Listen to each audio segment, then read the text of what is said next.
what I presume to have been a stormy night. Our ranks have dwindled a little bit, but you'll see that the program for today has been slightly modified at the very kind suggestion of Vlad Sokor. He's now going to present a sort of double bill on the fifth protracted conflict, Crimea, on which we did not have a specific paper, as it were, as well as his pre-agreed topic on the resolution of the frozen conflicts. Having said this, yesterday we were looking at more, at individual conflicts and particular sort of theaters of protracted conflicts, whereas today we'll have a more general context and sort of overview-oriented look at the frozen or protracted conflicts in the Soviet Union, former Soviet Union area. And I have the pleasure of giving the floor to the first panelist today, Diba Nigar-Göksel, editor of the Turkish Policy Quarterly, based in Istanbul, who is going to speak about the role of the third countries in the resolution or non-resolution of conflicts. So, Diba, the floor is yours. Thanks a lot. I'm going to focus particularly on Turkey, unsurprisingly. And unsurprisingly, again, when I was thinking, going over Turkey's position on Karabakh and Abkhazia and Crimea, I sort of traced a few components that seem to inform where Turkey positions itself at any given time. One is the domestic sentiments, the public opinion, which is often related to kinship links. When you look at Turkey's population, you have a number of different communities that overlap with neighbors. You know, you have Abkhaz sort of diaspora. They're actually not called diaspora, but a community of Abkhaz or Circassians. You have Georgians. You have Azeris and sort of a community, a more nationalist community that's prone to being pro-Azeri.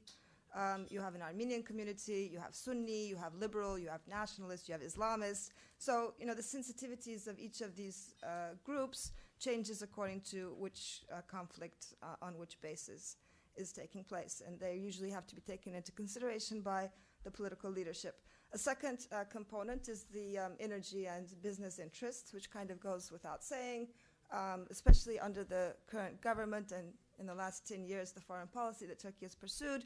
Business interests are one of the primary motivations or guiding principles, let's say, of how Turkish foreign policy acts. A third one is, let's say, Western coherence, and that to the degree that there's a coherent Western position, particularly NATO, but also Euro-Atlantic more generally, then Turkey's divergence from it becomes a little bit less likely. To the extent that there isn't a very coherent position, Turkey is able to kind of play its own hand more freely. But sometimes, like in the Karabakh case, I think it works the other way, where Turkey sees a weak Western coherence on behalf of Azerbaijan and tries to compensate for that by putting its own weight next to Azerbaijan. So it doesn't always work directly proportional. And the fourth one is sort of more other, in that Turkey's other priorities. So Turkey usually will weigh in, excuse me, on territorial integrity because of its own territorial integrity issues, and its sort of domestic and foreign policy agenda. Are there more pressing issues that have to be taken into consideration, in which case Turkey can often be distracted. So I'm going to talk a little bit at first about sort of general Turkish foreign policy trends, and particularly as they relate to Turkey-Russia relations, because as we heard yesterday, you know, a lot of these conflicts or how to deal with them also relate directly to how you deal with Russia. And in the Turkey cases particularly relates to the 2008 August War and to Crimea annexation. And Turkey's response to these is very much, I think, informed by the relationship it was trying to preserve or maintain with Russia. So very broadly, and I know this is boring to some of you because you've probably heard it many times, not only from me, but until the last decades, for its traditional partners, Turkey's added value was very much its geostrategic counterbalancing of Iran and Moscow by extending Western strategic assurance to the region, to, I guess you could say, the wider Black Sea region, but in particular to the Caucasus. From 2006 onwards, very roughly 2006, you can see a sort of a diffusion of this role. A number of reasons. One was just the view, the foreign policy conception that Turkey can maximize its potential by re-engaging with its neighborhood more actively. And along with that, there became a sort of erosion of Turkey's Western relations that played into this orientation shift. Turkey's EU membership prospects appeared less viable, again from 2006 onwards incrementally. There was a rising suspicion of US infiltration, let's say, into the region, starting with the Iraq War, but proceeding on other issues. We had a new government come to power in 2002 that really didn't have much concentration on the Black Sea region. It was much more ideologically and otherwise geared at the MENA region, the Middle East and North African region. And I think you can also argue that the West tried to give Turkey that role as well. From the 2003 Greater Middle East concept policy of the U.S., there was this sort of pushing, and I could feel this as a civil society organization, not that I'm an organization, but working in civil society, trying to work on Turkey Western orientation. You found increasingly an encouragement that, why don't you all go work on the Middle East? You're Muslim, they're Muslim, they need to be tamed, they need a model, forget about the EU for now, go concentrate on the Arab world. So I mean, there was also sort of a push in that direction by the Western policy community, at least some segments of it. So you see one of the leading items of Turkey's foreign policy that strikes one, particularly in the 2009-2011 period, is this effort to minimize confrontation with Iran and Russia. And I understand why. On the other hand, I think it went too far on a number of accounts. At critical junctures, you saw Turkey using its pivotal position on behalf of Russia or Iran when it contradicted the interests of Turkey's allies. An example often quoted, which I'm not sure is the best example, is in 2005 when Turkey vetoed the extension of Operation Active Endeavour, NATO's operation, to the Black Sea because this would bother Russia. And it was really perceived by countries like Georgia and the US to be a blow of Euro-Atlantic activity in the Black Sea region. Besides that, I think very worrisome, maybe most worrisome in some ways, was this rhetoric that you could hear from Ankara, this shared perception with Russia and with Iran, I guess, too, that the West was in decline and sort of a suspicion of Western penetration into the region. And you could hear this with regard to the color revolutions as well, that the sort of general Turkish policy community was pretty skeptical about these being America inspired sort of tactical things and not really a demand for democracy or Western futures and whatnot. And this actually extends to the Ukraine issue, so I'm going to tie this there later. I also think symbolism-wise, this sort of close friendship depicted between our prime minister and Putin, our prime minister and Ahmadinejad, I think rubbed many people the wrong way in Azerbaijan, in Georgia, and whatnot. It is unnecessary to sort of hug each other and give photo shots and whatnot. And I think, grounded, a lot of this was grounded in an assumption that turned out to be very unrealistic, and I think many people could have said it would have been to begin with, this assumption that Turkey could gain leverage in the spheres of influence of Russia and the Iran if it only got along well with Russia and Iran. So we sort of went out of our way to prove that we're not American puppets, that we're not extensions of the West, and therefore thought that we could be welcome in these areas that we were competing with Russia and Iran with.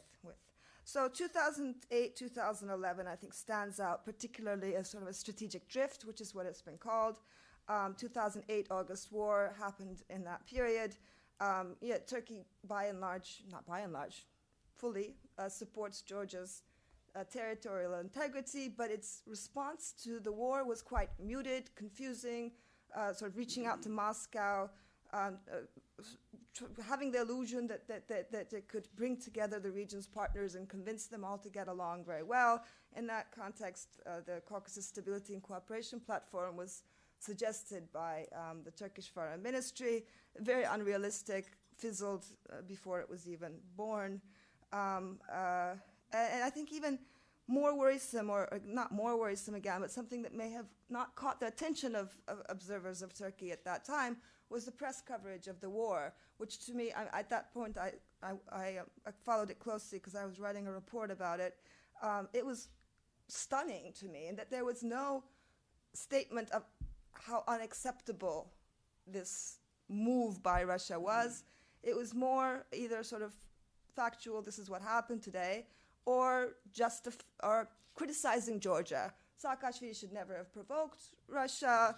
You know, Saakashvili is already sort of has defined the Georgian identity as being Christian. He's been disregarding the Muslim 10%. He put a cross here, he put a cross there.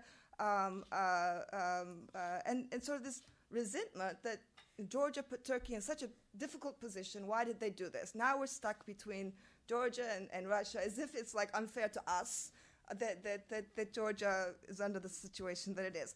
I think one of the reasons was there really wasn't a lot of an analysis. There's not a lot of people that knew Georgia and knew what was happening in Turkey, and the ones that were writing intensively about this, like Ismet Berkan of Radikal, was a sort of really embedded in the Abkhaz community. He's an Abkhaz origined, or Circassian origined intellectual, and he was the head of a newspaper that was very foreign policy, the chief editor-in-chief of a newspaper that was very foreign policy oriented. And for those of you who don't know, I think there's around a 400,000 person community of people that call themselves Abkhaz. They're mostly different Circassian people, but they call themselves all Abkhaz somehow. So they're usually more motivated to talk about these issues, and if nobody else is talking, then the ground is often left to the more vocal people from their own community. So that's that. In that period, Turkey also embarked on another initiative that was unrealistic, at least for the time frame that it was conceived for, and that was the Turkey-Armenia normalization process, which began in 2008, more or less, culminated into the signing of protocols in 2009, and then fizzled soon after. I'll get into a little bit more detail about that because it's a little bit separate issue. It doesn't really fall into the same dynamics that apply for Turkey's position on other frozen conflicts. So 2011, you see sort of disengagement of Turkey from the Black Sea region more when these initiatives collapsed, as they were not, these initiatives meaning the Caucasus Stability and Cooperation Platform and the Turkish-Armenian normalization process, collapsed because they were not grounded in foresight about how they would play out. And at that point, 2011, Arab Spring broke out, and Turkey's concentration shifted almost fully to the Arab Spring and the sort of new manifest destiny, it's been called, this new ideal that Turkey was going to lead the Muslim world, in particular an arc of Muslim Brotherhood leaders that were assumed would take over in respective countries, and so there was like this new grand vision for the country. Of course, I'm trying to cut this short, but I'm cutting a lot of corners. This soon collapsed as well, in that there was a capability gap became very obvious in Turkey's foreign policy, sort of between the rhetoric and the deliverables. There was a gap. Almost every mediation effort, almost every effort to steer decision makers one way or another in the region didn't work, from Egypt to Syria. Turkey was not able to maneuver the ethnic or sectarian fault lines in the region either. And one can claim that no international actor was very successful in steering the region, but Turkey had expressed very ambitious goals, and therefore it was held to a little bit higher standards. So the ambitions have toned down now in terms of regional leadership. Just recently in Japan, when the prime minister was asked a question, he said that Turkey is not a regional power, which is amazing, considering he spent the last 10 years saying we are. So I think we can expect in general less adventure from Turkey. Again, and we see this in Crimea as well, an effort not to get involved as much as possible. As there's been so many blunders, the last one being Syria that's still continuing, that not getting embroiled in another problem is probably the preferred route of action right now. Another realization that's relevant to the Black Sea, I think, is that, yes, we still don't want Turkey still doesn't want confrontation with Russia and will avoid it as much as possible, but there's also a reality check in terms of alignment of interests with Russia. And this came about slowly, but it came about, I would say, from 2001 onwards. There were energy-related reasons, Caucasus-related, Arab Spring-related. The Syria divergence was a big one, and others as well.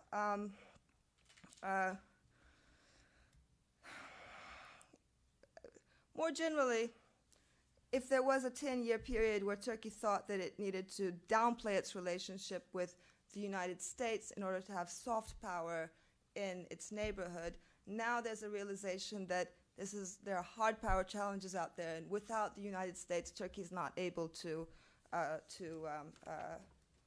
tackle hard power challenges. So there's a reality check that I think is positive. That being said, there's no re-articulation of Turkish foreign policy, from the zero problems with neighbors aspiration that has clearly not come through. Nothing has really replaced it. We have no new motto. We have no new reconception of where the place of the West is in Turkey's foreign policy orientation. So you have a very disjointed rhetoric coming out of Ankara. The neo-Ottoman rhetoric, as much as it's failed as much as the attempts have failed on the ground to sort of resurrect influence in the former Ottoman countries, it still appeals, the rhetoric still appeals to the conservative constituents. So even if there's nothing to show for it, just last week when he won the elections, Erdogan again referred to Bosnia and Cairo and Palestine and all these countries and people veering for Turkey's rise. And so it strikes a chord among the Turkish voters. That being said, there's another, I think, paradox in that when Euromaidan, when the protests were taking place in Euromaidan, there was comparisons drawn among the within the pro-government media and the pro-government authorities, let's say, not the prime minister himself, that this was part of the same Western conspiracy, the same plot that had tried to that had confronted Erdogan in 2013. So the protests in Turkey were part of a Western conspiracy. That's been his line all along, but that he actually compared what was happening in Ukraine to what had happened in Turkey, sort of trying to, again, in a sense, delegitimizing the aspirations of the people in the Maidan. There's one can understand that it's hard for a Turkish politician to sort of champion the EU in the neighborhood, given the sentiments in the Turkish society and in the Turkish decision-making community, that Turkey's been excluded from Europe on the basis of things that Turkey can't change, being Muslim and whatnot. So there's a resentment that, in a way, is one reason I think that this position is happening.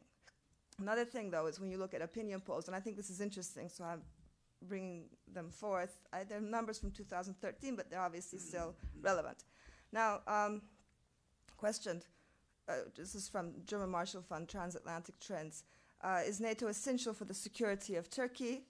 In 2003, 53% said yes. In 2013, 39% said yes, which is the lowest in NATO. Who's the biggest threat to Turkey? 40% said the United States. 1.7 said Russia. So, you start thinking of how it compares to other countries around here, and you see it's a big difference. Who should Turkey act with in foreign policy? 38% says the EU. It's actually, no, it's wrong. 19% says the EU. 38% says we should act alone. So you kind of see where the Turkish population is, which is also obviously a result of leadership as well. I would say ultimately Turkey's interests lie overlap with the EU's in the neighborhood. Turkey thrives on things that the EU thrives on: open borders, competitive market economies, growing middle classes, and the resolution of conflicts for sure. Whereas when you look at Iran and Russia, they thrive on things that Turkey really doesn't do well in, which is oligarchies and frozen conflicts and using proxies and meddling with the power dynamics of its neighbors. These are things that Turkey has sometimes tried and always screwed up in. So I think ultimately interests are aligned with Europe. But I think it's going to get worse before it gets better, partially because we have 2 elections coming up in the next year. And as things look right now, populism, obviously, in every election cycle is going to come to the fore more. And anti-West rhetoric works well in Turkey when it comes to garnering votes. And on the other hand, the West has also lost a lot of interest in supporting the Turkish Prime Minister nowadays. So I also don't expect a lot of embracement from the West of Erdogan. And then there's just a genuine sharing of views with countries like Russia. That there's even interesting when Crimea was when Euromaidan was taking place. I met a number of Turkish sort of civic activists. Which often tend to be slightly left-leaning. And I was shocked at how much they perceived Euromaidan as imperial. Again, so the Russian rhetoric, they're fascists and there's American meddling and there's this and there's that. And they couldn't see it. They didn't see it as a human rights, democracy-related phenomena. And I think part of the reason is there's really a lot of disconnect between the Turkish liberal, progressive, pro-EU human rights activists, which is it's a strong community of NGOs.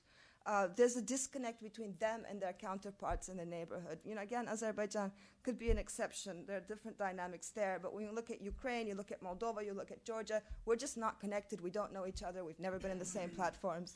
And the EU hasn't helped, and that the EU platforms and dialogue projects and whatnot, like the Civil Society Forum of the Eastern Partnership, it's always geared at bringing together the civil society of the post-Soviet countries and Western Europe.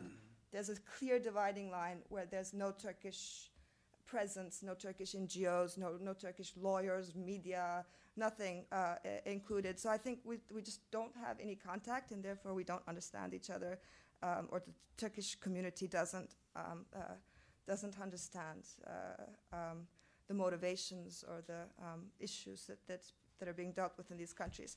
To go in very quickly, I don't know what I'm doing, how I'm doing with time. How am I doing? Okay. Am I speaking too fast, by the way? No, it's okay? Fine. Because I learned from yesterday. I've got to be careful about that. So going a little bit deeper into a few of the issues, because it's probably more interesting than this theoretical stuff. Well, not very theoretical, but general. Sochi. Sochi was interesting to me because of how the Turkish public versus the leadership responded. So as I mentioned, there's a relatively large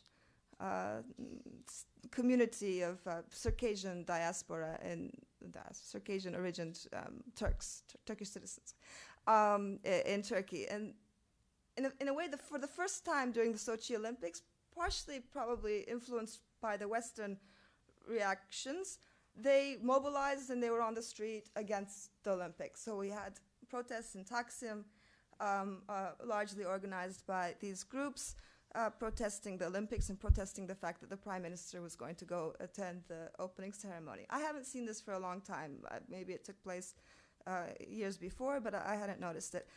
But the prime minister not only went to the opening ceremony, but he also said, he made this interesting statement, public, that the Olympics being held in Sochi was a testament to freedom and peace. And then he said, and I want to talk to Putin now about the different construction, the various construction opportunities that are going to arise from the World Cup coming up in 2 years. And he said, you know, I want Turkish businesses to be a part of this construction. He said this right after he'd said that this was a peace and freedom demonstration of peace and freedom. So it was like really convoluted. And then Euromaidan, there was really no statements, very little press coverage as well, no statements. But then when it started becoming about Crimea, then you had a little bit more movement in Turkey because of the Tatar. We also have a Tatar community. But there again, it was contradictory, very restrained. So on the one hand, the foreign minister made a statement saying that we are the guarantors of the security of the Tatars. And then the next day, the energy minister said, this is a conflict between the EU and Russia. It has nothing to do with Turkey-Russia relations. We're not involved. And then the next week or something, again, it was kind of bridged in that they said Russia has promised to take care of the Tatars and whatever, and we think that it'll be bad for the Tatars if we actually get more involved than we are, because it'll turn them into an enemy, and if we don't get involved, then it's going to be better for those people. So the way to help the Tatars is actually not to be involved at all. So they somehow justified not doing more. Now, a few reasons. I mean, I don't know for a fact, but business interest is an important one. I mean, one, energy dependence on Russia is important, but also even within Ukraine, a lot of the Turkish businesses apparently are more embedded with the pro-Russian sort of clans. I don't know for a fact. Again, this was told by some ambassador to me. Another issue, which I kind of understand, is that Turkey has way too many conflicts on way too many fronts right now. You can't confront Israel and Assad and Ahmadinejad and Armenia, and you can't have wars on every front with all your neighbors. Therefore, I don't think it would be very smart to now take again Russia on upon all of that. There's an assumption in Turkey. Apparently, Turkey has told Europe that if you come up with a coherent strategy, we'll join. But they assume that Europe is not going to, and they're probably right. And I think you can add to that the Black Sea is really not the primary concern. The AKP constituency's primary ideological orientation is less the Black Sea and more the Middle East. So you can get away with not standing by your friends in the Black Sea more than you can in the Middle East in terms of the government. And there's also a reality that I'm not getting into, which is we have dramatic domestic problems right now with recordings and against the prime minister being released, and really significant deadlock in the state. So it's not a lot of ability for anybody to concentrate on foreign policy right now. Skip. Connected to ability to get involved, and the 800,000 refugees from Syria in Turkey right now. I mean, this is a very pressing security issue, directly relates to the well-being of Turkey, and there's a number of other issues there. So finally, a few words about Karabakh. We talked about Karabakh yesterday. Of all these issues, it's the one I know best, probably, Turkey's policy towards Karabakh. So I'm going to pass really quick because I don't even know where to start from. But in a nutshell, Turkey closed its border with Armenia in 1993, April, mostly as a result of public pressure within the Turkish society to do something. And the only thing Turkey could do is either go to war on behalf of Azerbaijan, which it wouldn't do because it was concerned about Russia's reaction for the most part. The only other thing to do would be to sort of deliver another type of pressure that might make it unsustainable for Armenia, or at least delegitimize the situation, take a stance. And so the border was closed, it's still closed. This is presented by Armenia as an extension of genocide for the most part. They said, you know, they tried to exterminate us once upon a time, and now they're just trying to blockade us and ensure that we can't survive. So this is presented as a moral, from Turkey's point of view, it was a moral support to Azerbaijan. From Armenia's point of view, it's turned to the reverse. It has become a very deadlocked situation because there's a lot of pressure on Turkey from Europe and particularly Washington to open the border. Particularly, this is concentrated in the April, every year, the commemoration of April 24th, commemoration of the 1915 events, which, you know, are they going to be called genocide? Are they going to be called ethnic cleansing? It's this big drama every year. And the way that Turkey is now has been told that it can avert this drama is by opening its border with Armenia. The problem is the border with Armenia is closed for geostrategic reasons. It's about Azerbaijan. It's about Karabakh. It's not about history. So all these concepts get sort of intermingled in a very unhelpful way every year, which is going to become even harsher in 2015, which is a centenary, 100 years. So the Turkey-Armenia normalization process, like I mentioned, it fizzled. I would say that Turkey and Azerbaijan have closed ranks since then, and that the investments of SOCAR, of the state oil company, in Turkey have been very strategic, very smart. It's $20 billion by 2018, huge sum of money, but it's not just infrastructure and refineries and ports and whatnot, it's also media, it's civil society, it's a strategic investment. It makes sure that the government doesn't have a lot of wiggle room. There's also Azerbaijan uses its hand very effectively in ensuring that domestic public opinion is also felt by the leadership of Turkey, which is smart because Azerbaijan does have strong support within the society, and using this to leverage Azerbaijan's interests makes total sense. Like James said yesterday, in the case of Turkey as well, you didn't say it about Turkey, I don't think there's a lot of appetite right now in the West to support Erdogan for various number of reasons, right or wrong. And I think Turkey might be under more pressure now because of Erdogan than previously. Okay, I'll leave it there. We can talk about that in the question and answer section. One final point, there's Abkhazia. There's been an effort 2007 to 2010, an effort to see whether Abkhazia can be de-isolated through opening a direct trade channel between the Trabzon port in Turkey and Sukhumi in Abkhazia. This is sort of seen as a confidence-building measure type of thing. The Swiss chairmanship of the OSCE has taken this back on its agenda. It's something that might come onto the agenda. They have actually negotiated away all the, they had in 2010, all the hiccups, and that there was going to be a Georgian customs official sitting in Trabzon, therefore justifying not stopping by a port in Georgia before going to Sukhumi. I know the Georgians were not terribly happy about it, but they accepted it, and then somehow the Turks never really followed through. But I think that's one issue, one way in which the Europeans at least see a potential added value for Turkey, working with Georgia, not crossing, not violating Georgia's red lines, but yet also finding a way to break Abkhazia's dependence on Russia through some kind of a trade link. Sorry, this was very long. Thank you. Thank you. Thank you very much for a really fascinating account in an area of which I, for myself, must say we know really too little.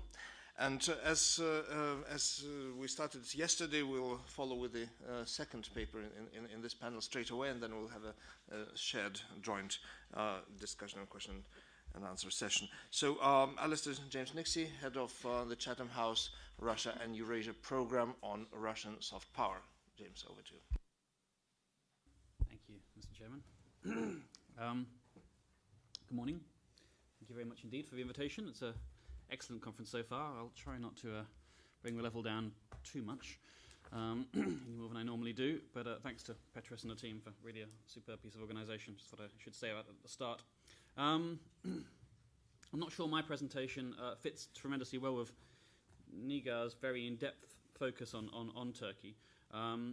It also seems a bit perverse to me to be talking about soft power when we've seen such a demonstration of Russian hard power in Crimea. So perhaps, with the chair's permission and depending upon time, I might talk a little bit about Ukraine in less sort of soft power terms, but just about how I see the situation there. If I'm not running short of time, as I probably will be. Of course, normally in a presentation about soft power, then you would expect me to start with a definition. You'd expect me to use Joseph Nye. You'd expect me to talk about, I don't know, the mobilization of latent constituencies. But I think that's not tremendously useful for the purposes of this seminar. And really, I would just really effectively talk about soft power as being Russian non-military influence here. That's cheating a little bit. It's I'll be talking about values, economy, culture, of course, but really these days, as far as Russia is concerned, I don't believe, unlike Joseph Nye, really, that soft power is particularly benign in Russia's case because it uses energy weapons, media, bribery and corruption also as a way of influencing the other states around its periphery and beyond, and in the conflict zones as well, of course. That said, as we discussed yesterday, then Russia's influence is in decline, very much so. It's simply no longer equated with modernity by almost anybody. Some exceptions there in Central Asia, perhaps, so ultimately Russia is pushing against the tide, and again, as yesterday we were saying, then it can have these small Pyrrhic victories here and there, but ultimately the West's superior soft power, in genuine soft power, very much in Joseph Nye's terms, suggests that that Russia is very much fighting a losing battle here. That said, that's not really the point of this presentation. The point of this presentation is that Russia is really determined to remain the key actor in and out of conflict zones, and it uses its resources, whatever resources it has, diminishing resources, traditional resources, to bolster its position in these areas. So you could look at this in terms of by going into it country by country, or conflict by conflict, or by topic. So if you did it topic by topic, for example, you might take.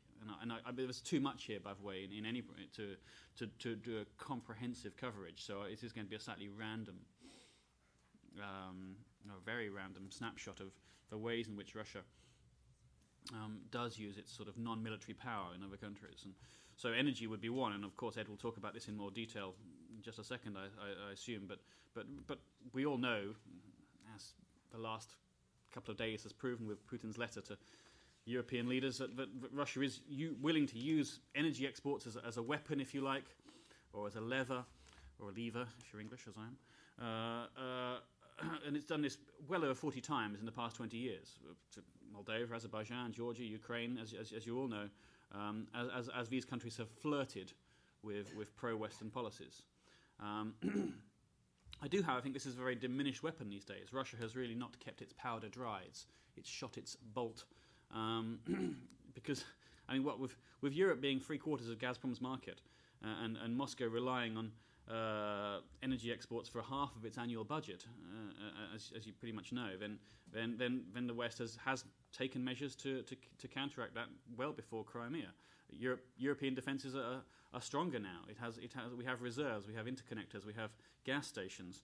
Other countries are selling more gas back. And right now, of course, summer is coming, so there's even less dependence. So we can have charcoal barbecues instead of using gas ones.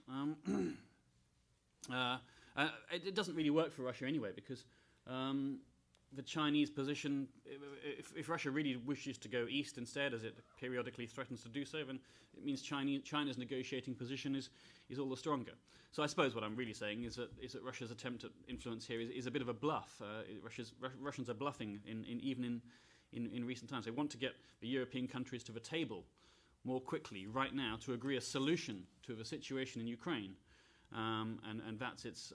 But ultimately, the threat to cut off a gas is probably, I say probably, a bluff, because gas is a big lever, of course, with the dependencies that we all know about.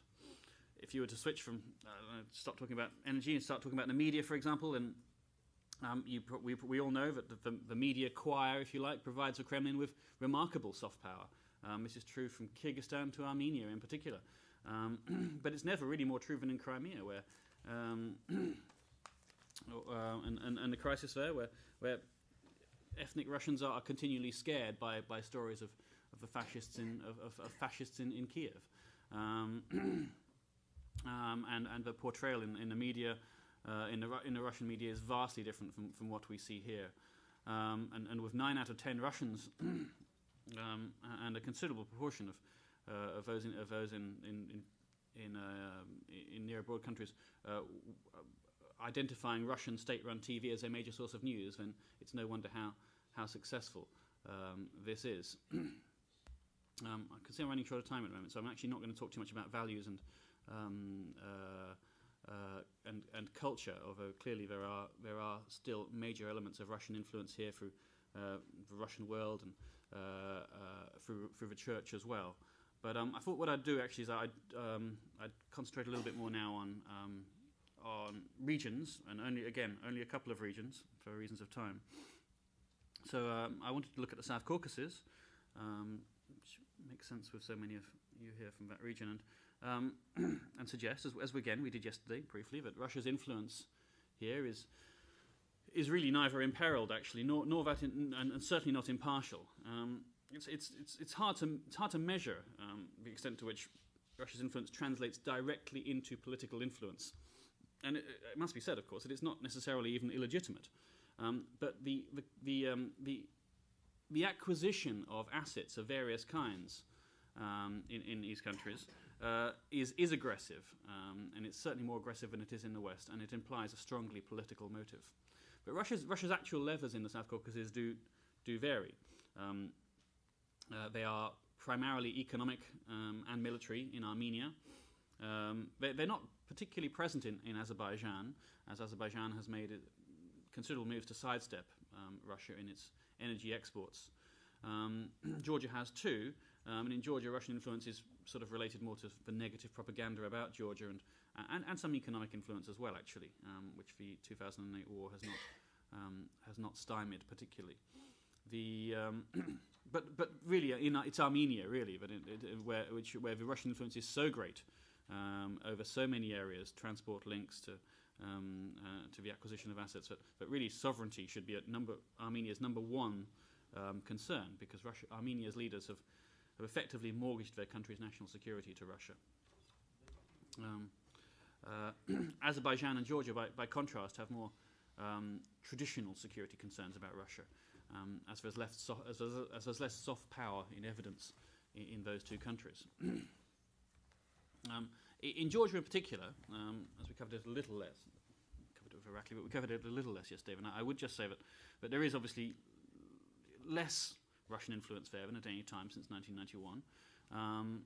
Well, actually, there's more now than there was in 2008 or 2009, if you like.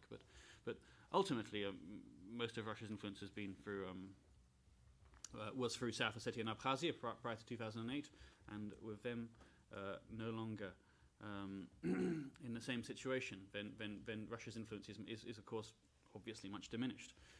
That said, Georgia has made moves to be far less energy dependent upon Russia than it used to be.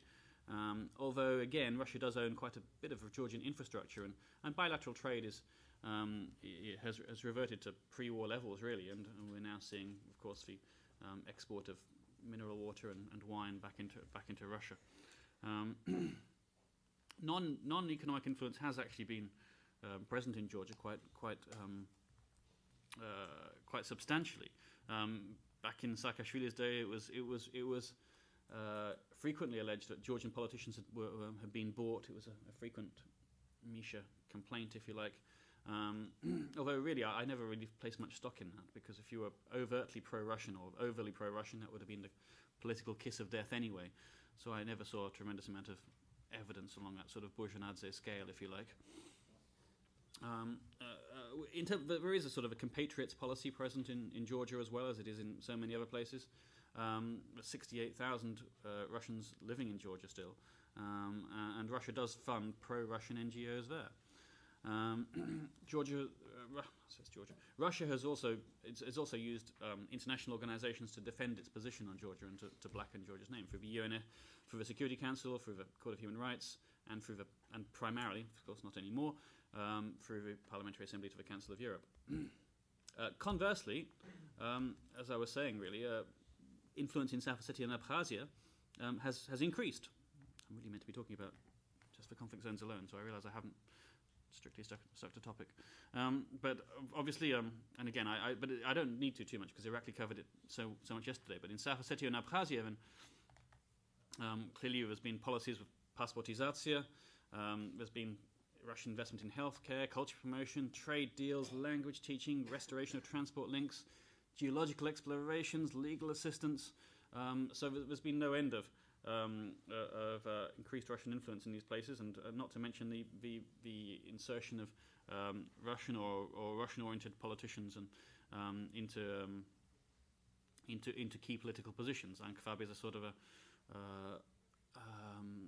an epitome of that, with his Soviet background and his Siloviki nature, if you like.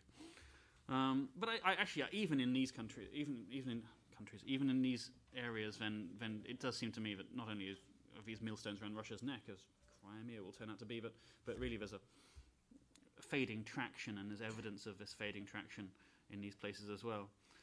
This is true for Nagorno-Karabakh, incidentally, which I won't necessarily talk about the levers of influence, if you like, here, but clearly, as we suggested yesterday, Russia is not particularly interested in a solution there. I accept the fact that Dmitry Medvedev did try a little bit harder, but for reasons we again discussed yesterday with our Azeri colleagues, then it was pretty half-hearted, and not least, I wouldn't necessarily blame Dmitry Medvedev for this, because the leaders did not want it themselves, and that is the biggest obstacle here. But ultimately, Russia's support for Armenia in the Karabakh conflict has been sort of about limiting Turkish influence over the centuries, countering what was once upon a time a sort of a more Russophobic Azerbaijan. But it's also through its cultural ties with the heavy Armenian diaspora in Russia. But ultimately, I think that Russia sees mediation in Nagorno-Karabakh in terms of its continued influence, as it does in all of the conflict zones. Just making a few sort of more general remarks as I sort of finish up again. I do think that Russia's presence in conflict zones is partisan, and its methods are almost always cynical. In this sort of 19th century expansion that Russia was into, it continues to have repercussions and will do for years to come. The Kremlin does accept, in fairness, I would say, that things will never be the same as they were in the USSR. I don't believe it's trying to reinvigorate a USSR, and it is actually at times aware of its limitations at times, but it nonetheless retains the ambition to arrest the decline of that influence, often reconstructing it in more modern and what it thinks are more acceptable terms. So of course, these states, all of these states, have more independence than they've ever had before, and this in itself, along with Chinese influence and Western influence, means that they are more independent than they ever have been before, and yet at the same time, none are entirely in control of their own destiny still. But the West's interests, in particular in the region, has afforded Russia the opportunity to reassert its position in the region. The West doesn't necessarily approve of this, but until now, and now may well be different if I come on to talking about Ukraine, then the West has seen no compelling reason to oppose Russian influence. But sort of finally, before I start talking about Ukraine, if the chair allows, then I do think there are limits to Russian soft power, and this crisis has shown that. Hitherto, Russia has used a variety of measures. The slight obsession with the ruble of promoting the ruble, I should say, as an international reserve currency. The attempts by Medvedev again to reorient European security architecture, and of course the customs union, the Eurasian Union, and yet in the end, Crimea, of course, was forcibly taken by people with guns. So the truer currency of power for Russia, it seems to me, is still the ability to coerce by good old-fashioned force. And that means that I think that for the West, we now have to make some hard decisions as the notion of sort of sandwiched states is at an end. And if I were in the US government, I'd be wondering where was next. I would conclude by saying that we've actually given Russia too much respect, and that's the cause of a problem, and that we can't really let Russia dictate who is and who is not a member of clubs. Mr. Chair, do I have time to talk about Ukraine, or would you like me to stop there and leave that for another session? It's up to you. No, I think pray continue. Okay, so I'll just maybe another couple of minutes. And so,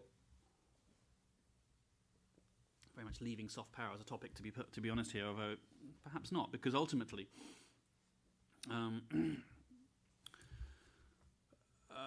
Putin wants to destabilize Ukraine, to make it ungovernable as much as is possible. And he's done this in military and non-military ways, as we've seen. He doesn't want to see a new leader legitimized by a presidential election. Before Russia has achieved its objective of constitutional reform inside Ukraine to federalize Ukraine and to weaken the central government. And this will make it impossible, of course, if he does that, for Ukraine to fully integrate with the West. Why? Because the concretization of a rich and developed and pro-Western Ukraine, difficult as that is to envisage right now, would be a clear signal to people in Russia that Ukrainians took the decision, the right decision, to reject this Russian model of development which Putin offers. And if Ukrainians make that kind of progress, then so can Russians.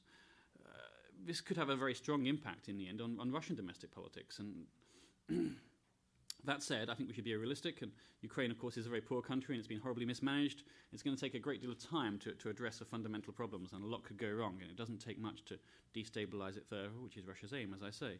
The priority, really, at present is that the country retains its independence and that Ukrainians themselves decide what sort of government they want and which direction Ukraine should develop. If Ukraine can make modest progress in establishing a rule of law and creating conditions for business to develop, reducing its energy dependence, of course, then that would be an enormous achievement and would continue to see society gaining strength at a time when it's being weakened. That said, I think even if a worst-case scenario of a deeper breach into Ukraine by Russia doesn't come about, then there is a far more likely prospect for instability in the long term and tension. But Putin, it seems to me, will not be satisfied with the annexation of Crimea. That doesn't make any sense for him to just want to stop there. That doesn't mean to say he will annex further territory by military means, by any, of course, but he does seem determined to ensure that Ukraine's independence is neutered and the country remains a grey zone between Europe and Russia, as in so many of the areas that I've previously been describing. Predictions are hard to make, and I don't want to make, and so I won't, because Putin himself, I feel, doesn't yet know where he wants to draw the line. He may have a map in his mind, and he may not. But without sort of further sanctions on Russia, I would argue, then there are going to be economic consequences to the Crimea situation, and it'll be which will be a painful burden for Russia as well. Such as the annexation of Transnistria, which we talked about yesterday, or even efforts to destabilize one of the Baltic states, which would lead to a lot a lot stronger pressure from the West. Clearly, we're not going to get into a military confrontation with Russia over Ukraine, but the West does have powerful economic instruments, and it can use those to inflict sustained and long-term pressure on the Russian economy. The experience of the Cold War shows, to me at least, that economic power can be decisive in this, even if confrontation, even if it's a short war, but this will last over a long period. So the Western countries really are reacting to Russian behavior in a way they haven't done before. We're going to see a series of gradual changes, which, in security terms, Neil will probably talk about, but including revised defence planning by NATO countries and of course accelerated diversification, as I've already been mentioning, from away from Russian energy sources. Ultimately, I suppose what I'm saying, what I will conclude with here, Mr. Chairman, is that Western countries are not going to go back to business as usual, as they did, quite frankly, with Georgia after 2008, when we conveniently forgot about it after a very short time. This situation, I believe, is different, and as it directly affects European security. So I realise I've given two different presentations there, so I apologise for that. But I just wanted to get in because it did seem to be, as I say, a little perverse to talk purely about the soft power in the current climate. But anyway, look forward to the discussion. Thank you. Thank you.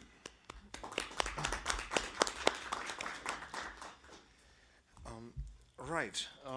Now we have some time for discussion, and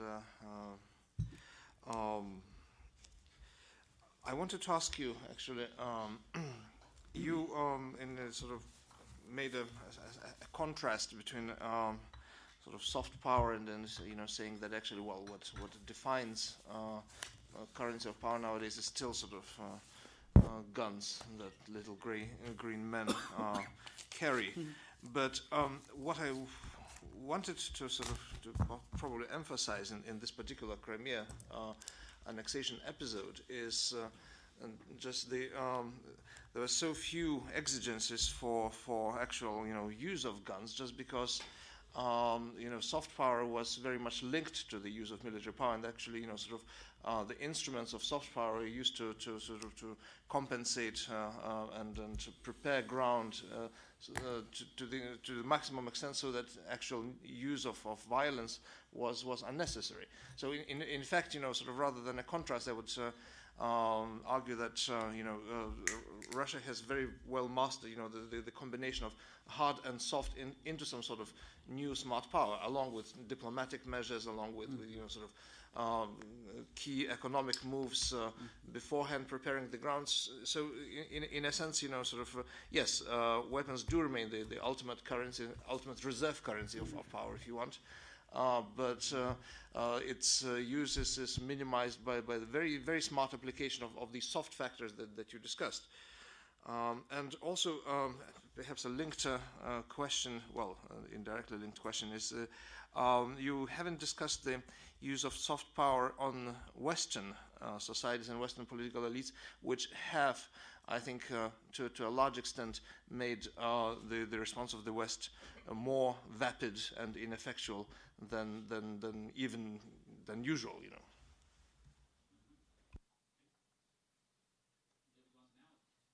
Do you want me to answer now, or do you want to carry on, or should we carry on? We can take a round of yes, Mr. Kulian.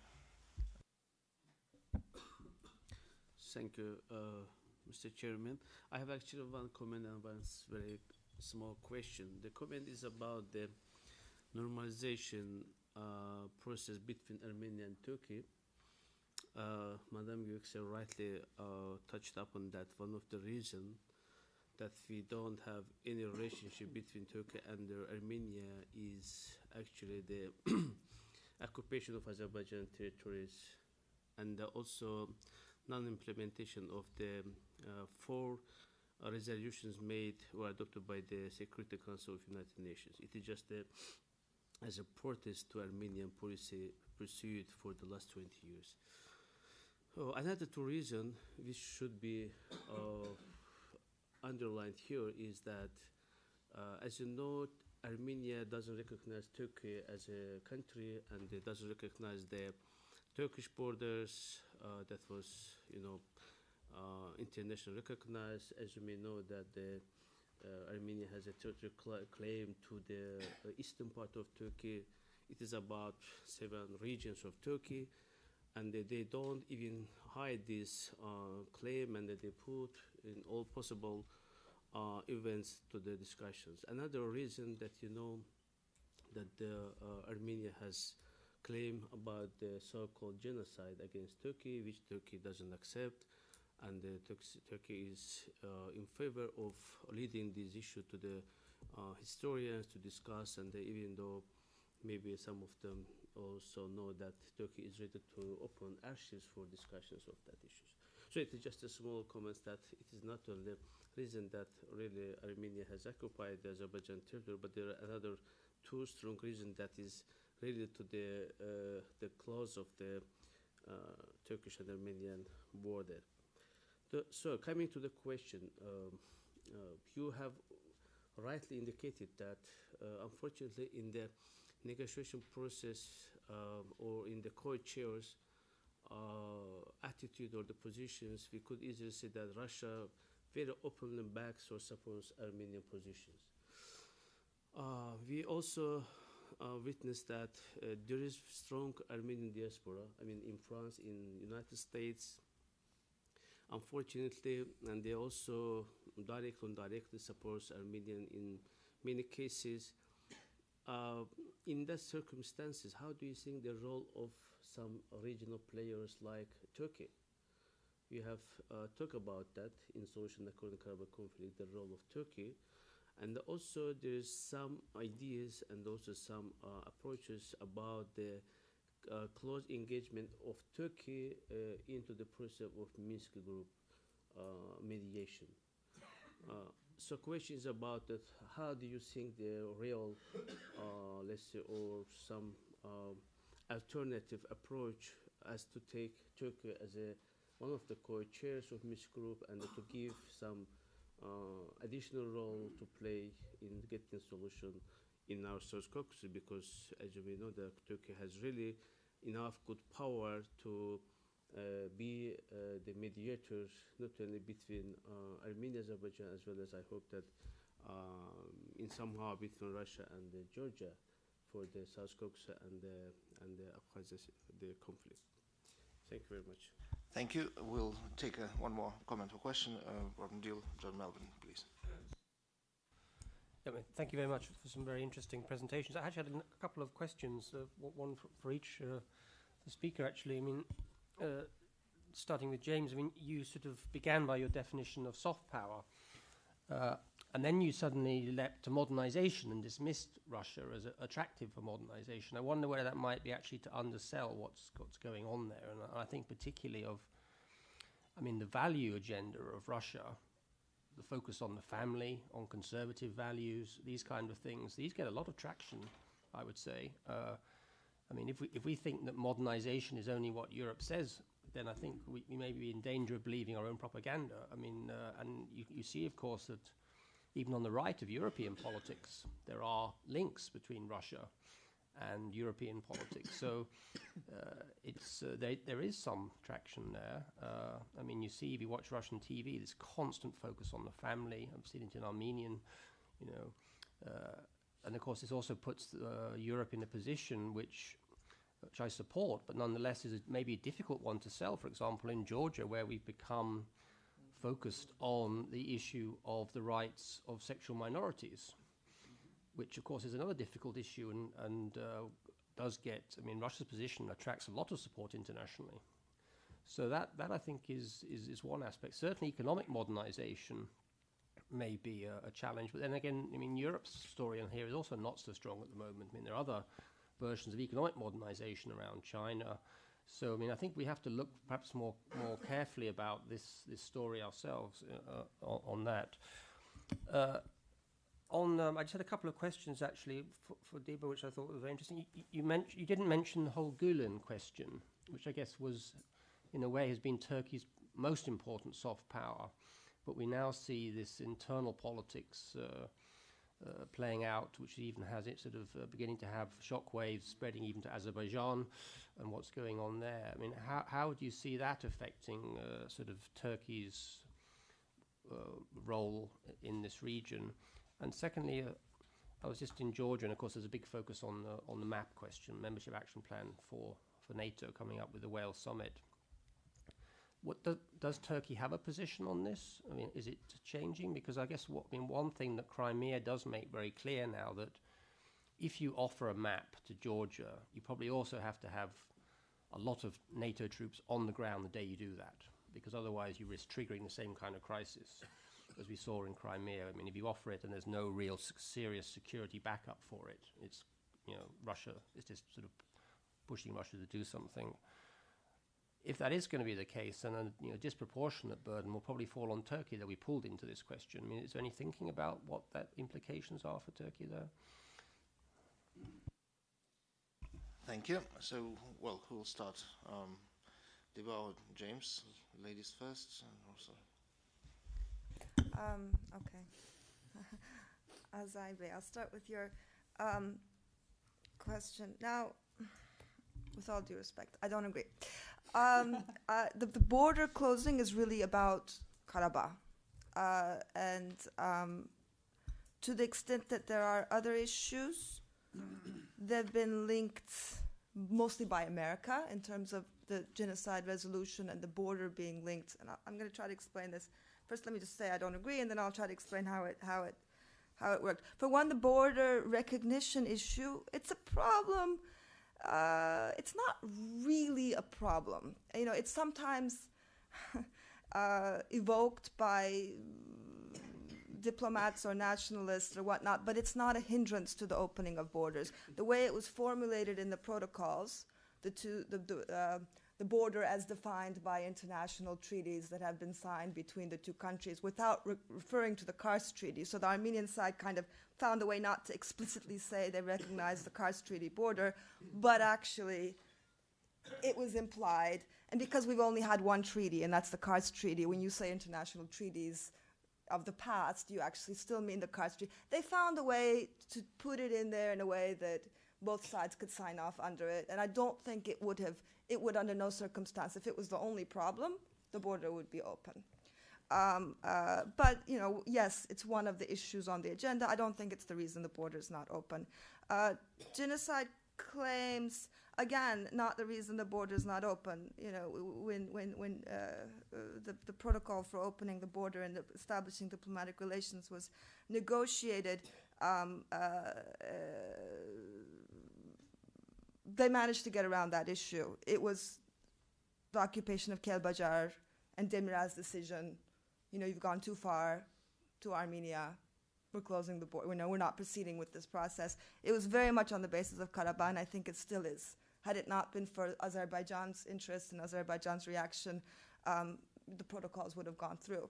And so those are secondary issues, I would say. They're not the main issue. And I'm of the conviction that makes sense, and that the border is closed on the basis of Karabakh.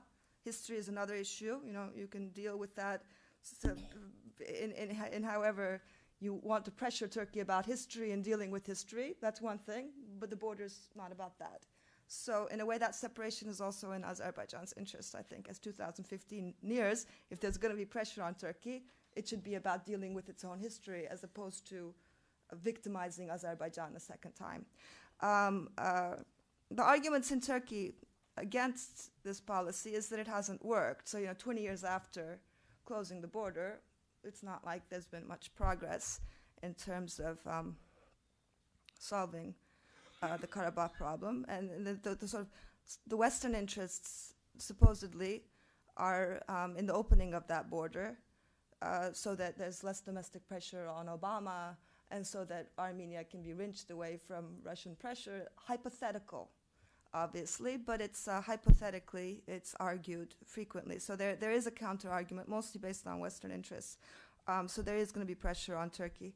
What does Turkey do in the diaspora? What you mentioned, the Armenian diaspora. I think Turkey has done a lot in bringing the Karabakh issue to the agenda of international platforms. So there are certain places where Turkey sits that Azerbaijan doesn't sit, that Turkey can bring the Karabakh issue to the forefront and underline how important it is, and sort of say that this is the number one reason why the Caucasus is not able to integrate with the Euro-Atlantic community, which I agree. I think it's the single biggest hindrance to this region actually normalizing, without underestimating the importance of Georgia's conflicts. I think if Karabakh was resolved, this would unlock the region in a way that nothing else would. Minsk group mediation, I mean, Armenia wouldn't accept it, so I think that's done. But I think, Turkey has found a way to link itself to,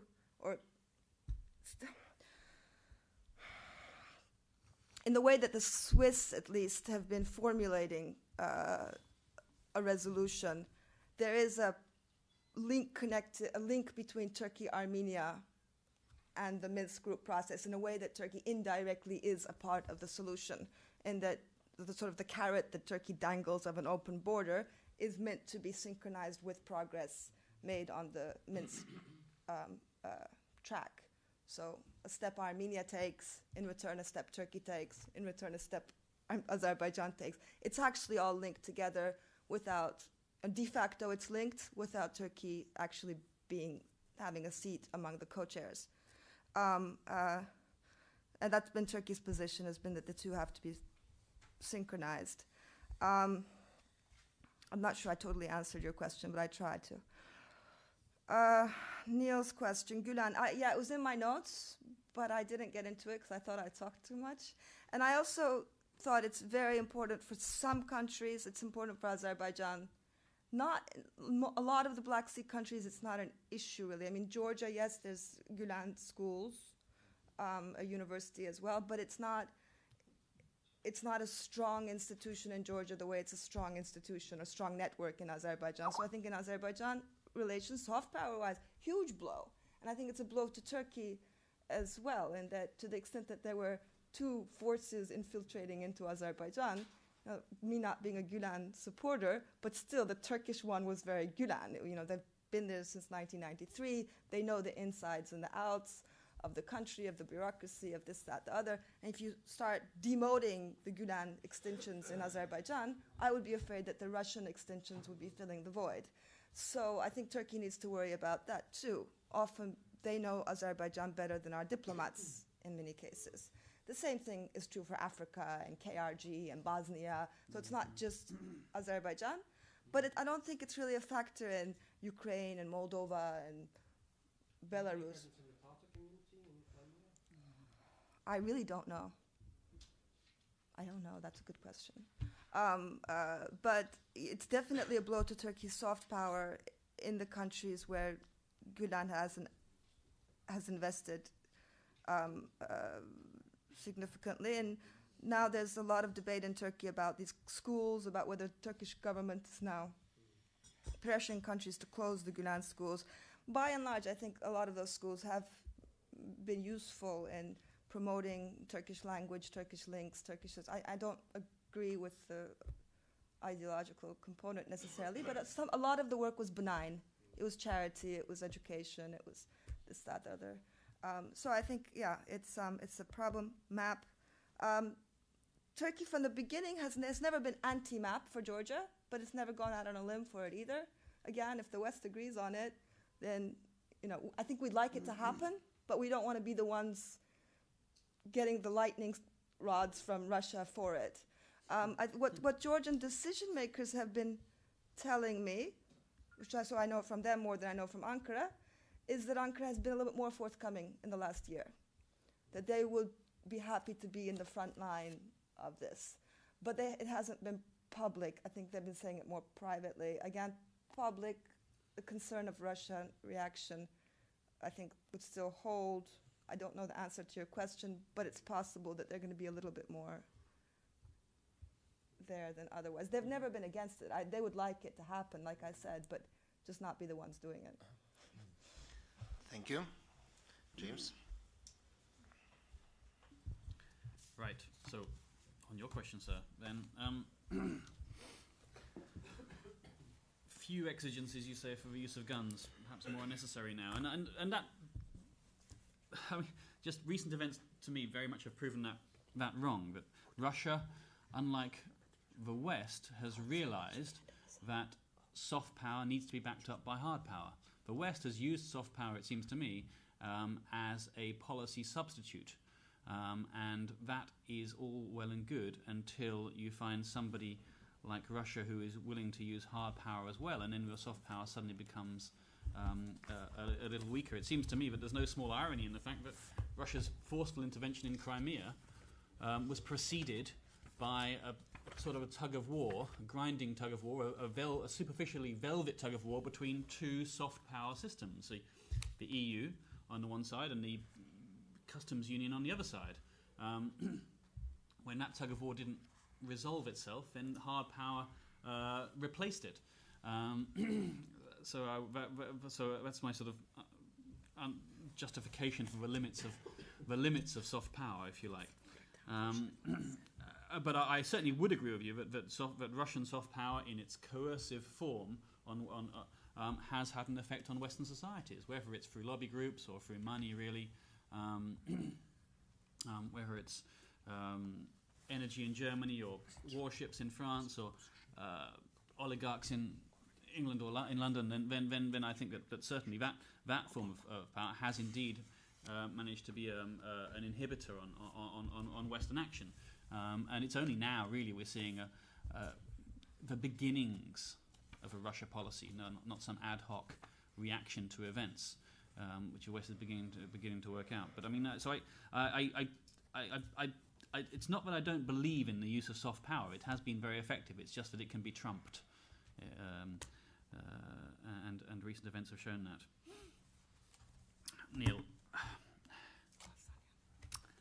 I don't really buy it. I know what you're saying, but I don't know, culturally, militarily, technologically, politically, financially, Russia doesn't seem to have that power of attraction. There is an enormous brain drain going on from Russia. Russians don't want to stay. They've got ambitions, and those ambitions do not reside within Russia's borders. You mentioned, I don't know, say the specific issue of gay rights or sexual minorities. Yes, that's true, of course, in what is still a conservative society, in the same way that it's true in parts of America, large parts of America, but it's still, to me, not the way history is turning. I mean, I get it. I mean, in Russia, sort of, we've just had a law in the UK where gay marriage is now possible. It's and I think only 50% of the British population support that. So just 50%. 99% of the Russian population would be against it, and 99.9% of the Iranian population would be against it. So I understand. I see that's true. I just think that it's not the way that history is going. And so, as a sort of a model of attraction, the conservative values, the emphasis on family values, either. I think we're heading away from that, or there's a sort of a softer version of that, which you might see in, say, countries like Greece, for example, where that remains, but within a different system of power. So and that is also true for Georgia as well. But I think that these traditional values and that model of attraction is actually, in some ways, it's a threat. I mean, the biggest threat to Georgia, it seems to me, is not actually the threat from Russia. It's actually the threat from within its own society and the limits that the church sort of imposes and places upon on society. So I don't really see. I understand, and I'm sort of conscious of believing in my own or the Western propaganda, as you say, but it still seems to me that having been to Russia now for the last 20 years, as you have, and I'm sure for longer, then that it's actually just not going that way. It sometimes looks like it, especially when you listen to the words coming out of Vladimir Putin's mouth, but I don't think that's reflective of Russia as a whole. As for the economic part of it and the alternative models there in China, yeah, Russia wishes. Russia would like nothing more than to have that Chinese model of economic development where they've had perestroika but not glasnost. But unfortunately for Russia, it's let the cat out of a bag there, or it's let the lid off of the saucepan, and that is no longer a possible model for Russia. It's just too late. It would have, and it is much to Russia's regret. So so ultimately, Russia's only really got one way to go, and it's not wanting to go there.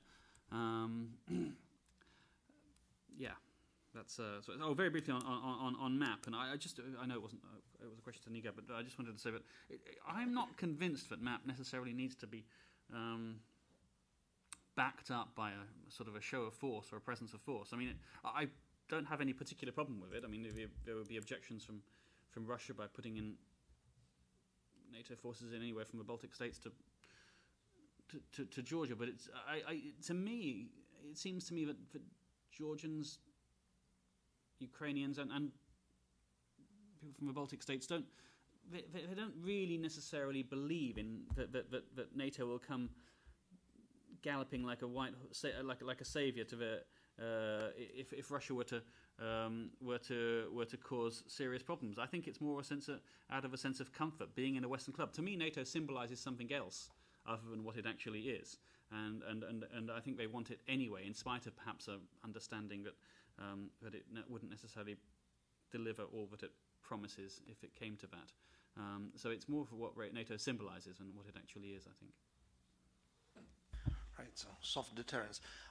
Unfortunately, we have to break for coffee now because Edward Lucas will be waiting on Skype at 1:45. So actually, I suggest that we grab a cup of coffee and bring it here, and then to be promptly at 11:45.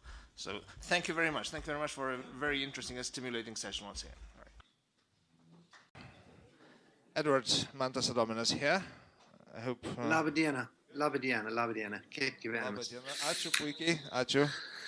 Well, so it's my great pleasure to present the man who doesn't need presentation and whose unfortunately prophetical metaphor we're living now, the author of The New Cold War, and as well as numerous other insights, Edward Lucas, energy editor at The Economist, who will talk on energy diplomacy towards frozen conflicts. So, Edward, the floor is yours, and after that we'll have a sort of question and answer session after you have your say, and we've had a very fruitful discussion yesterday concentrating on particular theaters of frozen or protracted conflicts. Today is the more sort of kind of general context and overview geared discussion. So the floor is yours. Well, thanks very much, everybody. And first of all, can you all hear me? I've got a microphone in front of me. If is this audible? Yes, it's perfectly. Good. Okay. Thank goodness for technology. So I suppose that the days of frozen conflicts are perhaps now less interesting than the days of the unfrozen conflicts, which we are seeing in Ukraine right now. And it may be that Crimea turns into a frozen conflict in future. But I think that for the last 20 years or so, we've used the frozen conflict as a kind of hook to hang our worries about Russia and its behavior in what the Kremlin likes to call the near abroad. And so we've seen various things to do with the gas supplies to Transnistria. It had an actual energy dimension. We worried about the South Ossetia and Abkhazia as a kind of standing provocation and irritation for the Georgians, and then of course Nagorno-Karabakh in a slightly different context as somewhere where war could break out.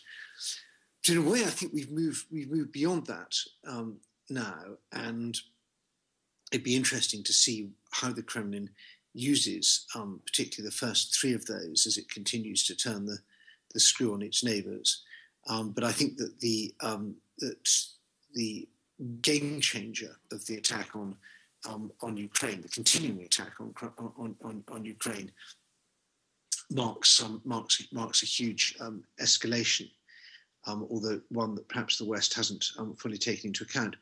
So I just want to talk a bit about Russia's energy strategy generally, and where their strengths and weaknesses are, and where our strengths and weaknesses are. And then perhaps in the discussion we can get into how this affects the 4 existing frozen conflicts and the putative 5th one in Ukraine. I wrote a 3-pager for The Economist a couple of weeks ago about European energy security, and I guess some of you will have seen that. If not, it's there on the Economist website with the rather clever headline, Conscious Uncoupling. And I think the big point that I made there is that in the sort of very short term, Europe's in a pretty good position. We had a mild winter, we've got plenty of storage, and the commendable and rather underappreciated behaviour of the European Commission in recent years has created at least the beginnings of a north-south gas grid and a level of resilience and robustness to the network as far as gas is concerned, which we just didn't have in 2009.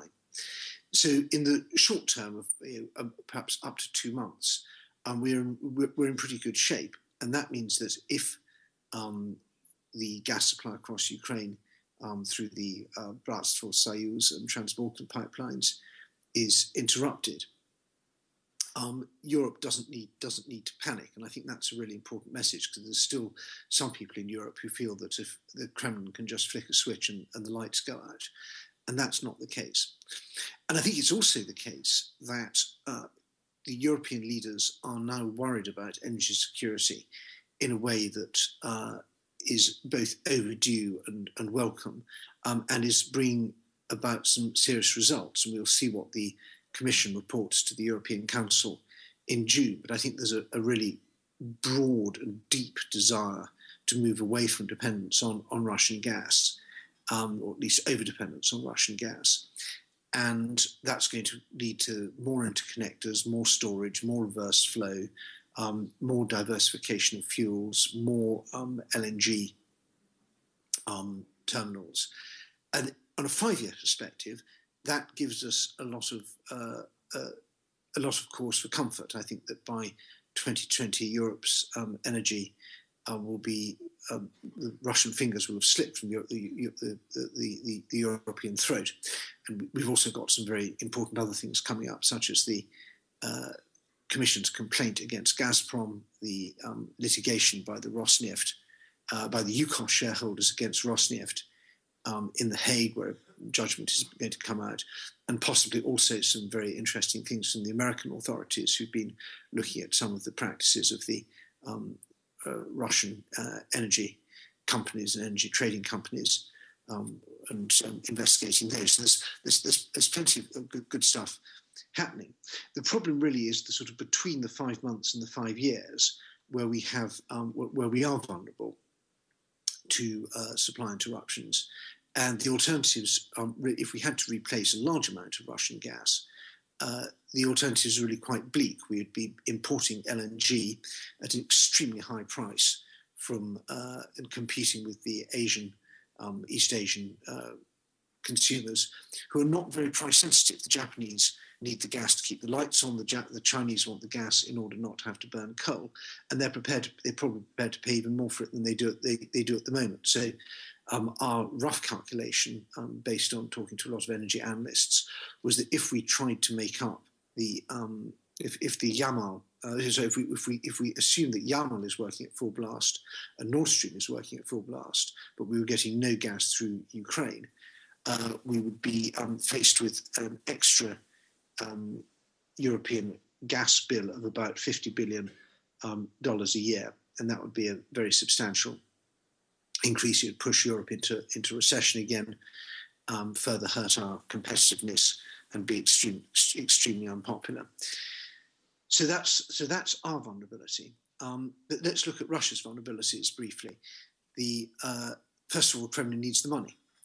They make most of their from a state revenue point of view, they make most of their money from oil, but the money they make by selling overpriced gas to Western Europe is what they use to subsidize the gas consumption inside Russia. And Russia, of course, is the most energy inefficient country in the world.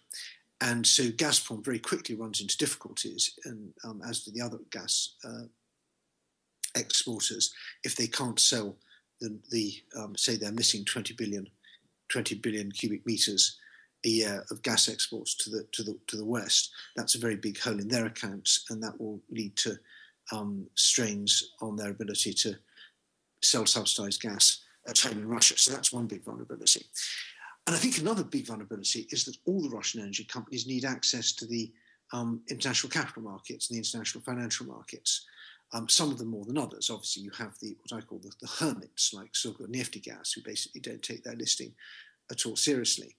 You have others like Rosneft, for whom getting listed on an international stock exchange was a really big deal, and they need to raise money. In fact, in Gazprom's case, they need to raise a very large amount of money to modernize their decrepit gas infrastructure at home. Pipelines, compressors, all this stuff has been hopelessly underinvested in the past. And so by cutting them off from the international capital markets, we apply a very powerful sanction. And so my absolutely number one recommendation to Western policymakers is that we should delist Rosneft from the London Stock Exchange. Rosneft should never have been allowed to list on the London Stock Exchange in the first place, because, as everybody in this room knows, it feasted on the corpse of UKOS in a grotesque way. And when UKOS was expropriated, $8 billion of Western shareholders' money went down with it. So it was an absolute scandal that Rosneft was allowed to list essentially stolen property sold on the streets of London. It's also a scandal that the company formerly known as British Petroleum, or BP, which I've renamed as Britneft, took a 20% stake in Rosneft and is now actively trying to dissuade the British government from imposing sanctions on Russia, and trying very hard still to make life easier for the one investment it has that's going well. So that's a particular problem in Britain. But nonetheless, I think we should be sending a very clear signal by delisting these companies. We should be trying to prevent them getting access to the international capital markets anywhere in the world for borrowing. And we should really be trying to cut their access to dollars and euros generally.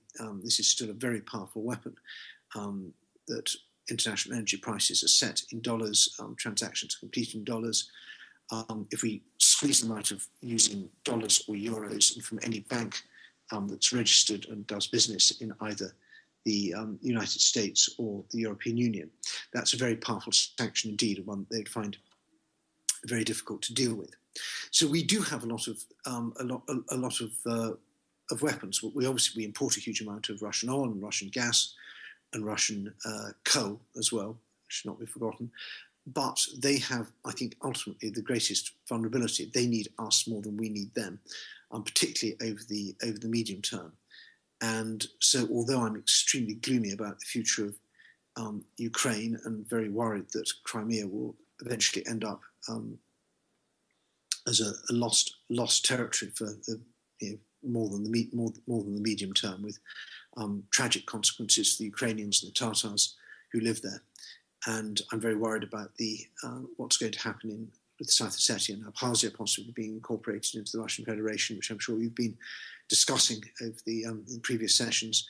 And I'm very worried about the potential Transnistria offers for the further extension of Russian influence, perhaps all the way along the Black Sea littoral, cutting Ukraine off from the sea. And I think we're going to have a very unpleasant spring and a very hot summer. I do think that there are things we can do. I think we know what those things are, and we just don't want to do them yet. So with that rather brief and wide overview of how I see the sort of overall energy diplomacy, I'd look forward very much to getting into details during the discussion. I'm particularly pleased. Is that Vlad Sokol sitting right at the front? Hello, Vlad. How very nice to see you.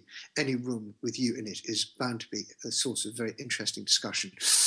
So thanks very much, Mantas, for inviting me electronically, and let's have some questions. Thank you, Edward. So now we have time and clear space for discussion and questions, and so I invite you to Vladimir, maybe, yes, Vladimir Sokol. Switch on your mic, please.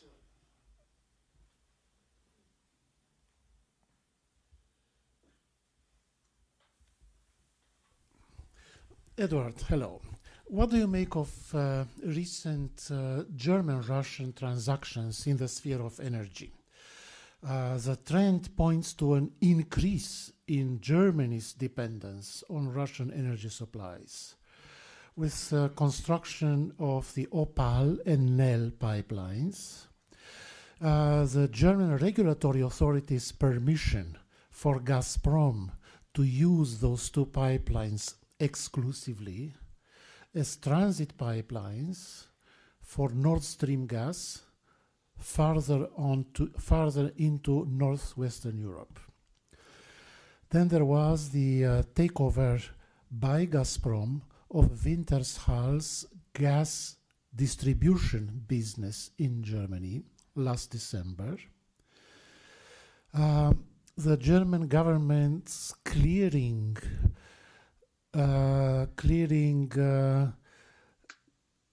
Rosneft's purchase of RWE DEA, a crisis-hit oil company in Germany. And finally, Gazprom's purchase of additional storage capacities in Germany beyond those it had already acquired from Wintershall in December. And finally, the Siemens agreement with Gazprom to supply turbines for the South Stream pipeline. The last three transactions I mentioned were approved by the German government in March, after Russia's move into Crimea. Is there a divergence between the Europe-wide trend of emancipation from Russian energy supplies in contrast to a German trend toward increased dependency? Well, Vlad, that's, as I would expect, an excellent question.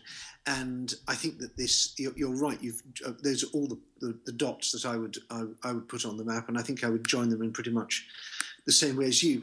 But it seems to me that really the Germans want the best of both worlds, that they like having a privileged relationship with Russia. They like being able to sell stuff, as you mentioned, the Siemens deal to Gazprom.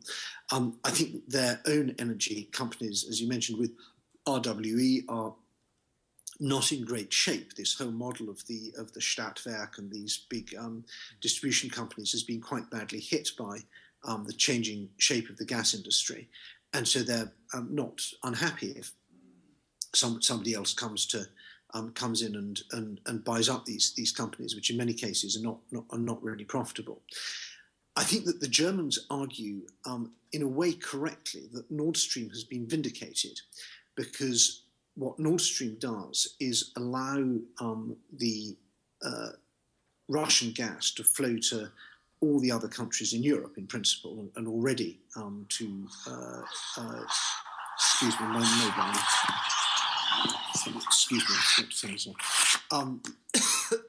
So even if we lose the pipelines across Ukraine for any reason, we can now have Russian gas going down the Opal pipeline. It can go into the Czech Republic. It can go into Poland. It can go from Poland or the Czech Republic. It can go into Slovakia. And once we get reverse flow, which I hope we will do soon, despite the appalling hesitancy of the Fico government, we could actually end up selling gas to Ukraine. It could be Russian gas that's come in via Nord Stream through Germany, through Czech and Slovak pipelines, and we could then be selling into Ukraine. So I think that although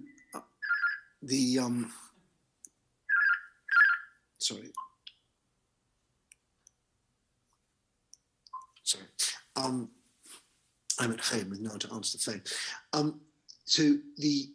I think that there is the Germans certainly argue, and I can see their point, that Nord Stream has given them a. Excuse me, just one moment. Sorry, Marina, I'm on the phone, I'm afraid. Sorry. I'll call you later. Bye bye. Sorry. So yes, so I do worry about this a bit, but I also feel that compared to where Germany was 5 years ago in the sort of pre-2009 cut-off era, this is already a big change. And if anyone had said to me that a German energy commissioner, Oettinger, would have done the things that Oettinger has done, I'd be pleased. But I think one has to accept the Germans are fundamentally split on this, rather like they're split on defence. They like the idea, in principle, of NATO. They just don't like the idea of having to do anything that would annoy the Russians. And I think there's some echoes of that in energy. They like the idea of European energy security. They like the idea of LNG and interconnectors and resilience and all that. And they've, I think, signed up for it pretty strongly.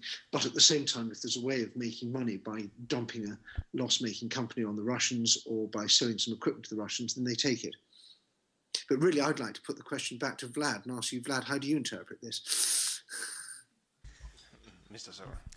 I interpret this as the continuation of a German national strategy adopted almost more than a decade ago to rely on Russia for the bulk of German energy supply. It has been a German national strategy adopted on a bipartisan basis by the governing parties, which is being pursued consistently, and it increases German dependency volume-wise on Russian supplies.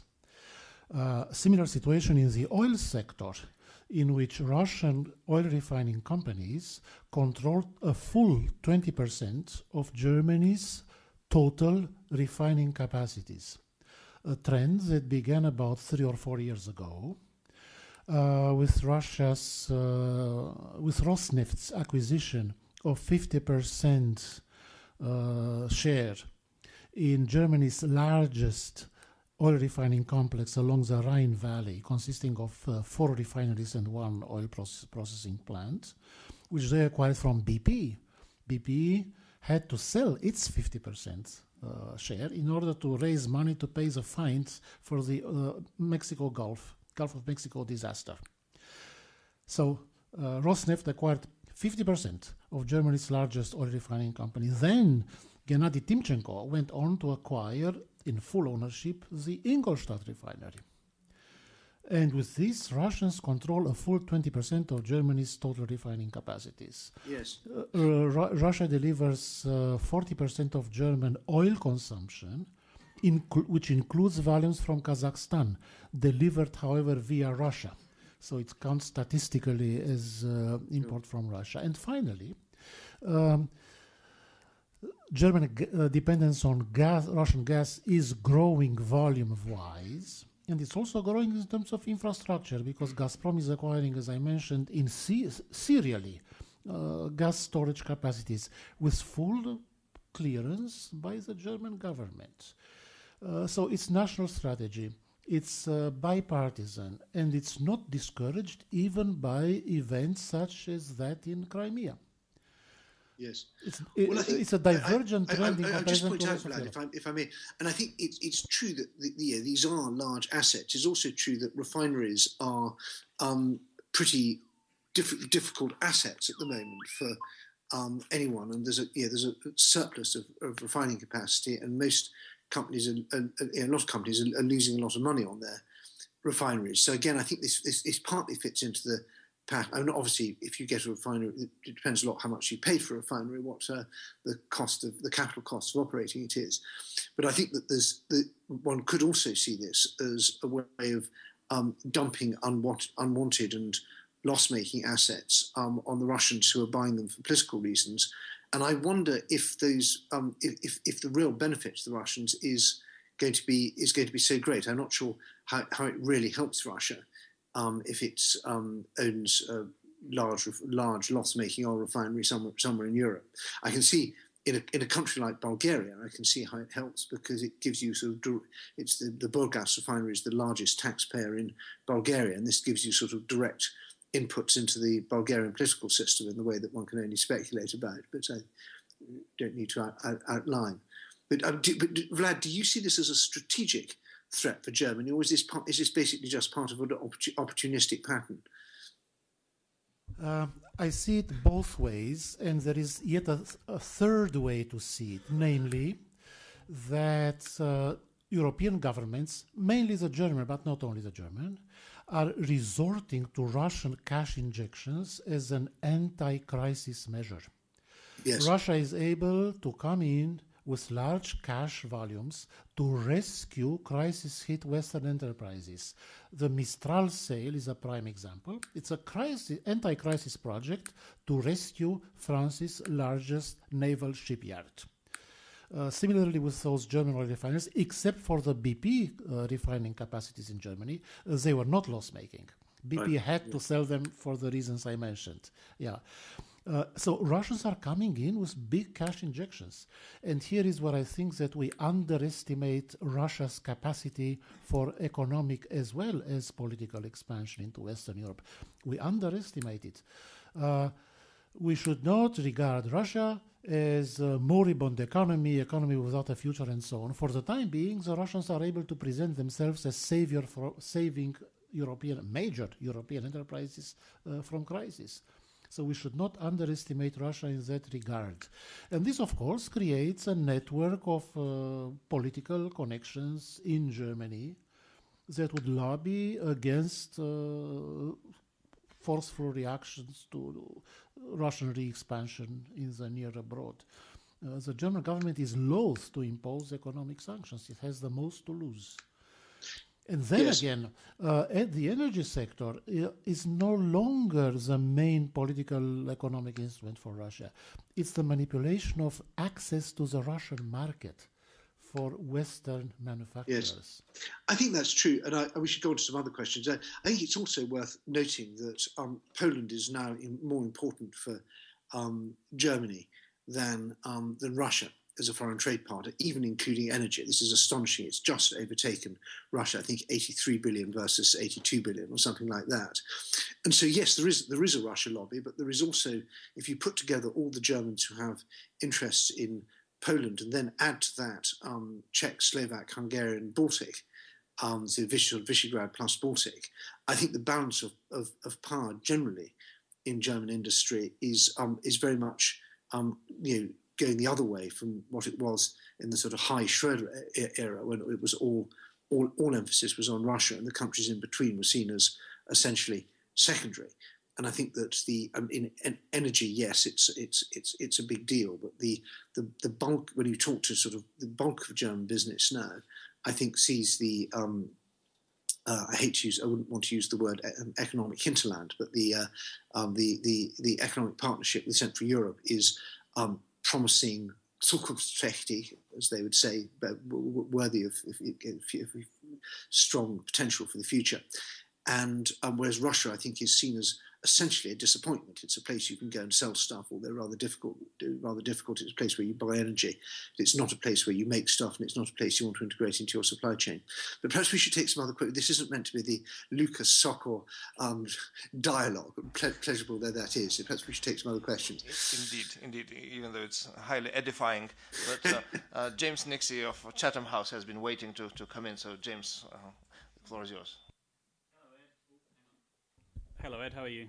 Hi, James. It's funny, I have to come to Vilnius to speak to you, and we work half a mile from each other. Yeah, well, I can't have this kind of a two-way Sokol-Lucas conversation, but I did want to ask you how you interpreted Vladimir Putin's letter to EU leaders just 2 days ago about the possible cut-off of energy supplies. Do you think it's a bluff? Because they want to get negotiations underway with Ukraine quickly, or is there something more to it? And I suppose really that brings on the larger question. You've very neatly outlined the Western strengths and vulnerabilities and Russian strengths and vulnerabilities, but I'm not actually clear on where you think we're heading. I mean, I'm not quite clear whether you think we've got the guts or not, whether you think, or because clearly Russia is a more committed actor, but the West has more power, but is less willing to use it. Russia has less power and is more willing to use it. So I'm not quite clear on where you feel. It seems to me we're on a knife edge, but I wondered which way you think we're going to tip off of that knife. Yes. Well, that's a good question, and I'm scratching my chin as I try and work out which side of the knife we're going to fall off. I think Putin's letter to the European leaders was very interesting because he didn't actually say, "I'm going to cut the gas off." What he said was, we are going to start making the Ukrainians pay in advance, and if they can't pay in advance, we won't give them any gas. And of course, you and we both know what the Ukrainians are like. They may start siphoning off the gas, and that could disrupt your energy supplies. So it was a kind of contingent threat, trying to put the blame for anything that happened on the Ukrainians. Now, I can well believe that the Ukrainians will say, this energy price is illegal, the deal's illegal, we're suing you. Yeah, they have their arguments, maybe not terribly good ones, but they have their arguments. And so you could easily get into a situation where the Russians and the Ukrainians are trading allegations all based on extremely murky data.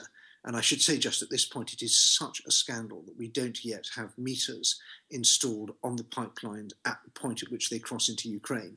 And if there's one point we should be making to our Ukrainian friends is do that now. When the Czechs and Slovaks divorced amicably, they had, is Václav Bartuška in the room? He knows more about this than me, but I think it took a couple of weeks for them to put a meter on, just a matter of good housekeeping. You need to know, count the molecules as they cross the border. It's a very simple principle. And Ukraine is still importing gas from Russia with the meter based at a pumping station somewhere inside Russia. Now that, of course, leads to enormous opportunities for corruption, kickbacks, murk, and disputes. So we should be pushing that very, very hard to the Ukrainians. I think that my feeling, and it's not based on sort of deep inside information, is there's a lot more still going on the sanctions front than we see publicly. It's a bit of an iceberg. That we saw some quite public things with particularly the American sanctions and so on, and in fact there were some more sanctions just yesterday. I don't know whether anyone noticed. The US Treasury came out with a bunch of Crimean politicians who are now unable to do business in the United States, which may not be a great hindrance to them, but symbolically, it shows that this train keeps on rolling. So I think there is still more. There's still more to come, and I would just mention again the Commission complaint, the litigation against Rosneft, and whatever the American criminal justice authorities may be coming out with. Those are three big shoes going to fall in the next few months, all of which are extremely unpleasant for Russia. And though obviously the arbitration court in The Hague is completely independent, and the EU's sort of prosecutorial and competition policy is politically independent, as is the Department of Justice, certainly all these things have a political wind in their sails that they didn't have before. But I think I think that the Russian aggression against Ukraine is not succeeding in the sense of the Maskirovka that I think Putin was assuming, that he could put forces on the Ukrainian border and then not invade, and then be able to say, I'm not doing anything. And in fact, I think it's pretty clear that the sort of Sikorski-built Steinmeier, Fabius, these sort of big European interventions are coming back with a very clear message to European capitals that Russia is stirring the pot vigorously. And we see again and again these provocateurs. I think there was a guy who claimed to be one of the Donetsk leaders. He actually came from Tula. So I think I'm reasonably optimistic about the tightening, that the screw is going to continue to tighten. And what really bothers me is that Putin doesn't realize it, that Putin doesn't think we're serious, because we move in a rather slow way, and often with things not being very, very visible or very clear. And my worry is that Putin's basically in a hurry. He sees the rules of the game are changing against him, and he wants to get, he wants to consolidate his the sort of what he sees as a bridgehead in dividing and weakening the West. And so my really big worry is that he tries doing something in the Baltics, and that he does something that is sub Article 5, probably sub even sort of Article 4 level, and that the West, and we then miscalculate this in one of two ways. Either that the Baltics make an appeal for help of a kind they don't get. So the Baltics say we need American land forces, or large American ground forces, or American NATO forces on the ground now, and it doesn't happen, and that is read as the West backing down, and sort of is terribly bad for NATO credibility. So that if we get into a position where our public expectations of how we react to Russian provocation are not met, that could go extremely badly. The other thing which worries me equally is that we get into a business of sort of ultimatums and escalation. And I keep on sort of wondering about a kind of Baltic missile crisis where we try and put reinforcements in the Baltics. Russia says, don't do it, that's provocative. If you do this, we will do X. And we say, we're going to do it anyway. And they say, right, we're going to do this anyway. And we say, don't do that, otherwise we'll escalate more. And I think there's the combination of the rather our rather strange decision making, which the Russians I think find quite hard to read on their part because they fundamentally don't think we're serious, and the Russian desire to take advantage, sort of opportunistic desire to take advantage of promising situations, I think could lead to a very, very dangerous situation without either side actually realizing what it's fully getting into. So that was a rather long answer, James, to my question, but I'm in brief, I'm reasonably confident that we're going to continue to put the squeeze on sanctions in a way that's bad for Russia, but I'm rather worried that Russia's next move may be one that we're not expecting, which leads to some very bad outcomes. Thank you. Thank you. That was optimism was quite a change of mood in this room, but thank you very much. So next lineup for question is Dr. Kamal Makili-Aliyev from the Center for Strategic Studies in Baku, and then Neil Melvin to follow. Hello, thank you very much for a very informative presentation. I'm going to ask you somewhat obvious, ask you to comment on the role of Azerbaijan in ensuring the energy security of Europe and the implications it might bring for resolution of Nagorno-Karabakh. Right. Well, I think I've spent so many years talking about Nabucco and South Stream and all the sort of southern corridor generally. I feel that this is, if we put the energy into other things that we put into discussing the southern corridor, and this is no disrespect to Azerbaijan, but I just think we kind of focused on Nabucco as a magic bullet, and it was a sort of a line on the map that everybody could understand, and we would have been better putting that energy into that effort into interconnectors, storage, unbundling LNG terminals, and so on. And in the end, the amounts of gas we're talking about in the short to medium term are fairly small, and because of, and if it's coming now, we have TAP and TANAP rather than Nabucco. It's not necessarily going to the right place. It's going to southern Italy and maybe some bits off in the southern parts of the Western Balkans, which is nice, but it's not. I'm afraid it's not a game changer at the moment. I noticed from the European Commission's map that they still have White Stream as a line on the map, and if you put together White Stream and a Trans-Caspian pipeline, you could, in 5, 10, 15 years, be seeing quite large amounts of Azeri and Central Asian gas coming to Europe. But I think it's a very long way off, and I think that the we need in this sort of 5 months to 5 year perspective, which I'm looking at, I don't really see the Azeri. It's a useful balancing item, and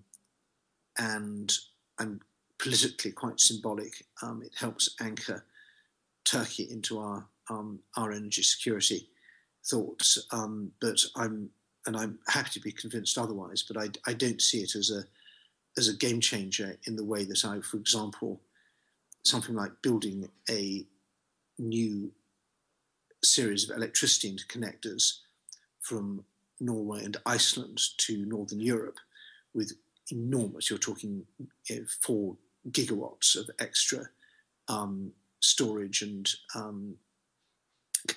extra capacity, and you could do that you can do that in a couple of years. So I'm happy to be contradicted, but my answer is that I think Azerbaijan is for now fairly marginal, and in terms of Nagorno-Karabakh, I just hope that neither side is provoked into an escalation. Thank you. Neil Melvin of CIPRI. Yeah, thank you very much. I think your comments were interesting. I mean, my question, I guess, is that, I mean, the sanctions issue, including the energy issues that you've identified, are essentially, they are a tactical approach. we don't have a political strategy in place. We don't know what we want really to achieve in a positive sense from these sanctions. I mean, what actually are we aiming at ultimately? What's the end game with Russia in this? When I think about the case where perhaps the West has taken this kind of approach the furthest, which is Iran, where we've had colossal sanctions, including on the energy side, the outcome has not been very positive. I mean, we have not broken the Iranian regime. We've strengthened the extremist forces who now basically run the war in Syria and large parts of Iraq. They've found ways around these issues. And ultimately, of course, we're probably going to have to talk to Iran politically because we've not been able to break them. We've actually just sort of exacerbated the regional divisions by this approach. On the EU side, the EU has basically played itself out of Middle East policy because all it can do is agree on sanctions. It's lost its strategic leverage because there's no place for sort of diplomacy in this. So, I mean, I wonder, how do you see, where's all this going? I mean, we're reacting to Russia. We delist Rosneft from the London market. They nationalize BP assets. I mean, so what's the end point from your perspective in all this?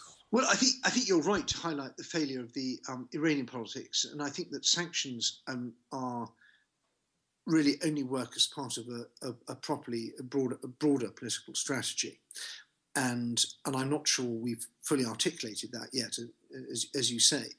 I think there is a pretty fundamental decision at a European level to reduce dependency on Russian gas. I think that that's people really didn't like what happened in 2009, and they really don't like what's happening now.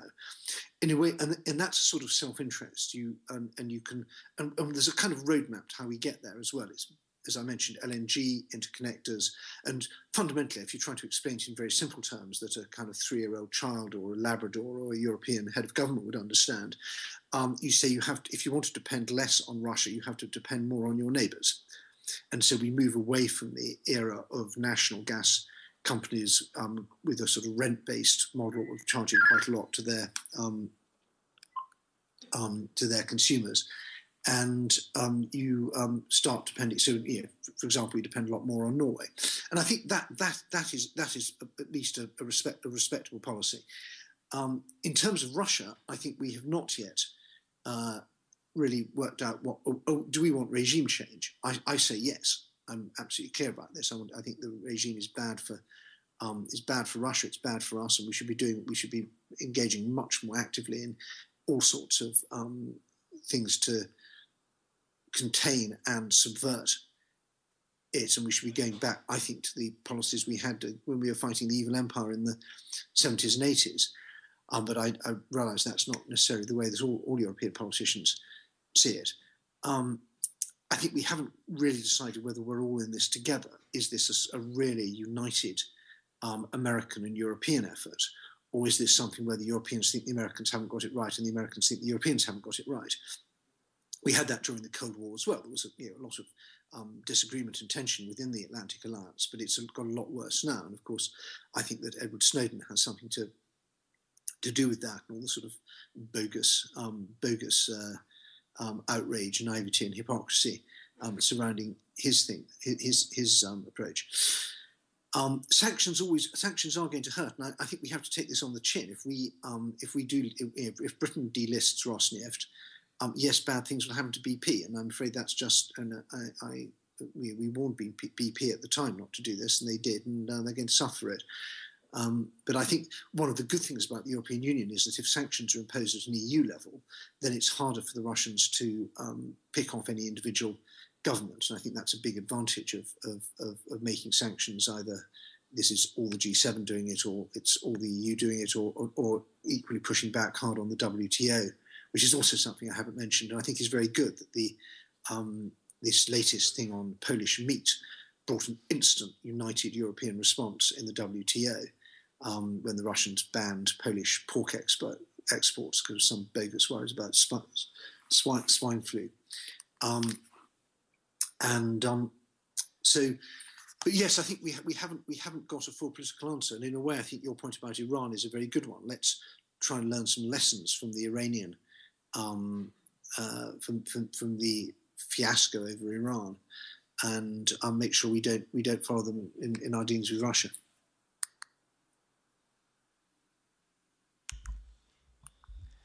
Thank you. And to conclude, maybe I can sort of venture a question of my own. When you wrote about the new Cold War, it was largely sort of Cassandra effort, and accepted more this side of the former Iron Curtain than the Western side. Now, when you know, there is a reality which in some ways you know, was prophesied, and now it's we live in it. What correctives did the developments bring to your sort of initial thesis? I know that your book is being reissued, and is this correct to call this a new Cold War? There have been sort of critics pointing to disanalogies between the classic Cold War and the present stage. And in any case, will Putin win the new Cold War? Gosh, well, thank you for that, Mantas. Yes, I do feel like a bit of Cassandra, and I was right on some things, wrong on others. On some things, I was too optimistic when it came to military force. I reckoned that the new Cold War was about banks, not tanks, and my main message was to say, watch out, this financial dependency, which we are creating on Russia and on Russian money and Russian energy and all the rest of it, is going to constrain our ability to deal with all the other things Russia does, with saber rattling and diplomatic divide and rule tactics and so on. And I wrote it. I mean, I did say, watch out, there's going to be a war in Georgia, and I was right on that. And I do have a couple of pages on Crimea, and I'm glad I have that. But I didn't. One of my standard lines was that Russia can only invade small countries it can drive to. It now turns out Russia can invade big countries it can drive to as well. And so I think that the way in which the enormous amounts of money that Russia has put into rearmament have paid off. There are some bits of the Russian armed forces that are noticeably better now than they were during the Georgian war. And our defence capacity has gone down, not up. You know, Europe is militarily weaker than it was when I wrote the book, and Russia is militarily stronger. So that's a serious problem, and we have to worry about hard security now in a way that we didn't. I think that the financial crisis has also weakened Europe. I wrote in a pre-crisis era when that's given another kick to Western credibility, and we're in a difficult situation on that. I think that in the long run, my basically bleak outlook for Russia is still absolutely true, that the terrible failure of the Putin regime to spend this enormous amount of money on modernizing Russia is just an enormous, it's just a great scandal. Tens of billions of dollars looted every year from the Russian people, who continue to live very badly. Bad infrastructure, bad public services, bad public administration, bad everything. Just lots of sort of phony bombast from the regime about how Russia's a great power again, but it's just nonsense.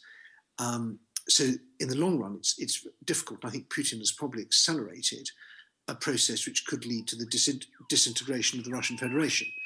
And that's going to be very nasty if it happens. And I'm increasingly worried that it will happen.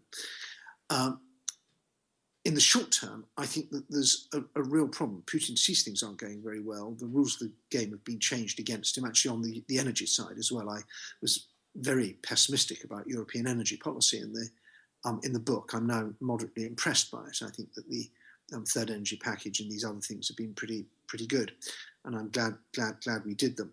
But I think Putin sees that the long run is going against him. He wants to change the rules of the game. He wants to change them pretty quickly before things get worse.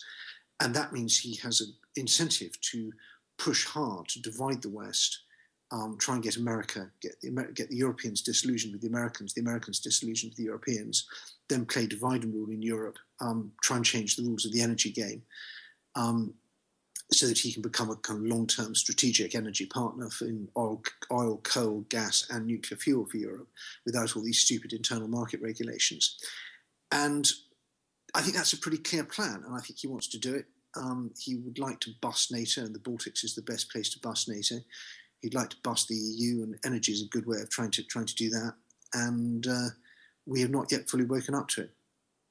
But my book is coming out again on May the 8th with an I told you so introduction. Thank you. Thank you very much, Edward. And let's thank Edward for his remarks and his insights. And unless you want to stay on and listen to the next paper, then we'll have to wave you goodbye. Keep me switched on. I will turn my microphone off, and so I don't interfere with you. But I'd be very happy to keep listening if I may. Oh, of course, we're more than pleased that you can stay with us. So then I give the floor to Neil Melvin of the Stockholm International Peace Research Institute, where he directs the program on armed conflict and conflict management. And he'll speak on frozen conflicts and security in the former Soviet Union area. So, Neil, the floor is yours. Well, thank you very much. It's a great pleasure to be here, and I'd also like to thank the organizers for organizing such a stimulating meeting. I've mentioned to a few of you, this is my second visit to Vilnius. The last time I was here was in March 1990, when as a student I traveled from Moscow to be here for the Declaration of Independence and add my small voice to that particular historic event. And I'm very glad to see that you've done so well without me since that time. So it's a great pleasure to be back here.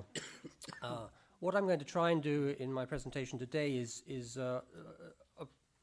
some reflections, I think, about how I understand the changing Western relationship to the protracted conflicts in the context of what is now a shifted security context in the post-Soviet space as a result of the events in Ukraine. And I know this is a very sophisticated audience, but perhaps you'll just forgive me if I sort of go back a bit in history and restate some things which I know you know very well. But nonetheless, I think to perhaps understand some of these issues, I think we do need to at least go back over the last 20 years to understand how we've got here. So, I mean, Russia's move to annex the Crimea has been, I think, widely viewed as a major shift in European security. Writing recently in the New York Times, Mike McFaul, who you all know, the former US ambassador to Russia, the architect of the US-Russia reset, perhaps the person who's been most promoting an effort to try to engage US and Russia relations, argued that this action has effectively marked the end of the post-Cold War era, and therefore, I guess, much of the efforts that he's tried to engage in over recent years. As we enter a new era in relations between the transatlantic community and the countries of Eurasia, in which containing President Putin's foreign and security policy is likely to be an increased priority, the set of protracted conflicts in the region, Nagorno-Karabakh, Abkhazia, South Ossetia, Transnistria, and perhaps now even Crimea, moves into a new strategic context. While the existing set of so-called frozen conflicts represent a significant challenge to further steps to enlarge the European Union and NATO in the region, Russia's action in regard to Ukraine raises a further set of territorial and minority issues which may emerge as a result of the new political and security dynamics in this region. Direct confrontation with Russia, thus needs to be bear in mind, may risk not only an escalation of the existing protracted conflicts, but precipitating increased fragility in the countries of the region in regard to other fault lines and possible further state fragmentation, with the likelihood of additional Russian steps to incorporate these territories or at least have a closer relationship to them. In this context, we see a potential shift in the significance of the protracted conflicts in the region from the position of spoiler of Euro-Atlantic enlargement into this region to possible stepping stones to Russian expansionism. I think it still is at the possible stage at this point. So we are at a crossroads in the security relations to the region. To the extent that the policies of the Euro-Atlantic community are able to shape the strategic calculation and actions of Russia, the response to the Ukraine crisis is likely to vitally shape this security landscape of these territories as we move forward. Against this backdrop, the EU and NATO will need to develop policies and approaches to the countries of Eurasia that focus not only on issues of convergence with European norms and standards, but on building enhanced security relationships and also actively working to promote national integration to counter efforts at fragmentation and separatism. At the same time, even a brief examination of the political reality in Europe today highlights that there are clear and firm constraints on what this potential action is going to be. a broadening of Western perspectives on the region beyond the existing protracted conflicts, as is warranted by Russia's actions in Crimea, underlines that there are quite limited, I think, politically realistic options available to the Euro-Atlantic community in this region. And therefore, without steps to return to some form of shared security arrangements as part of a more comprehensive political and strategic approach to this region by the Euro-Atlantic community, I think we risk the de facto emergence of the larger region as a protracted conflict zone, spreading beyond the existing protracted conflicts. And I'll just explain what I mean by those comments.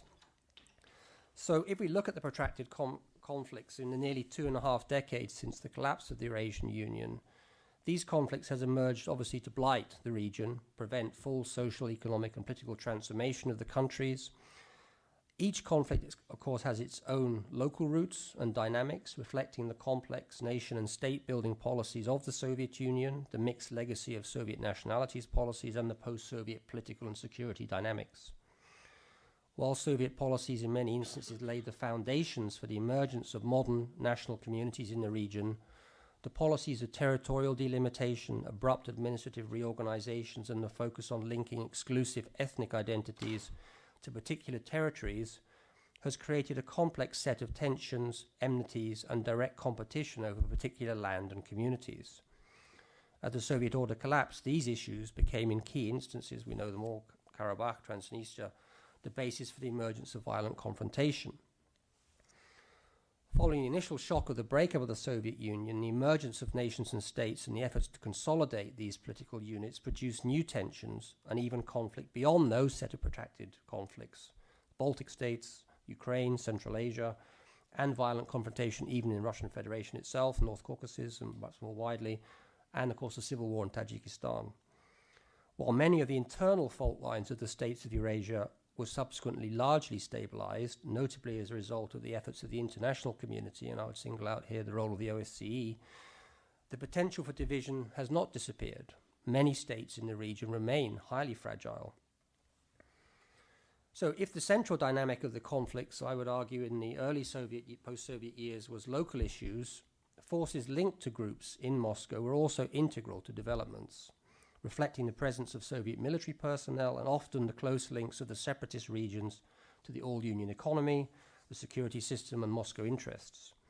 As the Soviet order failed, local military and security commanders, often working with parts of the central authorities in Moscow, made key interventions in the conflicts, supporting particular sides and defending Moscow's interests. While Moscow sought, of course, and we should recognize this, to bring fighting to an end, it often lacked the resources, skills, or political will to resolve conflict, leading to the so-called freezing of conflict, although I prefer protracted conflicts because the conflict is clearly not frozen, they're moving all the time, and situations of no peace, no war. Now, while Moscow's initial involvement, I would argue, in the conflicts in the region was often chaotic and reactive, as Russia emerged as a new country and many of the former Soviet republics demonstrated a desire to integrate into the enlarging transatlantic community, the protracted conflicts became a key tool to ensure Russia's continuing leading role in the region. Gradually, Moscow has developed an approach to the protracted conflicts, a kind of model that ensures that resolution is all but impossible, while at the same time ensuring the centrality of Russia in discussions about neighboring countries. In this way, from a strategic point of view, protracted conflicts have been Russia's strongest tool in preventing Euro-Atlantic enlargement. Today, with the Crimea, I think we've crossed into something else, and this is the issue about Russia's diaspora. And although Russia was closely involved in protracted conflicts in the region, this involvement rarely rested, in the 90s, I would argue, on a clear and assertive claim regarding the issue of Russia's responsibility towards its ethnic kin or the Russian diaspora. This is not to say the issue of Russian minorities was not important. In the early 90s, the question of the Russian diaspora loomed large over the future of the territories of the former Soviet Union. The USSR has recently collapsed, and much of the focus was on what would emerge to replace it. Attention too, of course, at that time, remember very clearly, was on the Balkans, the breakup of Yugoslavia, in part spurred by efforts by emergent states to grab neighboring lands on the basis of claims of ethnic discrimination and solidarity, with, of course, the well-known resulting ethnic cleansing and massacres. So in that period, we could say there were concerns that Russia might emerge as a Serbia of the post-Soviet space, focused on regathering the then estimated 25 million Russians scattered around the region outside Russia, with, of course, echoes to European history in the 1930s. At the time, the American scholar Rogers Brubaker succinctly identifies these issues as constituting what he called a triadic nexus, a dynamic three-sided relationship between national minorities, their home states, and the kin state, claiming special rights towards co-ethnics in neighboring countries. As tensions mounted in 92-95, it seemed as though the peaceful evolution of the post-Soviet order was being threatened by the issue of the Russian communities. Prospect of referendums, of course, we saw that in Narva and other places, Ukraine, Moldova, Central Asia. Secession, distinctly on the agenda, as we see today, perhaps. And reflecting the international concern about this development, considerable research was undertaken within these Russian communities during these years. And I would say the central finding of this research was that the Russian communities were unlikely to emerge as a source of friction on their own. Unlike other traditional ethnic communities or minority communities, the concept of being an ethnic Russian lacked the necessary clarity to serve as a basis for societal level political mobilization. That is, Russian identity as a result of the specific role of Russians and Russian language in the Russian Empire, a role that continued to some degree in the Soviet order, was more like a state identity than an ethnic one. As a result, across the former Soviet Union, there was no single Russian diaspora. Russian identity was contextual. In Estonia, it was about language. In Kazakhstan, it was about being European and included Poles, Tatars, Ukrainians as being Russian. In certain key enclaves, northeast Estonia, Transnistria, East Crimea, East Ukraine, Crimea, northern Kazakhstan, the population saw themselves more as Soviet than necessarily even Russian. So the conclusion at the time, I think, was clear that the emergence of a destabilizing triadic nexus, the kind of relationship we saw in Europe in the 1930s, would depend primarily on the policies of the other two parts of the triangle, the policies of the home state, the newly independent states, and the kin state, Russian Federation. But from the early 1990s, the policies of the home states were closely internationally monitored through the OSCE, notably the High Commission on National Minorities Office. In practice, this meant the home state bore primary responsibility for the protection and development of minority communities, with the international community serving as a guarantor against rights violations, while the kin state role was focused on cultural and educational support, at least in an ideal sense. As a result of these security arrangements, the responsibility for the Russian minorities outside Russia was to a significant degree shifted away from Moscow. Although Russia maintained the opportunity to monitor and engage on this issue as a participating state in the OSCE, notably, of course, it used that very much around the Estonia and Latvia questions, nonetheless, this was an international question. As a result of this approach, the Russian minority issue was significantly desecuritized and became a political issue fundamentally. In this context, and facing major domestic constraints because of the enormous domestic challenges following the collapse of the Soviet Union, for the next 2 decades, I would argue Russia followed a largely responsible course in regard to the Russian diaspora issue, leaning instead primarily on the protracted conflicts for its leverage in the neighborhood. In terms of the Russian diaspora, Moscow essentially accepted the creation of the newly independent states, conceded the principle that these states were primarily responsible for the well-being of the Russian minorities, even if there was little hesitation to raise concerns about the Baltic states, while the far worse plight of Russians in Turkmenistan was rarely or largely left unremarked. This is not to say the Russian diaspora issue was not important for Moscow. And indeed, I think it was central in terms of the construction of a Russia post-Soviet identity in the international order.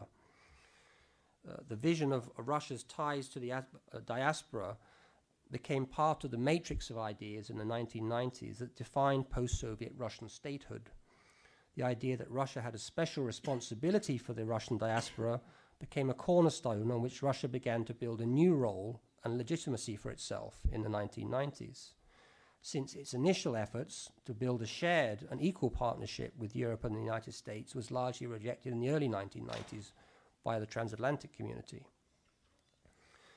So the diaspora issue formed a key element of Russia's claim that it had a special responsibility in the post-Soviet world, and by virtue of this responsibility was a regional or great power, supported by and justifying its then role in, or its continuing role as a Security Council permanent member, its strategic nuclear forces, and its global, although shrinking network of allies, notably, of course, Syria and the Middle East. So today, where does this leave us? Well, over the past 15 years or so, we have seen a steady weakening and perhaps a breakdown of the arrangements that were set in place in the immediate post-Soviet period to manage these kind of security challenges of Europe. In its place have arisen two increasingly competing regional securities orders, one focused on Moscow and one focused on Europe and the EU and NATO. This growing competition has come to a head in Georgia in 2008, Ukraine today, and as the concept of shared security space has given way to competition, so the relationship between Russian minorities, their home state, and Russia has been re-securitized and shifted into a bilateral context once again. So actually the undermining of the OSCE by this two-sided competition, I think I would argue, is directly responsible for this re-securitization to some degree. Now, from a Western perspective, we know this is a story about the emergence of authoritarian kleptocratic orders in the East, resistant to political reform and prone to human rights abuses, and a turn away from integration into a Western-created and led security order. And so, therefore, the questions are fundamentally about rule of law and democratization, and perhaps even today a return to some kind of imperialistic 19th century policies.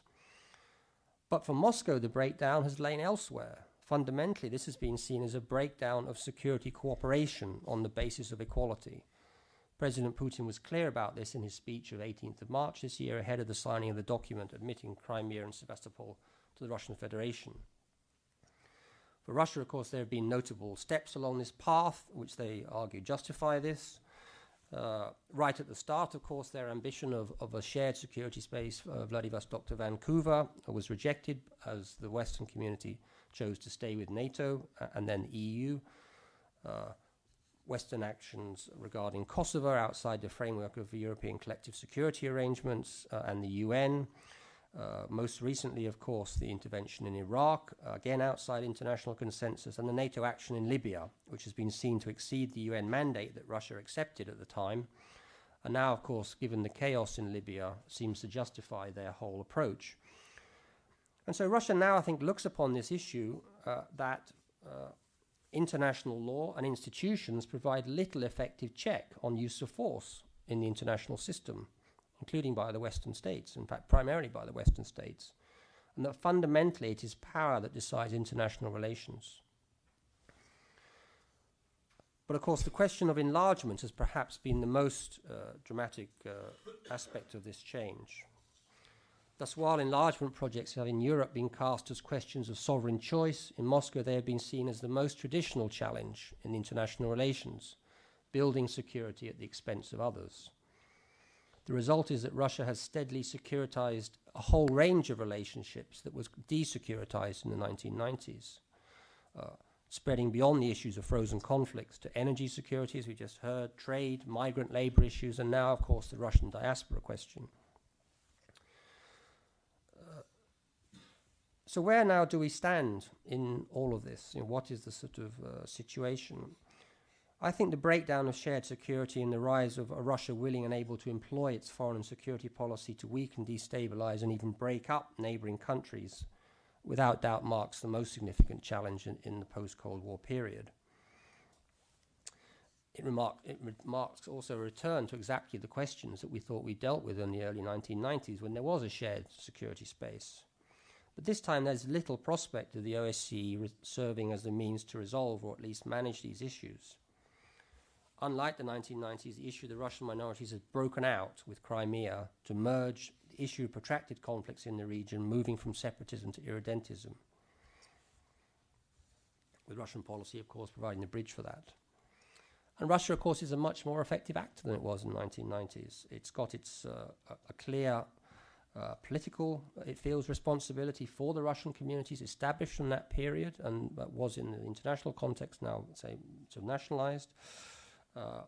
It has sophisticated tools in the form of some of the soft power things that James was talking about, and we saw this deployed very effectively around Crimea. And it also has its own institutions, its counter-integration agenda, the Customs Union, Eurasian Union, Collective Security Treaty Organization. What this means, I think, is that not just Russian minorities, but now a whole range of minorities are in a new security situation. Minorities that are now being viewed once again as a possible security threat, as a fifth column, open to external manipulation. Within this context, you'd quite like to see these minorities again turning inwards, perhaps becoming more aggressive. So the shockwaves of this Crimea situation are going to be quite broad. So just to conclude, what does this mean for Europe and its Eastern strategy? The annexation of Crimea and Russian military posturing towards east and southern Ukraine has highlighted the need to upgrade existing policies. Much attention is focusing on the role of NATO and the implementation of policies and agreements with the Eastern Partnership. At the same time, NATO, or perhaps most importantly, the United States, has indicated it's not prepared to engage in direct military confrontation with Russia over Eastern Europe. Equally, the European Union, notably Germany and France, is not ready to offer a membership prospect to the countries of the region. And if the reports that are emerging recently about the latest EU foreign ministers meeting, the Gimnich meeting in Athens, they are also increasingly looking to pull back on the existing Eastern Partnership approach. So for much of the past 20 years, these protracted conflicts have been seen as issues to be resolved to assist the region in its transition away from the Soviet order and as a step towards embracing Euro-Atlantic values and perhaps eventually becoming part of the community itself. In this sense, the protracted conflicts were viewed, I would say, outside the European, from the European perspective, the European security issue. Now they are clearly part of the European security agenda as a result of the fact that they are now integrating into this wider security space with the key question with Russia at the heart of it.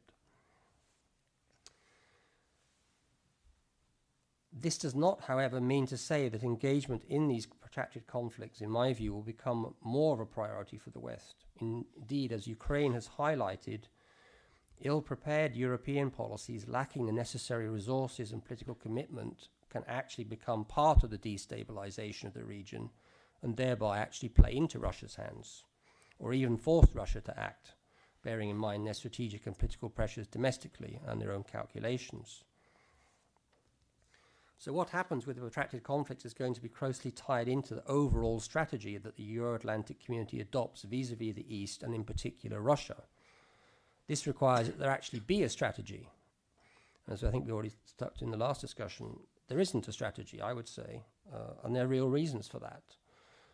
Europe has approached this region at a technical level and as a set of policies that are primarily about building consensus inside Europe rather than dealing with the problems in Eastern Europe. And that is at the heart of the European Union project. Changing that dynamic is going to be extremely difficult, particularly in a post-Lisbon context where that dynamic has now been institutionalized in the form of creating these EEAS and the role it has, sort of downgrading of member states as actors in this region. We also, of course, don't know what we want from Russia. There is no political consensus in Europe, and that's why we approach this region in a technical way, because the only way we can agree is not to discuss politics. There is no end goal for Europe. Germany wants one thing, France another, the UK another, and Poland probably something else. So can we actually have political agreement to move forward? And if we can't, is the risk actually that this kind of half-hearted engagement in the region actually is going to cause further destabilization? And I think we have a responsibility to consider this carefully. I mean, it's obviously Russia annexed Crimea, but this destabilization took place in the competition between EU and Russia. I mean, EU was a catalyst for the crisis in Ukraine and was then not able to actually deliver in terms of actually resolving it and providing the resources. So are we going to carry on in that line? In which case, of course, then we are basically saying that the countries in the middle are going to have to bear the responsibility and the suffering that goes with this kind of policies. So my conclusion is, in the absence of this necessary political and the resource commitment by the Euro-Atlantic community to address these issues effectively, which I don't see necessarily coming forward for some years to come, we're going to have to look to some way to returning to at least part of the Paris, the Paris principles that led to the OSCE being created, some part of shared security, and building some kind of dialogue again with Russia, alongside a commitment to strengthening security engagement in the NATO countries, particularly I would say the Baltic countries, Poland, Central European countries, and some stepping up of economic sanctions. But ultimately, this has to be about deciding where we're going to go with this policy, because I think there's also a risk that we may stumble into a policy that actually strengthens extremism in Russia at the same time as we don't have the tools to deal with it. Thanks very much. Thank you. I think it's hardly possible to strengthen Russian sort of extremism at the moment, but that's probably our little that we do can actually increase the situation or sort of the ferocity of that. But right, let's revert to the discussion now. And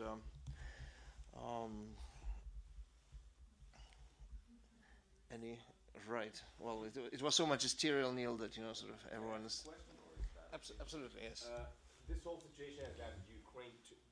Actually, I would like to ask you: to what extent is this a European problem, strictly European problem?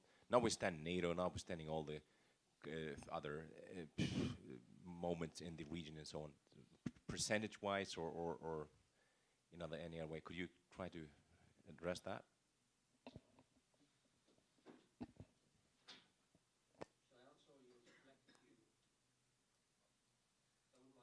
Since there are no sort of few at the moment, then maybe you can gathering their strength.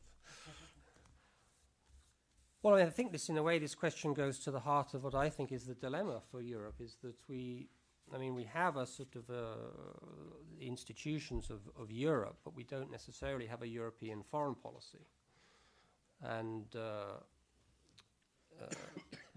we have the association agreements and so on, which are, I think, have noble aims and in the long term could be very important. But it's not really a foreign policy, I would say. It's a transformative agenda lacking a political strategy. And you can see this obviously Russia has identified this as the weakness, is that if you sign an association agreement or come close to it, Europe is not able to act politically to anticipate what Russia may do. I was talking to Vlad just before this morning, and of course, I think both he and I had thought, if there's going to be a problem in Ukraine, then Crimea will be where it happens. But this didn't seem to be an issue, that there was no political strategy around the association agreement. And you can see this in the way that Europe approached Ukraine. We had a very technical discussion run from Brussels about negotiating food standards. Then there was a concern that there was no political dimension to it, and so the Yulia Tymoshenko issue came onto the agenda. For some reason, that was the focus. Then the crisis unfolded. Ashton and Fuller tried to resolve it, but obviously they had no political weight. And then it took the 3 foreign ministers, and finally the member states came in. So I think that unless we can find ways to have the member states engaged, then we can start to talk about a European issue, I think. Then because it's actually perceived at the political level in Europe as a challenge for the member states. Otherwise, it's just at risk as being a sort of, we shunt it to Brussels or to some countries who are interested, but it's not seen as a genuine European question. Thank you. There is dormant Edward Lucas behind the screen, of course, who might want to come in, but yes. I have a question. When you said that European Union actions in sort of association negotiations with Ukraine was a catalyst for Russian intervention, it sort of presupposes that in fact Russian strategy vis-a-vis Ukraine, annexation of Crimea, was developed as an ad hoc response to a sort of crisis situation. Whereas if we look sort of more systematically, and then yesterday's discussions lead to believe that actually, well, there was a sort of long-term strategy of regaining ground in place, and it was just waiting for a suitable incident for it to be deployed. Just like it would be futile to argue that actually it was Saakashvili's anti-terrorist sort of operations which sort of caused the war in Georgia. It was there waiting to, sort of the design was there waiting to be deployed until suitable occasion presented itself. I think from the very first days after the dust settled over Bucharest in 2008. So, well, that's my question, and my colleague Egidius also has a. Thank you. My question is also relates to your saying what unfortunately Europe has no strategy. Unfortunately Europe has no strategy. Unfortunately Europe has not. So who has to invent that strategy? So we are the people who have to invent that strategy, not say, sorry, we have no strategy. And the problem is what European Union is too weak to decide. I wrote my Twitter here, what we are talking about the competitiveness, but we have to talk about solidarity. How can we decide? And I remember and I admire how brave, for example, NATO was in 50s when Turkey and Greece, they were not ready really to defend even themselves, but we were accepted to NATO, and now we are happy what we did that. Now, we are saying what is the problem, what Ukraine is a weak state. And we cannot accept Ukraine because it is not ready, and we are sorry, we will not decide anything. So my suggestion is make Ukraine ready. Make Georgia ready. Not say Georgia is not ready, so Russia is winning. But if the problem is here, so how to make Georgia ready, how to make Ukraine ready. And, 20 years ago, Denmark was a very brave country which insisted to invite Baltic states to the list of candidates to European Union. We were not ready at all in 1993, but they said, please give them the chance. And the European Union gave us the chance, and now you see we are happy in that club. So I want to say, maybe I'm too brave here, but we are always talking how to discuss with Russia, how to live with Russia, how to take Russian gas, but probably it's better to discuss the issue how to live without Russia, because Russia needs us more when we need it. Now it looks like all we are victims of Russia. Not at all. Compare our economies, compare our military strength. We are enough powerful to say no for Russia. But somehow we're too lazy, to have a dream to change that world. We're still living in that what Russia is forever, what Russia's idea will never die, etc., etc. So my suggestion is here we are very free and independent. So have a dream. How really? My suggestion is how Europe has to look to be the happy continent. Europe after 10 years. What the map of a happy Europe has looked like? With Abkhazia, without Abkhazia, with Crimea, without Georgia, or with Georgia? Thank you. Well, as it is, you caused Edward Lucas to switch off a bit. Because of me? Well, during. I don't know whether it's because or not. I mean, I think I share, I share your ambition and desire. I think this is the challenge. On the other hand, I'm quite pessimistic about whether we can answer it.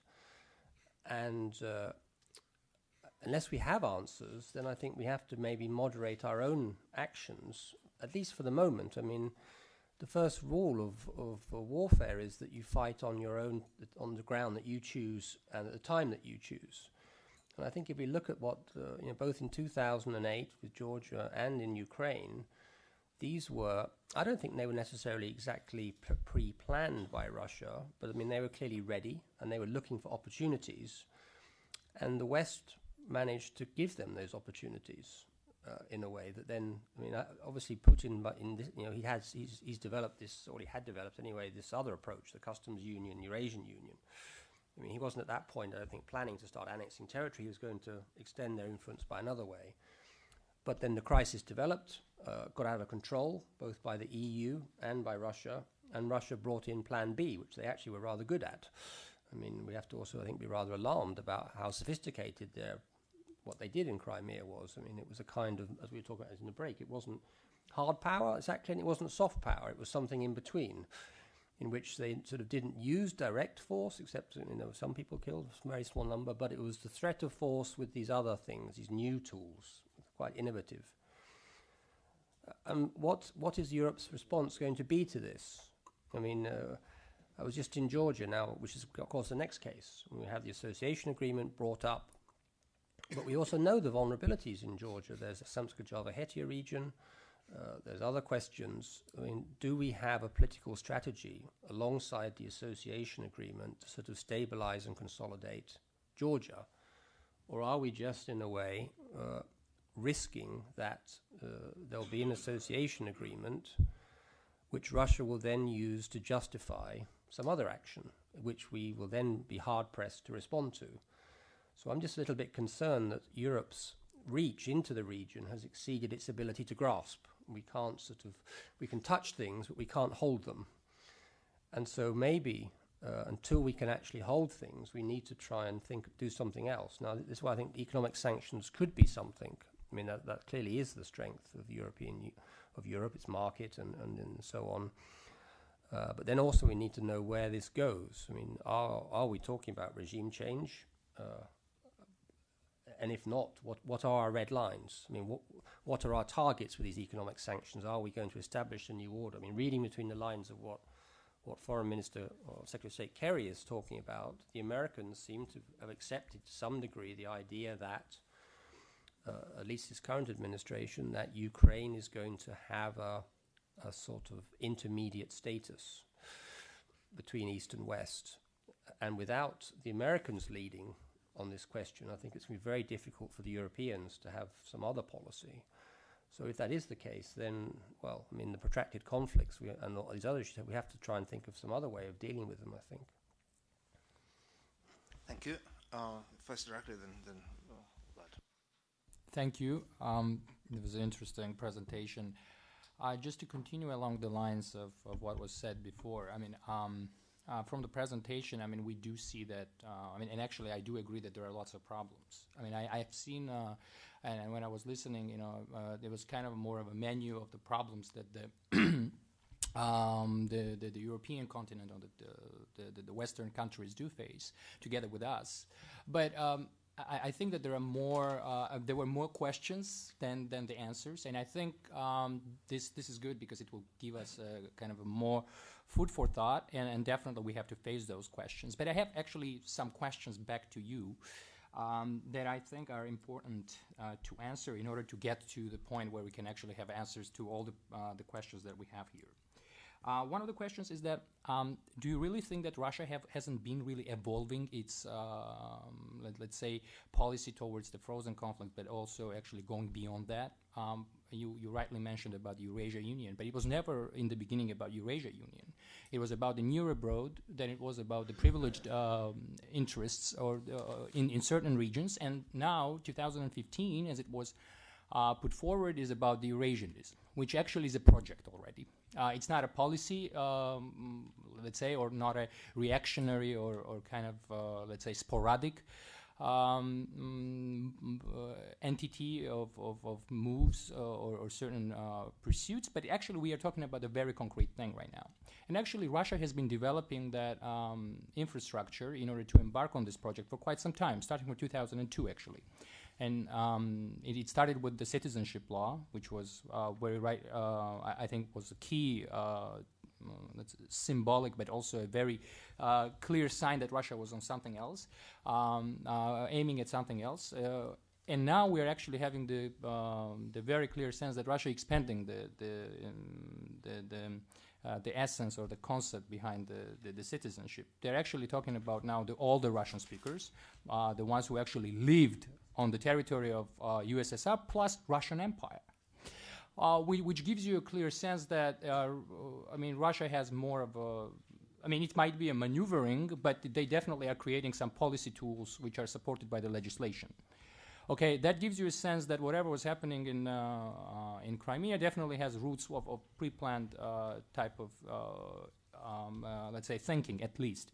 Okay, then there was the amendment to the law on the defense, which actually authorized Russian forces to be used outside Russia's territories, and that was very much what Russia is doing right now. They don't have the so-called constitutional problems or the law-related problems anymore.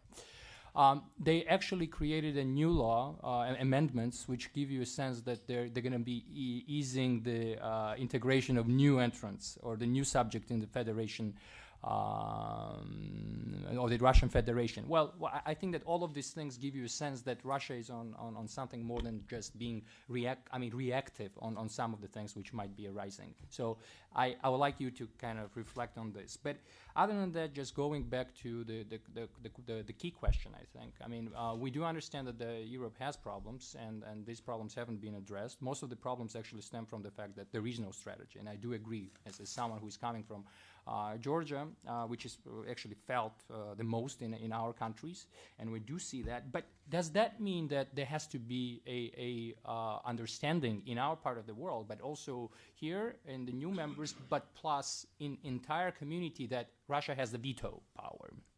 Let's call it the de facto veto power. Let's don't call it the legal one. But is there an understanding that we are moving towards the veto power on the expansion of the, let's say, European space, plus now the NATO dimension? The other question is... so there was only one question, was it?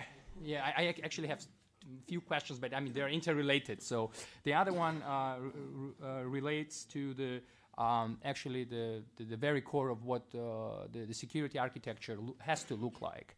And if we're saying that Russia was a legitimate, okay, Russia's actions were reactive, but it was not really their fault, it was the fault of the European Union because they started to meddle, then what do we do with the principles which actually do create the basis of the security that we are all embracing, which is territorial integrity, non-interference in the internal affairs, the sovereignty?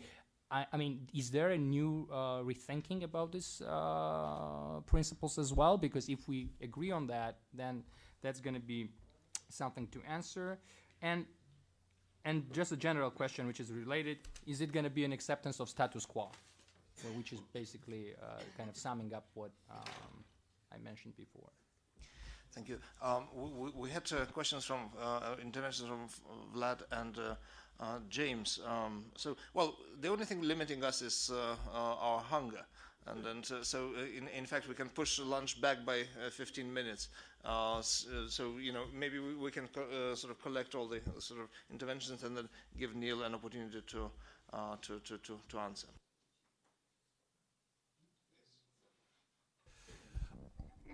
Thank you. I agree with almost everything that was said about the European Union. I'd like to add a comment about NATO. Russia is moving into a vast security vacuum in Europe's immediate neighborhood. NATO has allowed this security vacuum to develop and to become deeper in recent years. I've written a series of papers very critical of NATO's failure to secure its direct neighborhood. NATO focused on distant expeditionary operations, far away from the theater, all of them leading in strategic defeats. No gain, and instead it has allowed the direct neighborhood to become a free hunting zone for Russia. This is what needs to be corrected. Russia, after Crimea, rushing to buttress the eastern flank of NATO, Poland, the Baltic states, and Romania, the measures looked like tokenism in the first place, but there is no concept about NATO securing its direct neighborhood. Russia has a free hand from a military point of view, and NATO does not propose any countermeasures. NATO is not a security actor in its immediate neighborhood. NATO has become irrelevant to the neighborhood.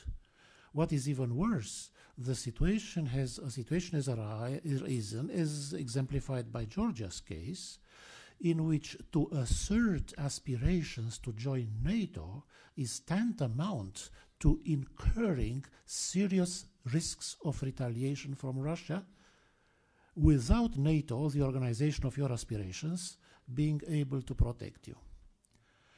I think this is what NATO must address at the upcoming summit and during the tenure of the new Secretary General. And I think it would be very useful for at least some member countries of NATO to raise this issue in internal NATO discussions. What is NATO doing in the neighborhood? Thank you. So, James, then your I think question. I should withdraw. There's a lot of questions here, and I speak to Neil quite a lot. Well, we can keep them to the concluding session, and you know, the remarks and questions when that were not voiced now. Sure. I'm sure. So, Neil, then. Yeah, no, thank you. They were very interesting questions. I'm not sure I can do justice to them because I think these are really the fundamental questions that Europe faces, and many greater minds than mine are struggling with them and the politics of them. But I mean, I think a couple of, my time is short, I want to just highlight a couple of things. I mean, I think how do we understand Russia's strategic actions here? How do we understand them? I mean, my own view is that Russia is still looking fundamentally at trying to block Western enlargement than necessarily trying to expand back. I mean, I think we're at this sort of hinge point. If they go into Ukraine, South Ukraine, East Ukraine, we cross something else. I mean, I think the dynamics of the Ukraine crisis couldn't have been exactly foreseen, but clearly they had some plans. I mean, and I think occupation of Crimea was Plan B. Plan A was to have Ukraine come into customs union and to sort of gradually shift their influence that way. We don't know now what's going to happen to Plan A in general. I mean, is customs union, Eurasian Union, can you actually have such organizations now, which are kind of soft power organizations, when many of these countries are going to be very nervous about the implications, not least Kazakhstan, of Crimea.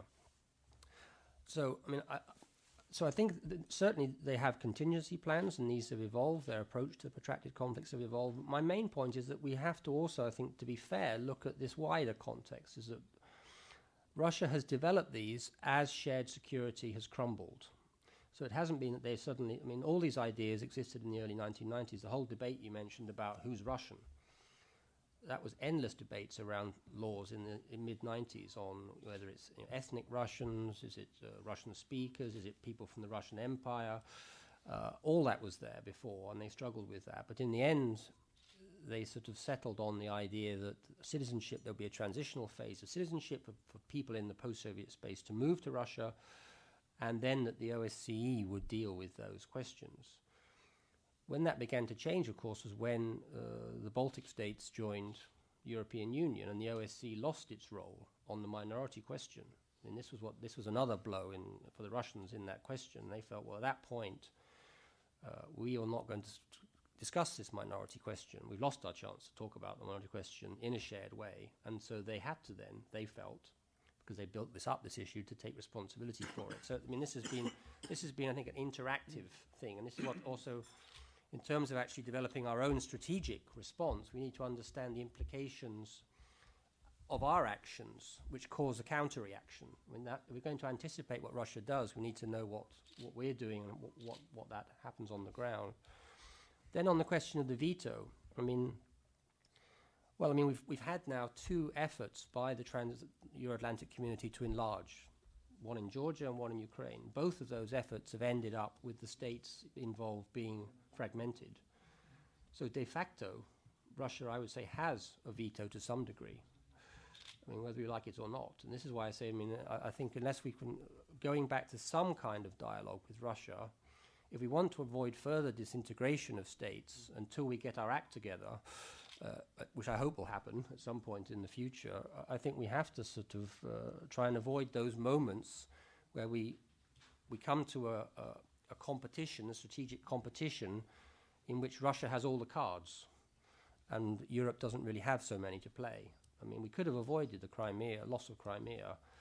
I mean, Europe was actually going to sign an association agreement with Yanukovych. I mean, the most corrupt person in the East. We knew who he was and what he was doing, and yet we were willing to do that, to push that issue, without necessarily the preparation on the ground. And then, of course, we seemed surprised when part of the population rose up against him and the loss of the European prospect. So I think we just need to be a bit smarter on that. And lastly, I think someone asked about the sort of the principles. And again, I think we need to, of territorial integrity and what we stand for. I think also we need to be, I was just in Baku, and I was surprised to learn that, you know, the European Union, or Europe, is projecting 2 stories on territorial integrity. At the 28 the member states, we support the principle of territorial integrity. But at the EU level, because of ENP and all these things, we don't support that principle exactly. We sort of, around Karabakh, we sort of have a more flexible idea. So also we need to have a more focused political strategy so that, you know, Azerbaijan obviously made a difficult decision in the United Nations General Assembly to vote and condemn Russia's position on Crimea. Armenia went the other way, but now we're giving Armenia a lot of money under ENP.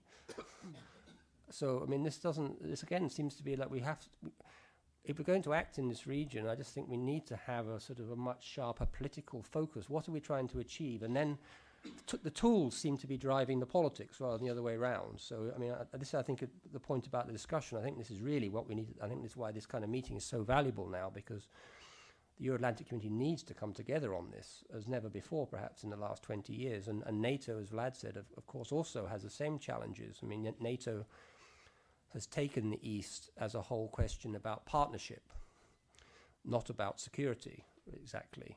And we need to obviously think about that in a different way, perhaps, now. Thank you. I'd like to welcome Professor Landsbergis, the first head of state of Lithuania, who has just come in, and Emanuelis Zingeris, also a signatory of Lithuanian independence. Neil, when you were there, they were doing the work in the Supreme Council, and short interventions from them before we adjourn for lunch. So, Professor. In a sort of intervention, yes? Or it is my main course? That's your main course is the dessert. Yes, of course. I was a little bit concerned by remarks of Honorable Vladimir. It is so nice to have here that Vladimir. About NATO, maybe disability or not preparedness to defend every member everywhere, and even more to defend neighbors to NATO. It was a new formal or less formal concept indeed, and sometimes it was helpful. It was helpful to avoid greater massacres as in Bosnia, when Europe was absolutely helpless to do something. Only NATO could intervene and to lead to Dayton Agreement. The same with Kosovo. Kosovars were sentenced by Milosevic, having in background Moscow, sentenced to be expelled from their land. It is about 1 million people which would appear as refugees in neighboring Balkan countries, creating a total disaster everywhere, in Albania, in Macedonia, and around. That was a greatest bomb which should help Russia to preserve and to continue Russia's influence in Balkans, first via Serbia, but not only. Relying on Russia, Serbia lost everything, piece by piece. But it was a point when, with Kosovo, it could be managed a great revenge on all area, on all the Balkan region, if millions of Kosovars are becoming refugees in the endless camps, abuses and feeling of revenge. It did not happen because there was NATO. NATO was blamed, was called every possible bad names until now. What it was a bad example that NATO intervened in a sovereign country, Serbia.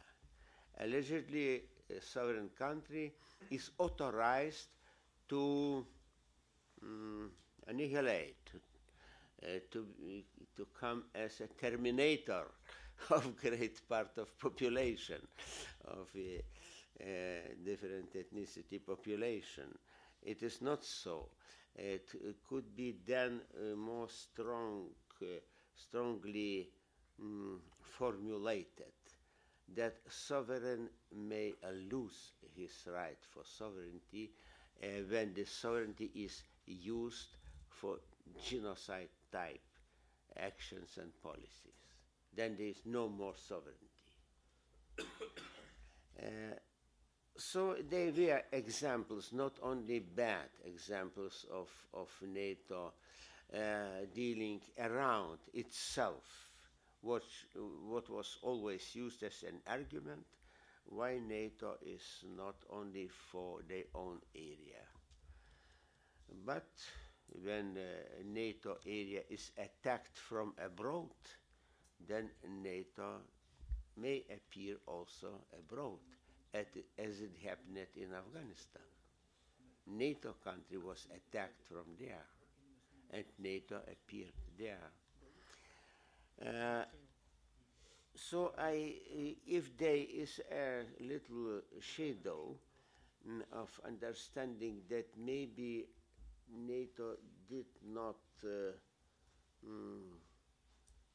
make such a steps as an accession of new members which are hardly to be defended.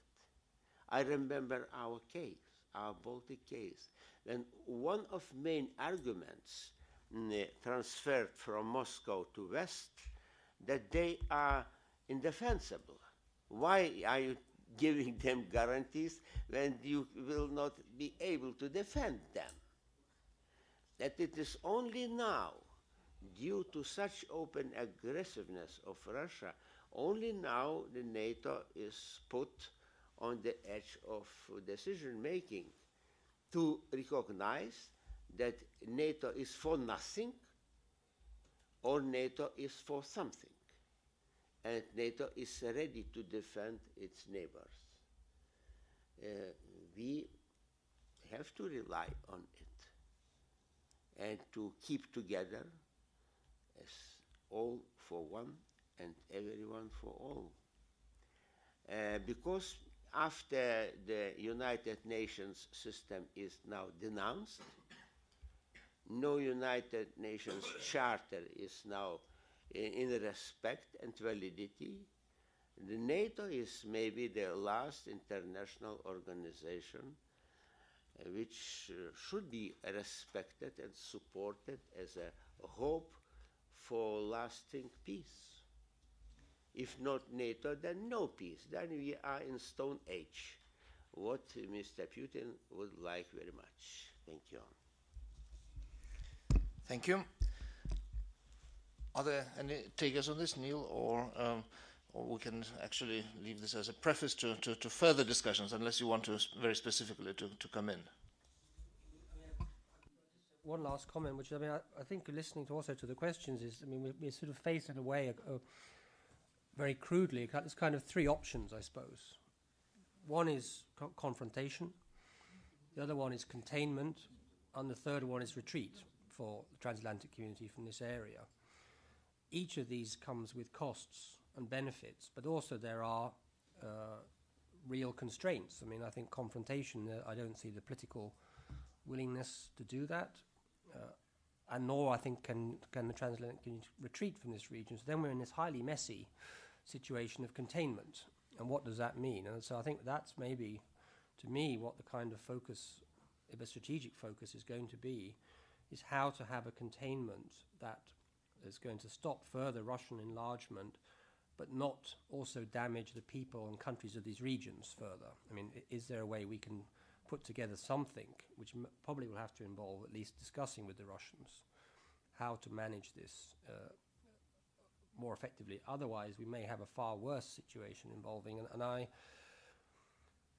mean, I think there are worse people in Russia than Putin. I mean, and this is also the concern, is that, I mean, he's obviously not a very sort of pleasant person from a European perspective and what he represents, but there's another generation coming up. I mean, you look at the xenophobia in Russia, some of the really sort of extremist groups, some of the even second-order politicians who are linked to these groups.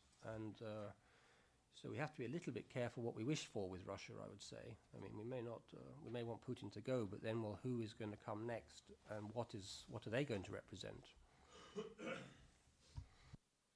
Thank you. I have to adjourn this discussion now. I'm sure that there are sort of further thoughts and wishes for further intervention, but we'll reconvene after lunch in 40 minutes. So shortly after 2, in fact, as close to 2 as possible, and then we can continue with our discussions.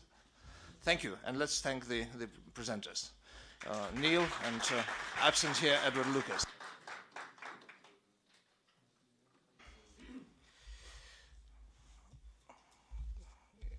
We've reached a stage where media attention becomes a sort of positive spanner in the works. And the speakers, I gather, the panelists are sort of detained by television, but we have no option but to move forward. Thus we start our final couple of panels, and I'm very grateful to Vlad Sokor, who seeing an omission in our program, because when we in fact issued invitations and designed the program, the Crimea had not happened yet, so he kindly offered to present a sort of double bill, a paper on the 5th protracted conflict, the newest protracted conflict in Crimea, and followed with his earlier pre-agreed topic on resolution of the frozen conflicts. I suggest that we take them one by one and have sort of a discussion after each, possibly, probably, unless you, yes. So we have a sort of more measuredly spaced. Vladimir Sokor, James Tower Foundation, again, a man who needs no introduction.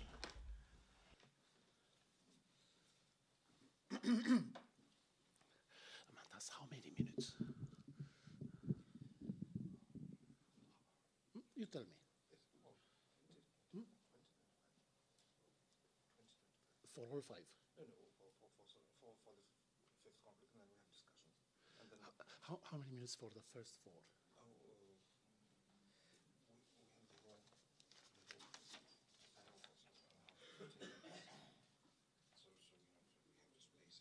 Yeah, so how many minutes for the first 4, and then how many minutes for Crimea? Oh, that's up to you to choose. No, you tell me. Well, 5 minutes for each, and then 10 for Crimea. Okay, good.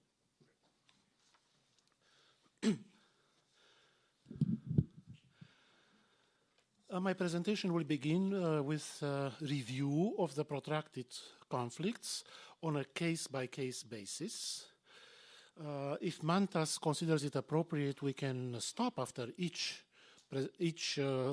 chapter of this presentation and discuss each conflict individually and then move to the next one.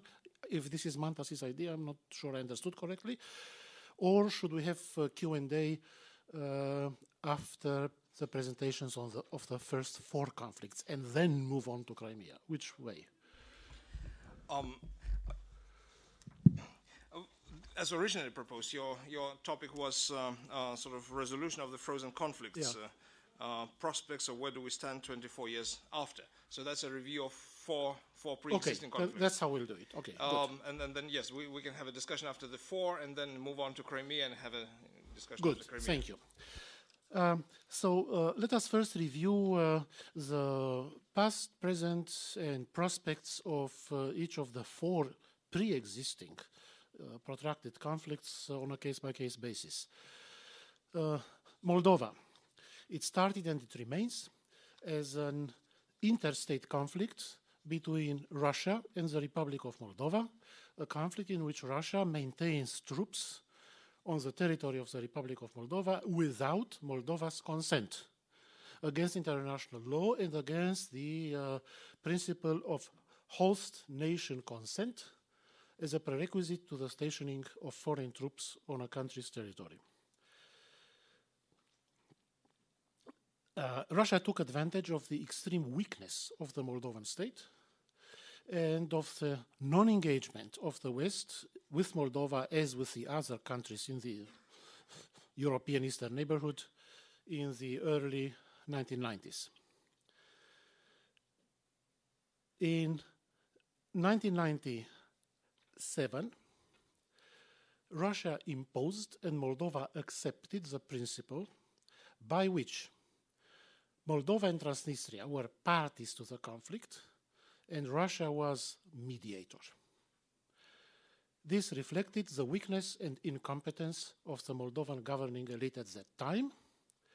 It also reflected the vulnerability of Moldova because of its internal competitive political system. President Petru Lucinski at that time accepted this deal in order to obtain Russia's benevolent neutrality to Lucinski's re-election the following year as president. The re-election attempt failed, but the principle of Tiraspol and Chisinau being parties to the conflict and Russia arbiter and mediator remained. It remained initially on paper until it was finally also accepted by the Western powers, particularly since the 2008 invasion of Georgia by Russian forces. The European Union collectively and its member countries and the United States have moved to the acceptance of the notion that this is an internal Moldovan conflict. And as I mentioned yesterday, I was in a panel with 4 European ambassadors to Chisinau in December of last year, in which the 4 ambassadors, taking the floor one after the other, presented the conflict as one between the 2 banks of the Dnistru River without reference to Russia, which of course I contradicted. The negotiating format. Until 1997, bilateral Russian-Moldovan format, in which Moldova had no chance. From 1997 until 2005, a trilateral format in which Ukraine joined Russia as mediator at the invitation of then Foreign Minister Evgeny Primakov. So from 1997 onward, we had 2 mediators, plus the OSCE as facilitator, if I'm not wrong. It has a slightly different title, but the OSCE is co-equal with Russia and Ukraine in this framework. This meant a great overrepresentation of Russia, given the fact, oh yes, and Tiraspol, of course. Tiraspol, Chisinau, Russia, Ukraine, and OSCE, which implied a heavy overrepresentation of Russia due to Russia's internal veto power within the OSCE, OSCE being unable to make decisions without Russia's consent inside the organization, plus Tiraspol's vote plus Russia's own vote. So heavy overrepresentation. It reminds me of the Dagomыс framework for negotiating the South Ossetia conflict in terms of Russian overrepresentation. The format was internationalized briefly in 2005, the so-called 5+2 format. All of you have heard about it.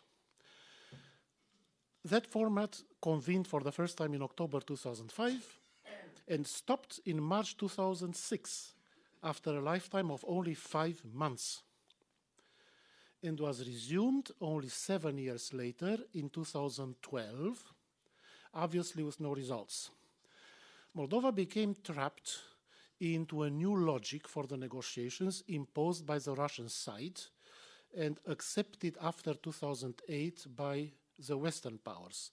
The logic is that prior to a political settlement, there has to be confidence building and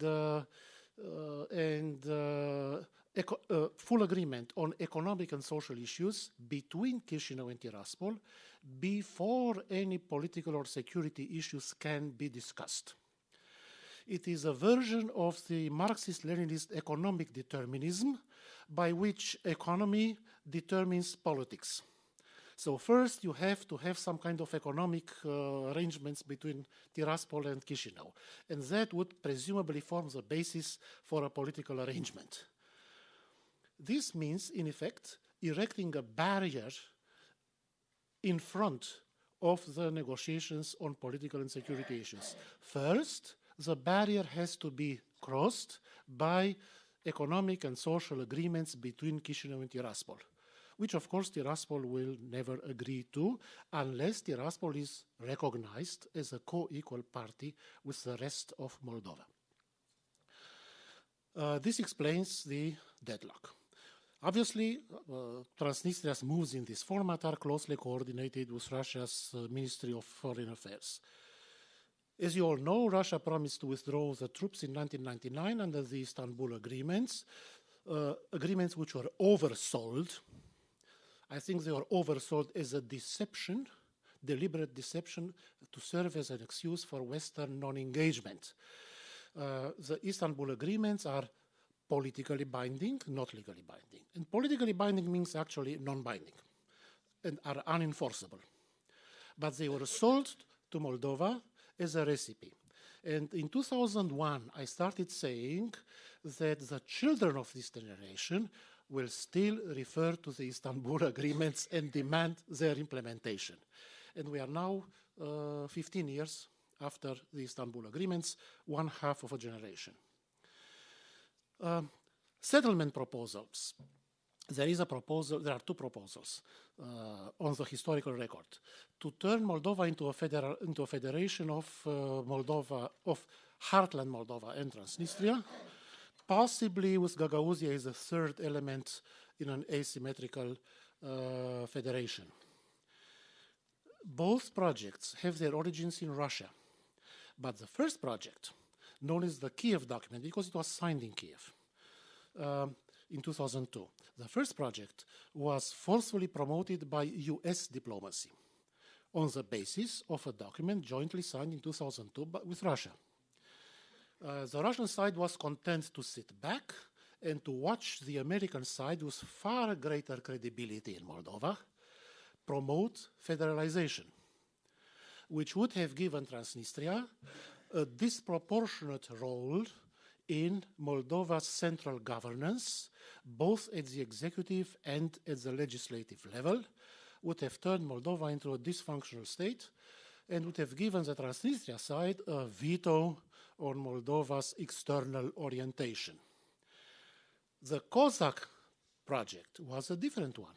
It was a purely Russian project, not a joint Russian-American project. It was even more radical compared to the joint Russian-American project. Russia and Moldova negotiated on both projects in parallel. As you all know, in November 2003, President Voronin, a communist president, rejected the Cossack memorandum.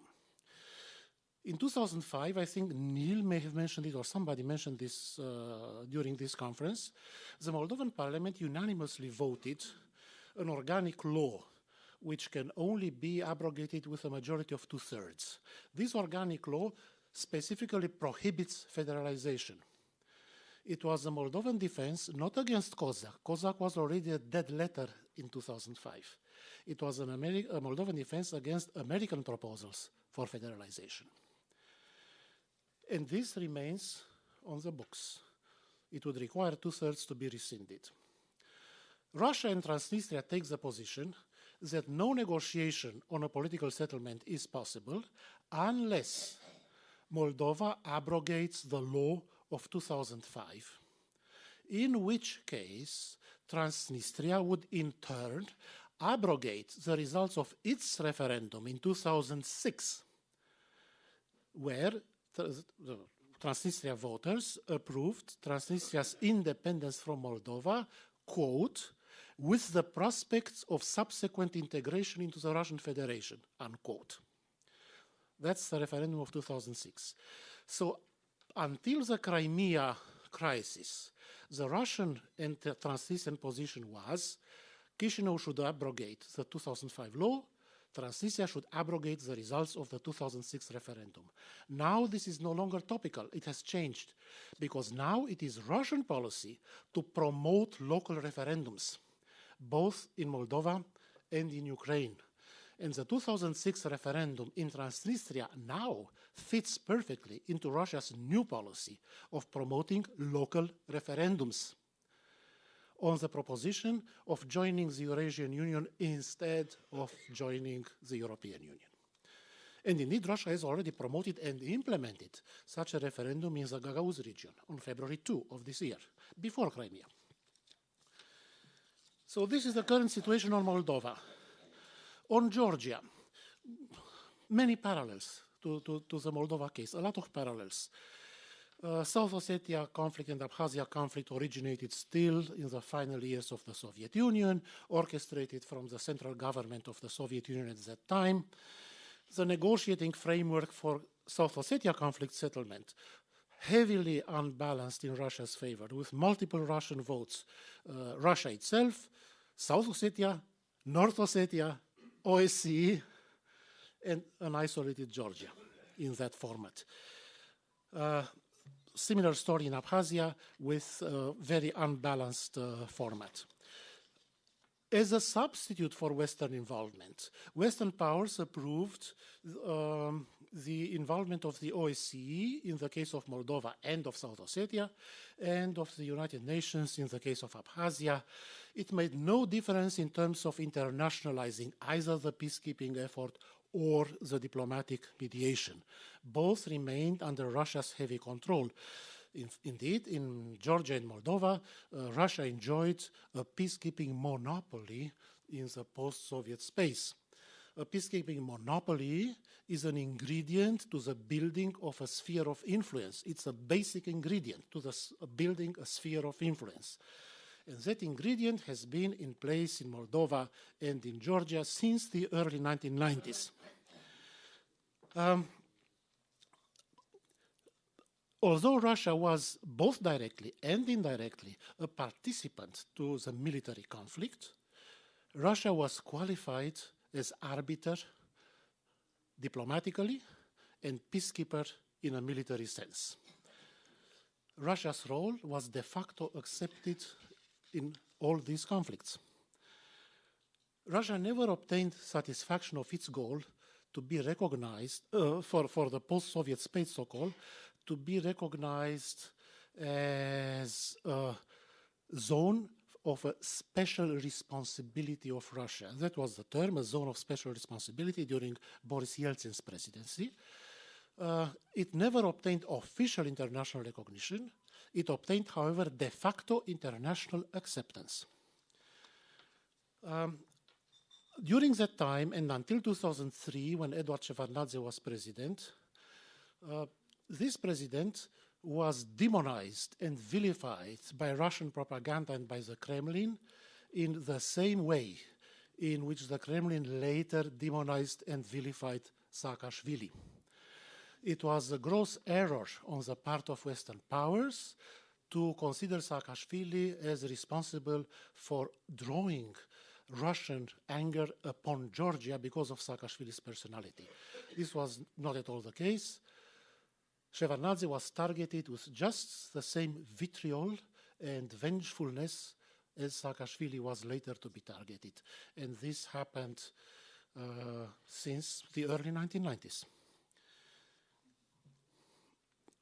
Following the regime change in Georgia and the advent of the Saakashvili government, Georgia became the first and thus far the only post-Soviet state to successfully deploy soft power against Russian forces in Abkhazia and South Ossetia.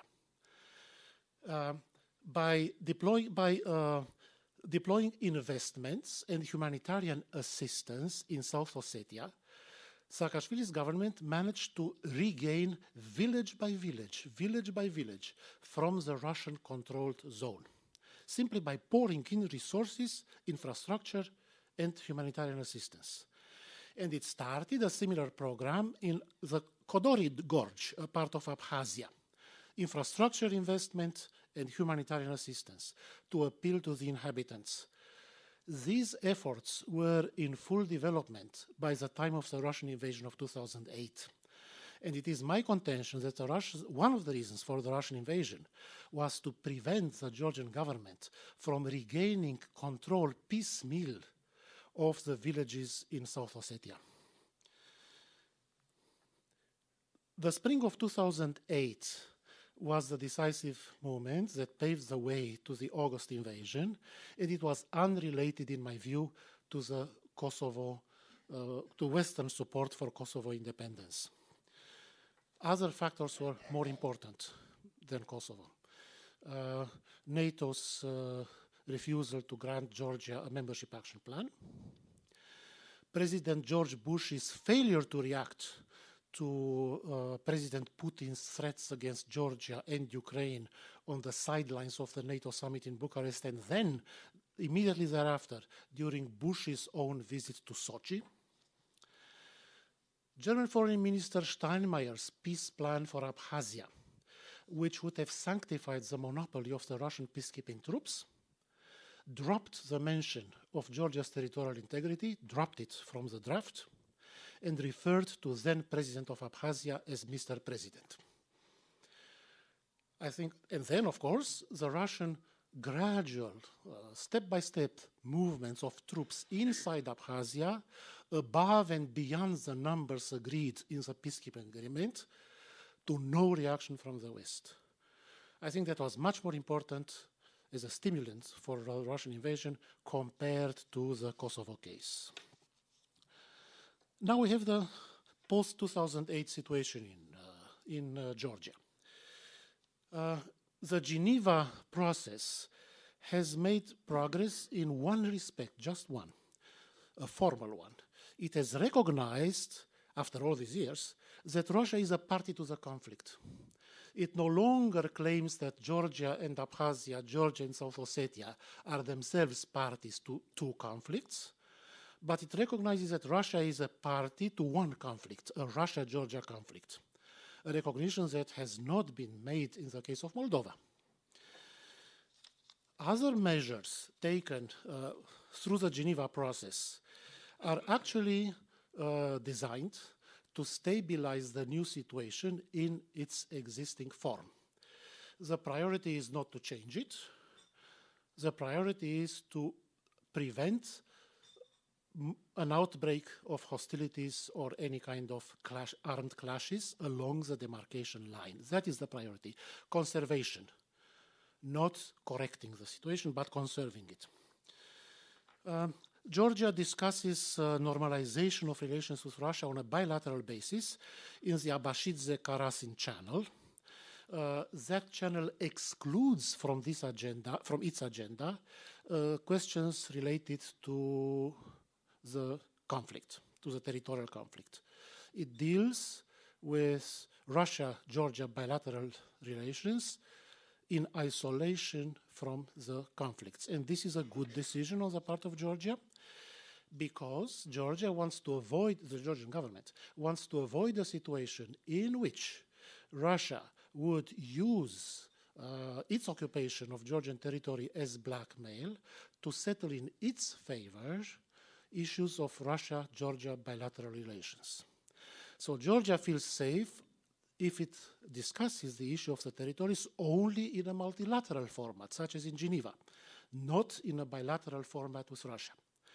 However, this separation is difficult to, which is a good one, is difficult to maintain, as we saw in the case of the so-called borderization, when Russian troops started building barbed wire fences alongside the demarcation line between South Ossetia and the rest of Georgia.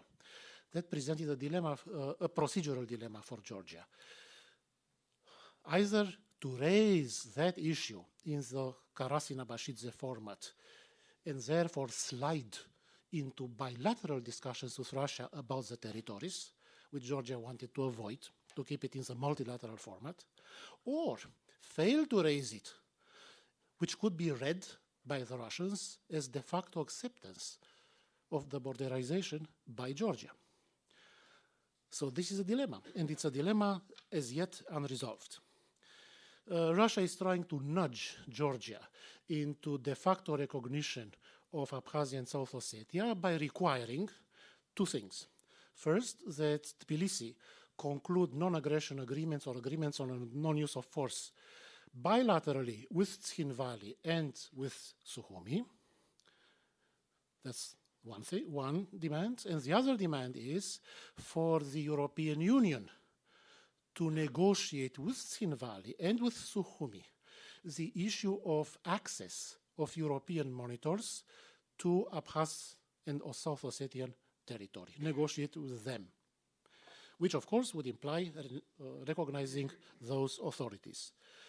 About the European Union's monitors, in a way that had been completely unforeseen and turns out as a halfway pleasant surprise, the EUMM, European Union Monitoring Mission, is in a way substituting for NATO, for the absent NATO, in providing a tripwire to ensure Georgia's security.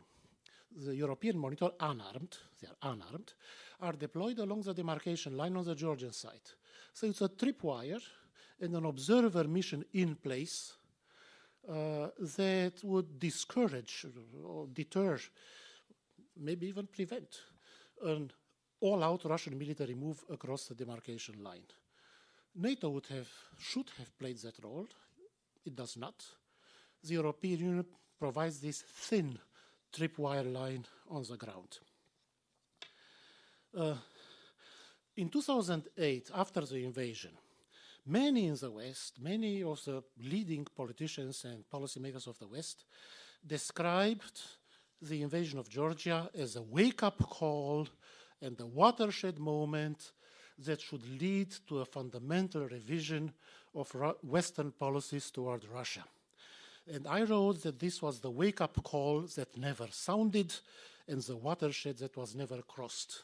Because less than 1 year after the Russian invasion, NATO and the EU started business as usual with Russia. And in some cases, such as the case of Germany, it was not business than usual, it was business even better than usual.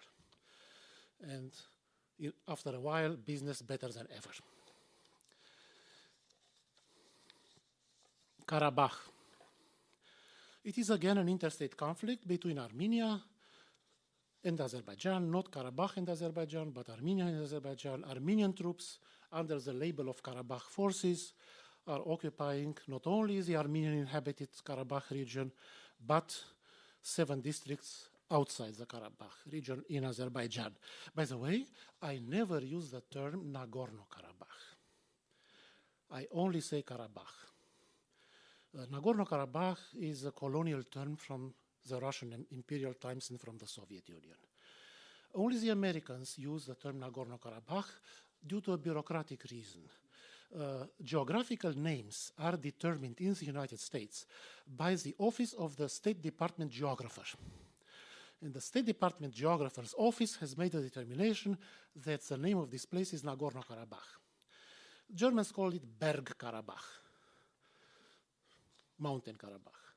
And the French call it Haut-Karabakh, spelled H-A-U-T, which means higher or upper Karabakh. I see no reason for the United States to say Nagorno, and I certainly don't say Nagorno. The negotiating format, the Minsk Group and Minsk Group co-chairs, has proven as dysfunctional as the format in the cases of Moldova and Georgia.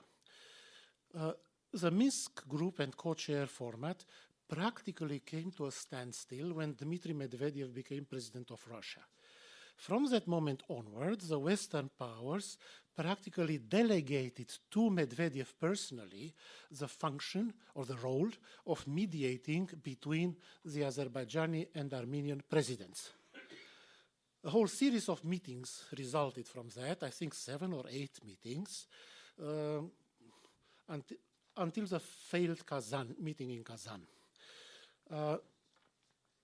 The meetings failed basically, to oversimplify it, because the Armenian side rejected almost in block the Madrid principles, whereas Azerbaijan accepted the Madrid principle with slight amendments. The Western negotiating stance on Karabakh reflected the wider phenomenon, which applies in the entire region, the disbalance of interests between the West and Russia. The West was represented in these negotiations and in relations with Azerbaijan in general, mainly at the level of Deputy Assistant Secretary of State. Part of the time it was Matt Bryza, but only part of the time. Whereas Russia was represented by the Russian president in person. So it was a competition between a US Deputy Assistant Secretary of State and the President of Russia for many consecutive years. It reflected and signaled to Russia the disbalance of interests. Azerbaijan is also an illustration of a pro-Western country being poorly rewarded by the West for its Western orientation. Azerbaijan has chosen a Western direction of its energy exports as the basis of its national orientation, indeed as the basis for its national existence. It chose the Western direction for its energy exports in the early 1990s already, incurring serious risks of retaliation from Russia. Russia was too weak at the time to retaliate in any serious way. But this was Azerbaijan's strategic decision, which remains valid. After 2001, Azerbaijan offered unlimited use of its land and its airspace for American and NATO flights and transportation to support US and NATO operations in Asia. Azerbaijan sent troops alongside NATO and the United States to Afghanistan, to Iraq, to Kosovo. Azerbaijan is a Muslim state that maintains cordial relations with Israel, close relations. It provides a model for other Muslim countries of successful secular development of a Muslim country. Economically, Azerbaijan reinvests oil income into buying US state bonds. It has reinvested into buying Boeing aircraft for Azerbaijan's airlines, into buying an American-made satellite system, and many other instances of Azerbaijan recycling its oil revenues into buying American. Yet the rewards are rather poor, partly due to the influence of the Armenian interest groups in the US Congress and the US political arena in general. In 2015, the American diaspora will press in the American political, the Armenian diaspora will press in the American political system for either a recognition of the events of 1915 as a genocide or some other form of pressure to induce Turkey to reopen its borders with Armenia unilaterally. 2015 will be a watershed year in this regard because it is a centennial of the 2015 events. And here I'd like to explain the genesis of the so-called Zurich Protocols of 2009 and their possible repetition in 2015. In 2009, at a time when Turkey was of critical geopolitical importance to the United States because of American commitments throughout the Middle East and in Iraq and in Afghanistan, Turkey was of crucial political importance.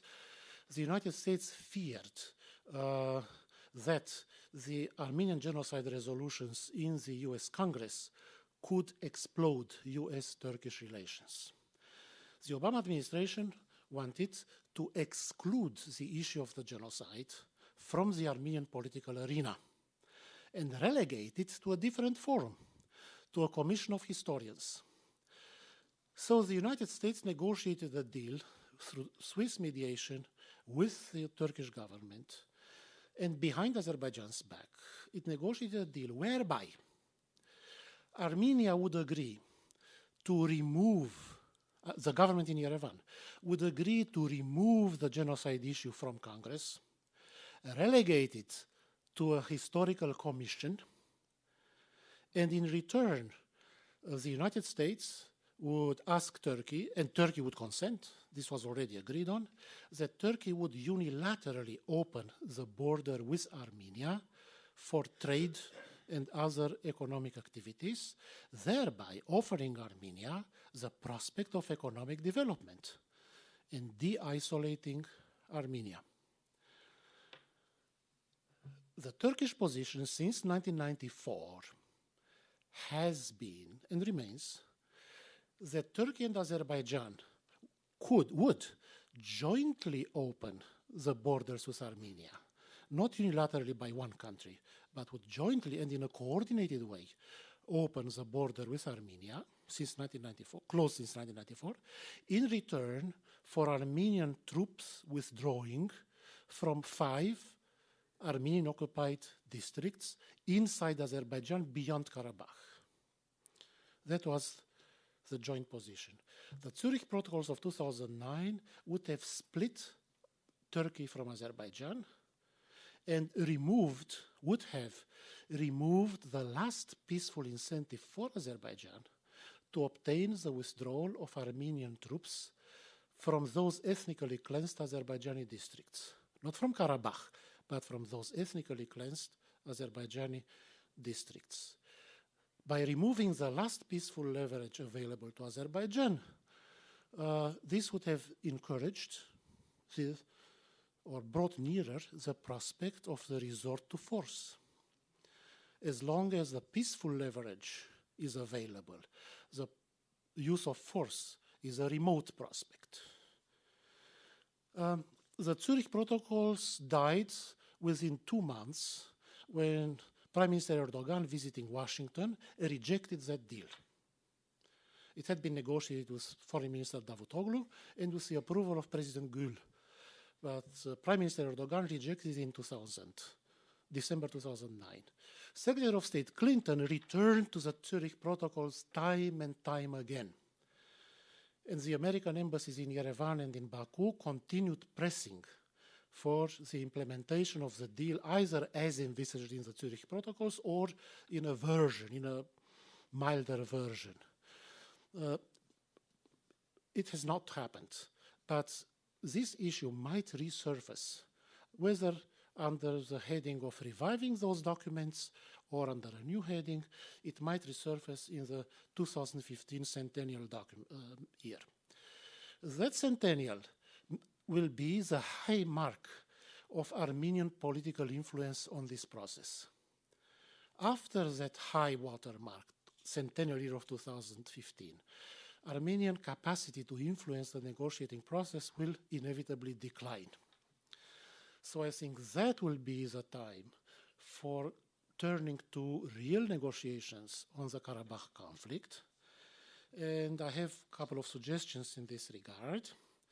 First, to work with the EU to transfer the seat of France in the Minsk Troika to the EU. Second, to work with the EU and the United States to appoint high-profile, full-time representatives to this Troika to match, at least match, the level of participation by the Russian side through high-level, presidentially appointed envoys, American and European Union. And thirdly, to not allow the issue of the ethnic cleansing to be pushed into the background. Ethnic cleansing is an issue of high cultural sensitivity to the West. And this is what happened in Azerbaijan. 700, 800,000 people ethnically cleansed from solidly Azeri populated territories. This should be kept high on the agenda. And to sum up, some of the common characteristics of these 4 frozen conflicts that we have reviewed. First, Russia has enjoyed a peacekeeping monopoly, has been able to obtain de facto acceptance as both a participant in the conflicts and a mediator and arbiter in these conflicts. The notion of a Russian special responsibility or a zone of privileged Russian interests has not been accepted officially, not been recognized officially, but accepted in practice. NATO is completely disengaged from the area. The United States is perceived as undergoing a strategic disengagement. The EU is engaging, but belatedly so. The result is a vacuum of security in the entire neighborhood of the European East. We see a division into spheres of influence from the point of view of resolving conflicts between the Balkans on one side of the dividing line and the Black Sea region on the other side of the dividing line. On the western side of that line, ethnic cleansing has been reversed. NATO and the European Union are in charge. The European orientation of those countries is secure. To the east of that dividing line, it's the opposite in every respect. And that dividing line runs north-south, basically north-south through the Black Sea, and has been moved further to the west with the annexation of Crimea. Another undesirable consequences of all this, since the 2008 invasion of Georgia, Western diplomacy tends to place the burden of proof on the victim countries to demonstrate peaceful intent. President Saakashvili was, after a decent interval, President Saakashvili was accused of having provoked the conflict through recklessness, not immediately, but after some decent interval. And since that time, Western diplomacy puts the onus on Moldova, on Georgia, on Azerbaijan, that is the targeted countries, for them to demonstrate peaceful intent. Because it's easier to do that than to do this with Georgia. This is another thing that needs to be reversed. And I think we can conclude on this note the review of the 4 pre-existing protracted conflicts, and after the Q&A, perhaps move on to Crimea. Or perhaps it would be more logical and meaningful, in fact, to sorry? Perhaps it would be more meaningful to take it in the same stride, actually. Okay. Crimea, yes. So should I go on to Crimea? Yes, I think that would be. All right. The Russian annexation of Crimea presents both similarities and differences by comparison with the 4 pre-existing protracted conflicts. But before comparing them, I would like briefly to present the chronology of the annexation of Crimea. The conflict is so fresh and the events unfolded so fast by comparison to the other conflicts that many observers did not follow every single beat into this development. In mid-February, the deputy head of Russia's presidential administration, Vladislav Surkov, in charge of special projects, special projects which currently also include Abkhazia and South Ossetia. Visited Crimea. The fact of the visit was announced in the media, but the content of the visit was kept secret in mid-February. A few days later, a high-level delegation of Russia's Duma, led by Leonid Slutsky, who belongs to the Zhirinovsky party, but nevertheless enjoys the high confidence of the Kremlin and has personal contact with the Kremlin, visited Crimea. As we realized shortly thereafter, these two delegations identified a new group of local Crimean political leaders that could be placed in charge of Crimea in the event that Russia makes a decision to invade. At that point, in mid-February, the Russian plan was still a contingency plan that had not yet been activated. The Russians were making contingency plans for in case the government of President Yanukovych fell in Kiev. In that case, the Russians wanted to play a separatist option in Crimea and southeastern Ukraine. They prepared, on an emergency basis within a few days, the Congress in Kharkiv, where the nomenclatura of the Party of Regions in southern eastern Ukraine assembled with a possible intent to declare separation or autonomy or secession or some kind of formation of regions in southern and eastern Ukraine. The Kharkiv Congress was attended by a high-level Duma delegation, Duma and Federation Council, headed by Mikhail Margelov and Alexei Pushkov.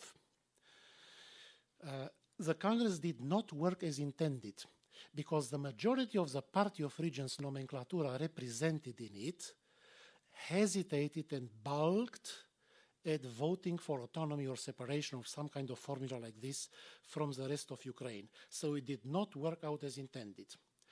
On February 23rd, the city of Sevastopol, however, that's one day after the Kharkiv Congress, seceded from Ukraine, an event that escaped notice totally. Sevastopol, under the Ukrainian constitution, Sevastopol is a separate entity from the Autonomous Republic of Crimea. Sevastopol is a city of Republican subordination controlled directly from Kiev. It is not a part, was not a part, is not a part of the Autonomous Republic of Crimea. So this entity of Sevastopol, which is not self-governing, it has a leadership appointed from Kiev.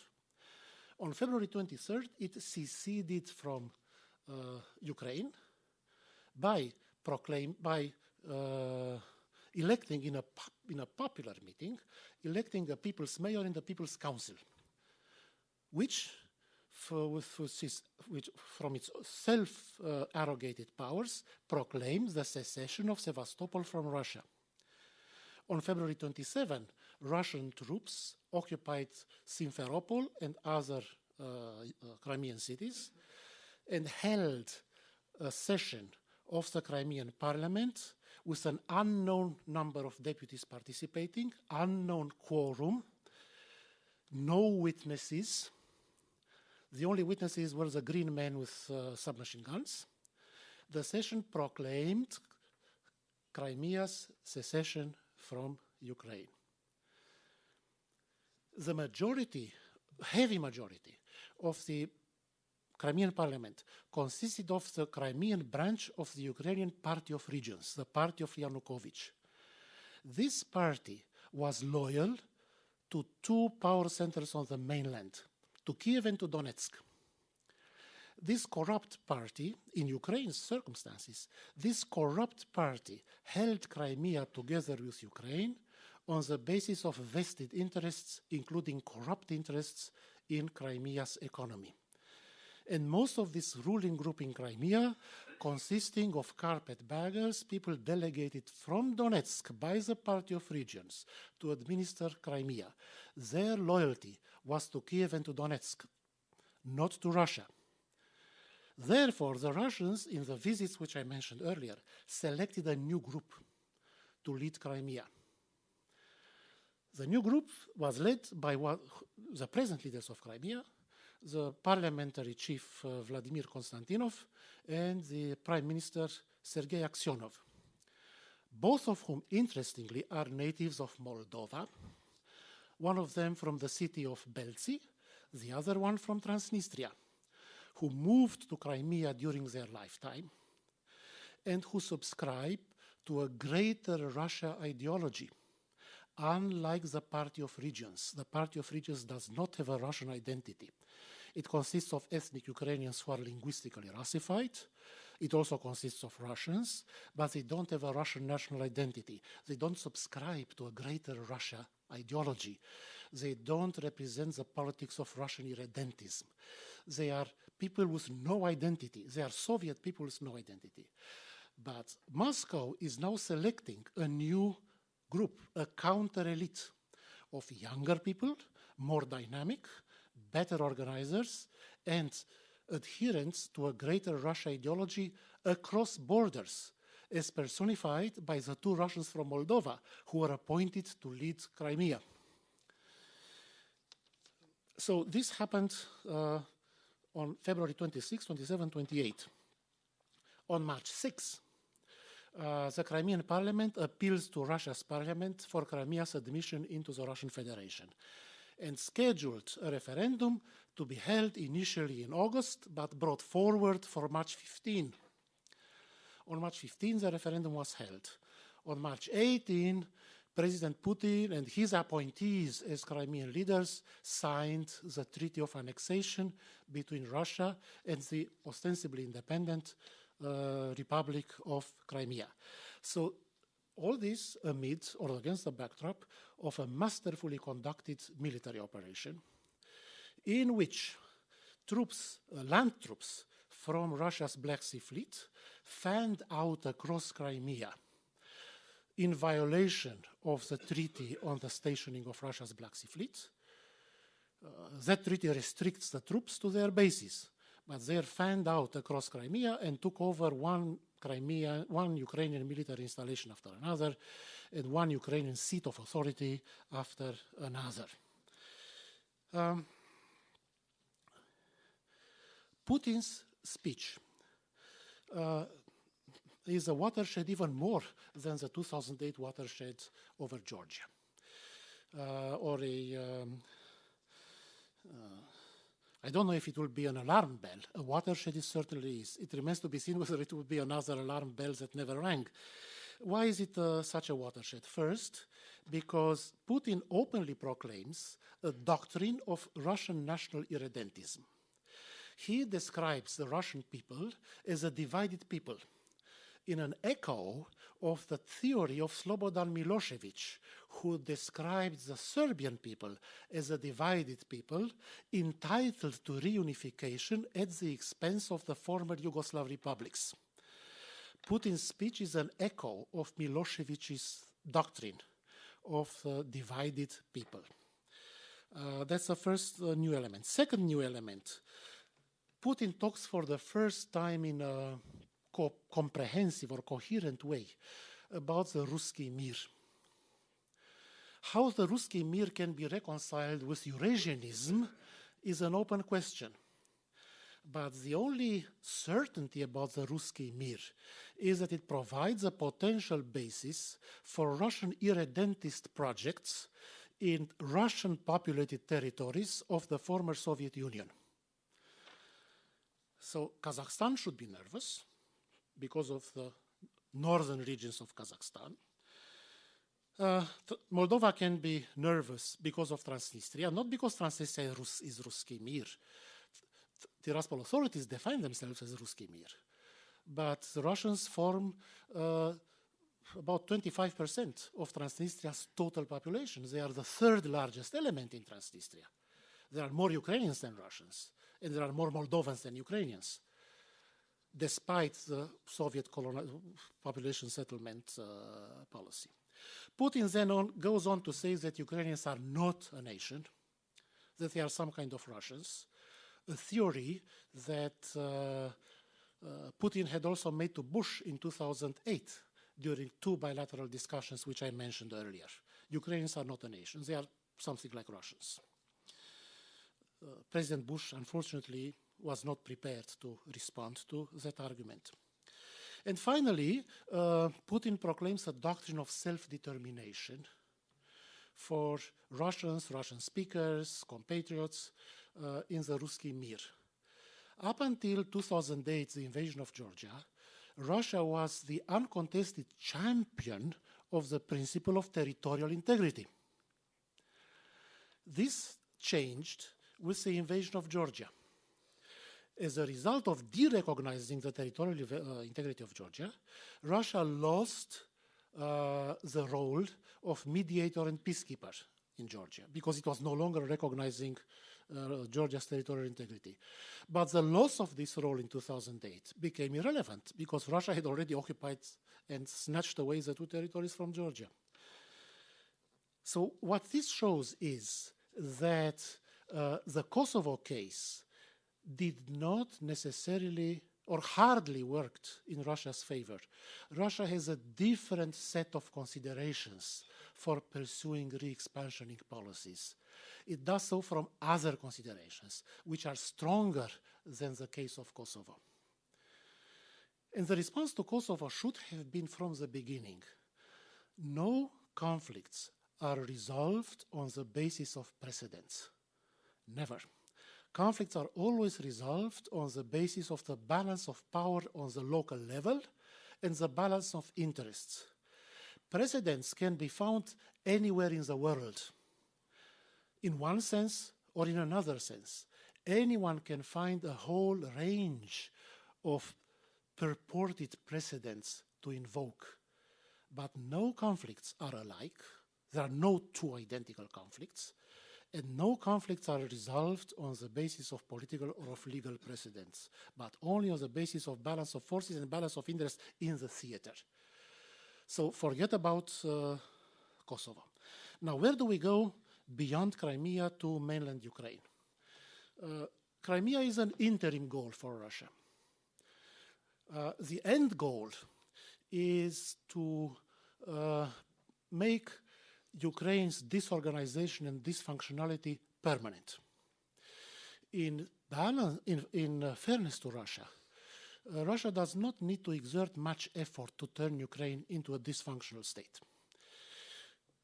Ukraine has been dysfunctional ever since the Orange Revolution.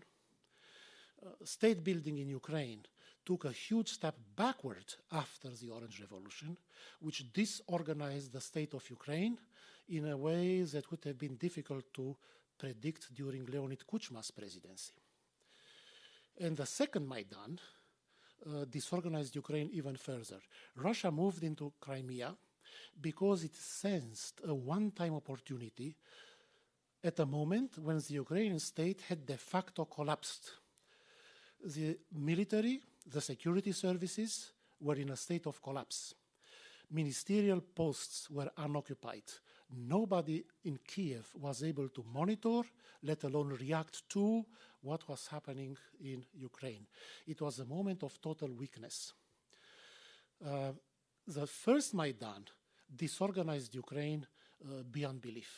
The second Maidan almost killed the Ukrainian statehood. I'm not sure if Ukraine can withstand a third Maidan. A third Maidan could be the final blow to Ukraine. What we now have is a Ukrainian government, unrepresentative, dysfunctional, incompetent, made up of figures from the past, the opposite of the changes demanded by the Maidan.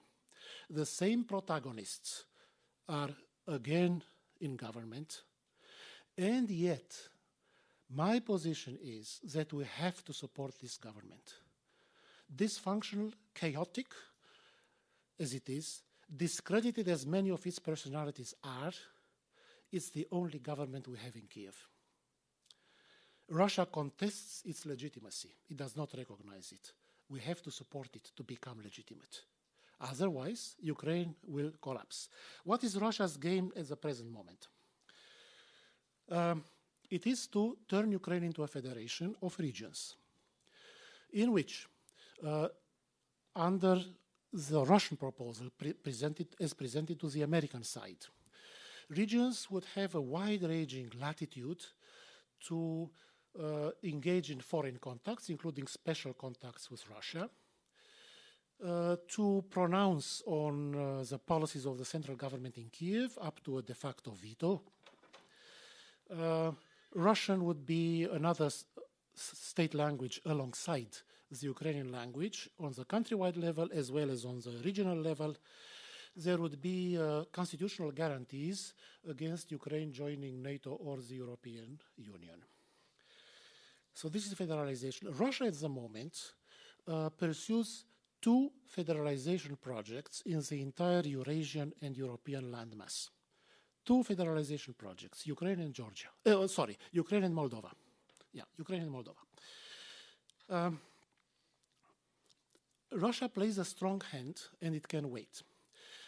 Russia threatens to prevent the holding of Ukraine's presidential election on May 25 in the eastern regions.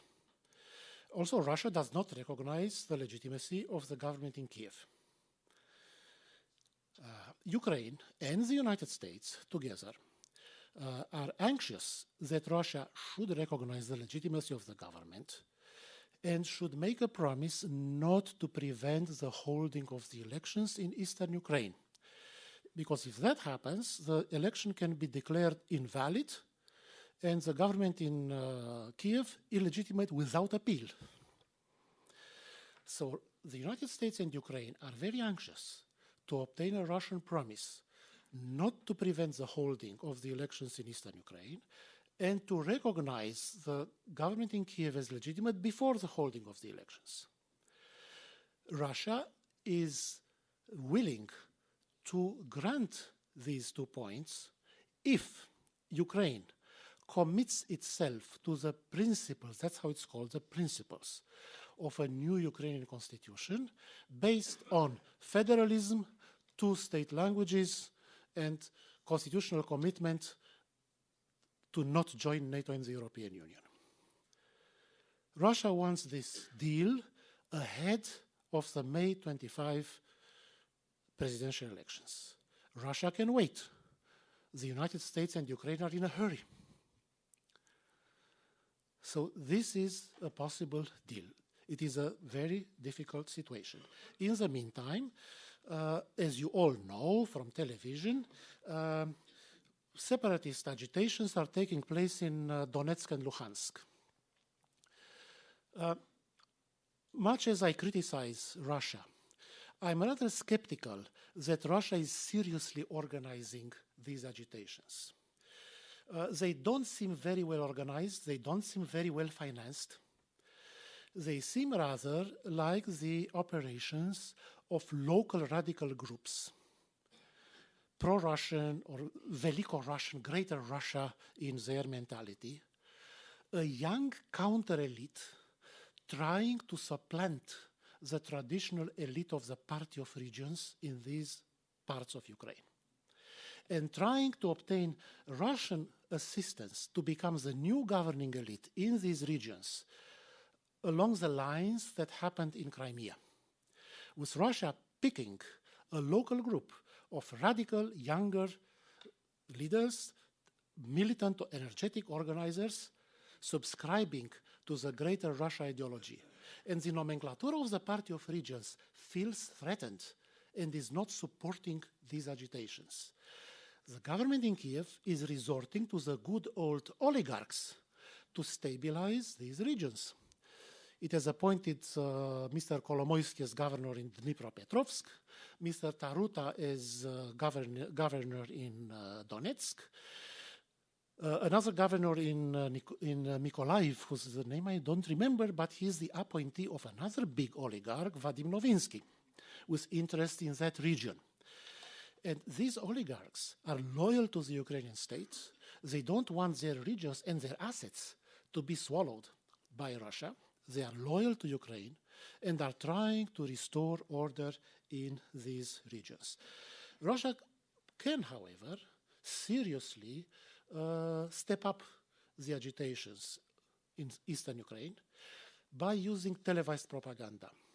And here, and this is my final remark on this subject, we are witnessing a new form of cross-border aggression, namely by Russian state-owned television channels. All three television channels are directing incendiary propaganda to eastern Ukraine, practically urging civil war, and highlighting the leaders of new purported paramilitary groups in these regions.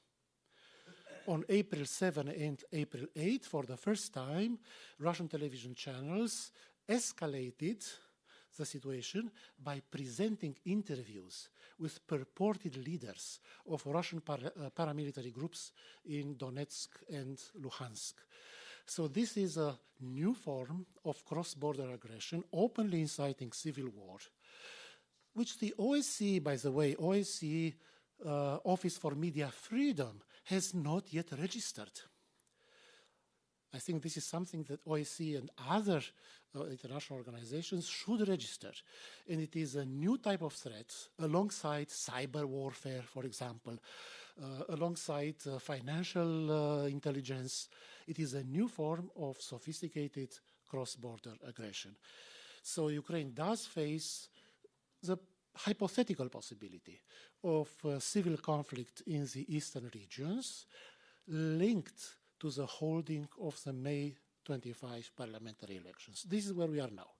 And now I think I can stop and take questions.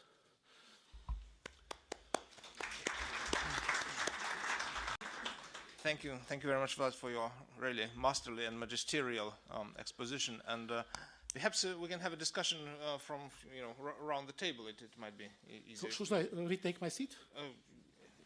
Whichever is more convenient to you. I'll stay here. Just before we go into the question and answer session, I just want to say an information that even as we speak, a group of Ukrainian students who study here in Vilnius are going to undertake an initiative, to bolster in a way and give moral support to Ukrainian territorial integrity by staging a map of Ukraine on the Cathedral Square. This is a map of Ukraine with Crimea, composed of the activists, of the young people who will join it, and sporting Ukrainian flags. So this is just something that Jonas Ehrman communicated to me, and it's. I thought it fitting to mention because this is the direct sort of societal context, civil society context of our discussions. Right, and then I give the floor to my colleague Emanuelis Zingeris, who has come to this forum straight from the Council of Europe Parliamentary Assembly in Brussels. Strasbourg, sorry. Thank you, dear Mantas, and thank you, Vladimir. Actually, your catalog of sins and weaknesses of the West should be published. Well, the question how we were going to react,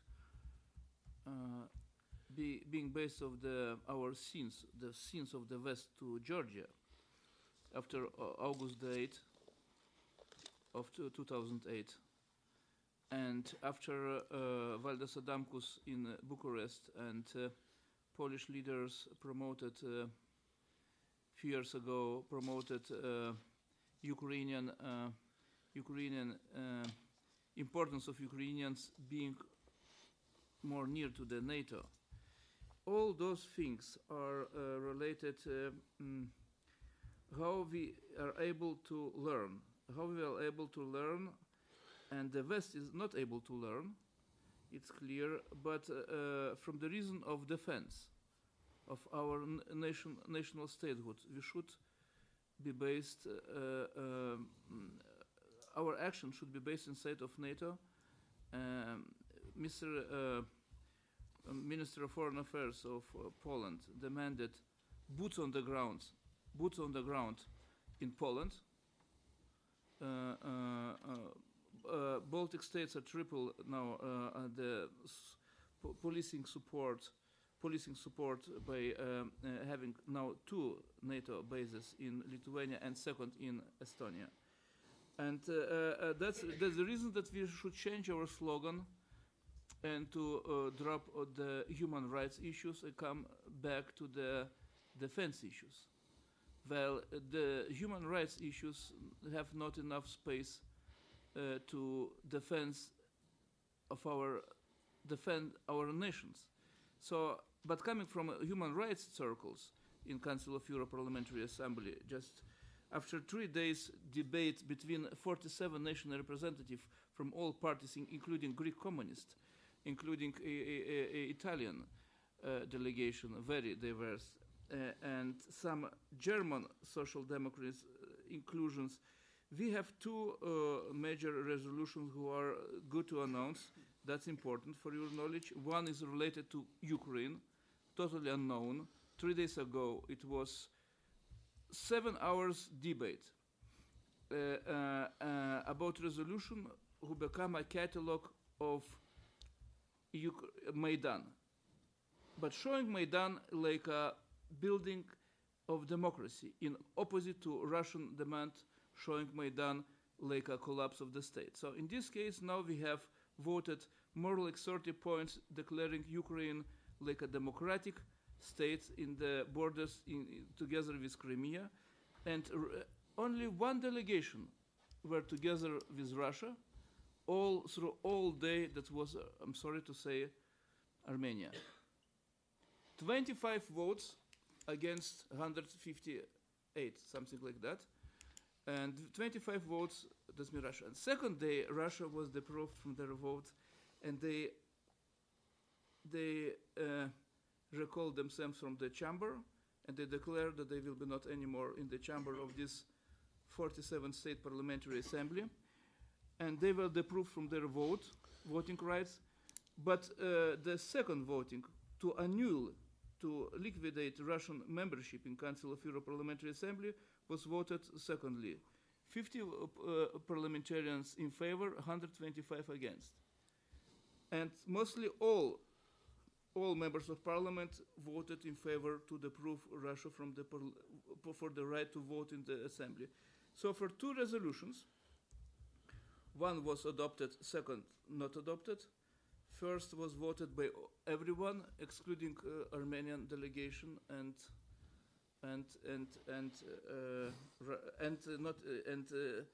actually Russia, who don't want while they were outside. So from my point of view, it's extremely important to come back to your points about frozen conflicts and say second things. My questions will be to you. Look, 6 months, even during the Yanukovych time, I remember Mr. Putin were visiting bikers during the summer. If you remember, Mantas, it was the visit of Putin to see Yanukovych, but he stopped his visit in the middle of Ukraine, visited the bikers and the young guys who were on the motorcycles, and after that, ironically, visited Yanukovych. The Russian stand on Ukraine was always based on their irony of their incapability to create a state, and now we are coming to that end, and with the incredible numbers of resolutions prepared by Russia in Russian Duma. For example, on Friday, I was still in France when some enthusiastic guys proposed in the Parliament of Russia, Единая Россия, to invite a prosecutor and make a question to Mr. Gorbachev how he were involved in dismantle of Soviet Union like a criminal, the law about dismantling this Soviet Union like a criminal act against Russian interests. All this bullshit, including law about citizenship, including the slogan of Russian Empire. So every guy have right to receive Russian citizenship if they were on the ground of Russian Empire. So how you think, Vladimir, we should seriously act to all this garbage prepared in Moscow Parliament during last 2-3 weeks, and how serious it is. We should react. We should create a conference against Russian proof to restore Soviet Union and all those initiatives in Moscow next to Ukrainian aggression against Ukraine, or we should not react to that. Yeah. What is your real opinion about that? Well, Mantas just opened the door for two things, to make our reflections and to ask you. So I'm just coming to the second level, asking you, Vladimir, how we think we should react to all this low garbage production in Moscow? Yeah, I think that Russia will give us a breathing space, a brief pause after the annexation of Crimea, not provoke the West too soon again. Wait for the effects of the invasion of the annexation of Crimea to dissipate on the basis of the experience of Georgia 2008, where the moral indignation in the West dissipated after less than 1 year, and the general Western mood turned partly against Georgia, blaming the government of Mikhail Saakashvili for having provoked the Russian invasion through recklessness. Based on that experience, the Russians are entitled to expect a similar development now. Russian officials have commented on the statements of Mr. Rasmussen, who is very critical of Russia. He is also self-critical. Notice how self-critical Rasmussen is in his statement for failing to anticipate this. Very self-critical, for having fallen prey to illusions. But commenting on these statements, Russian officials are saying Rasmussen, after all, is a lame duck. Stoltenberg will be more pragmatic. And the first interview of Stoltenberg this week, a few days ago, indeed uses the word pragmatism about reshaping relations with Russia. So Russians don't have any reason to spoil this Western tendency of soon forgetting what actually occurred. So they will give us a pause, I believe. However, there is the Ukrainian presidential election. And if the Russians don't obtain a Ukrainian commitment blessed by the United States to accept those principles of the new constitutions that I mentioned, then the Russians might instigate civil clashes in eastern Ukraine and use that as a pretext to move in.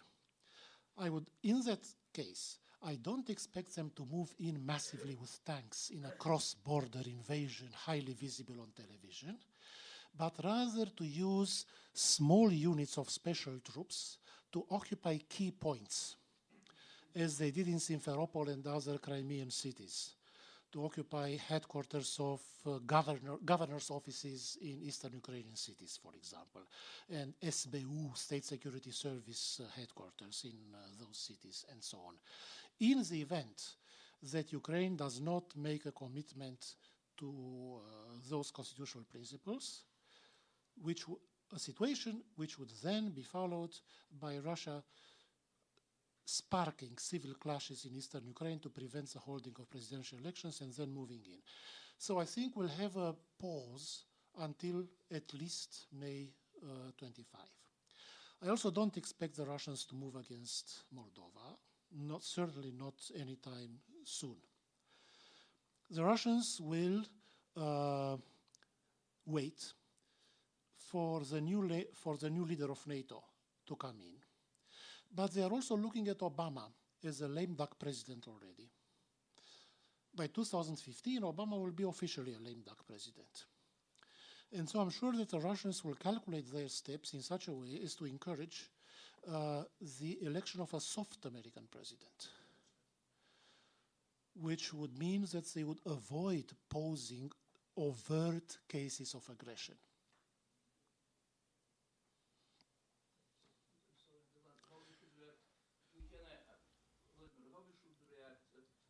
should react to the last so-called law production in Moscow. The so-called what? Law, the new law, new aggressive law to restore Soviet Union and all this, everything. Yeah. How we should react? What is your opinion?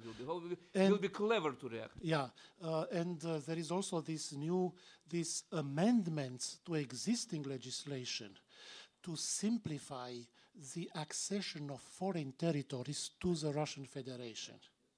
Yeah, so there are two sets of laws about simplifying the acquisition of citizenship and simplifying the accession of territories from other states to the Russian Federation without the consent of the other sovereign state. This is the amendment, yeah. Well, I think certainly this should be highlighted because this is legal stuff which is not easily comprehensible to the general public. It's in the fine print of the newspapers. So if I understood you correctly, you mentioned the possibility of holding a conference to focus attention on this.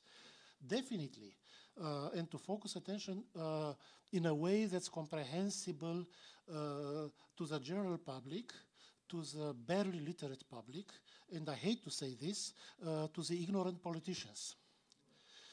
It should be comprehensible to all these categories of people, and if you can hold this conference, focus it not on human rights, but on geopolitics. Before I give the floor to Neil, actually just a follow-up on what Emanuelis was asking. But given the fact that Crimea's application has already been sort of accepted and processed, which territories do you think this law is looking at, it's oriented towards? Yes, this law is designed to make everybody nervous. It is not designed to target a specific territory. It is designed to be so general as to make many people nervous. We have to do with two different pieces of legislation on territories and on citizenship. It could provoke nervousness in the Baltics, in at least two of the Baltic states, in Moldova, in Ukraine minus Crimea, that is in mainland Ukraine, in Kazakhstan. And it also depends a lot on how they define Russianness, who is Russian, who is Rossyanin, who is Ruski, who is соотечественник, who is русскоязычное население, all these concepts which are being used interchangeably. Thank you. So, Neil, the floor is yours, and then... No, thank you very much for a fascinating presentation. I want to ask you one clarification and a couple of questions. Reading between the lines of what you're saying, I sort of get the impression you're saying that the West should take this deal. Should do what? We should take this deal on federalization, or we should try and do something now on that to avoid what you're talking about, which is soft annexation. Is that right? I mean, are you saying... No. I'm saying the West should strenuously oppose it, should rule it out, and should not even discuss it. And but then you also say that Russia's going to do these other things if we do that. So that means that you're basically saying we should accept now that Russia is going to come into East and South Ukraine. Is that right? Yes, I think the Russians are implicitly, behind closed doors, maybe they are making this threat explicit. Publicly, they are threatening implicitly that they might disrupt the May 25 presidential election in the east of Ukraine unless Ukraine makes that commitment to federalization before May 25. So they have submitted this federalization project, which is a topic of discussion in the John Kerry, Sergei Lavrov channel. And I criticize the fact that the United States has taken this under consideration. It has not accepted by any means, but has accepted to discuss it. The State Department formulation is that no decisions can be taken without the Ukrainians, only they can make the decisions. But there is a difference between decisions and discussions. For the time being, the Americans and the Russians are discussing this issue without the Ukrainians.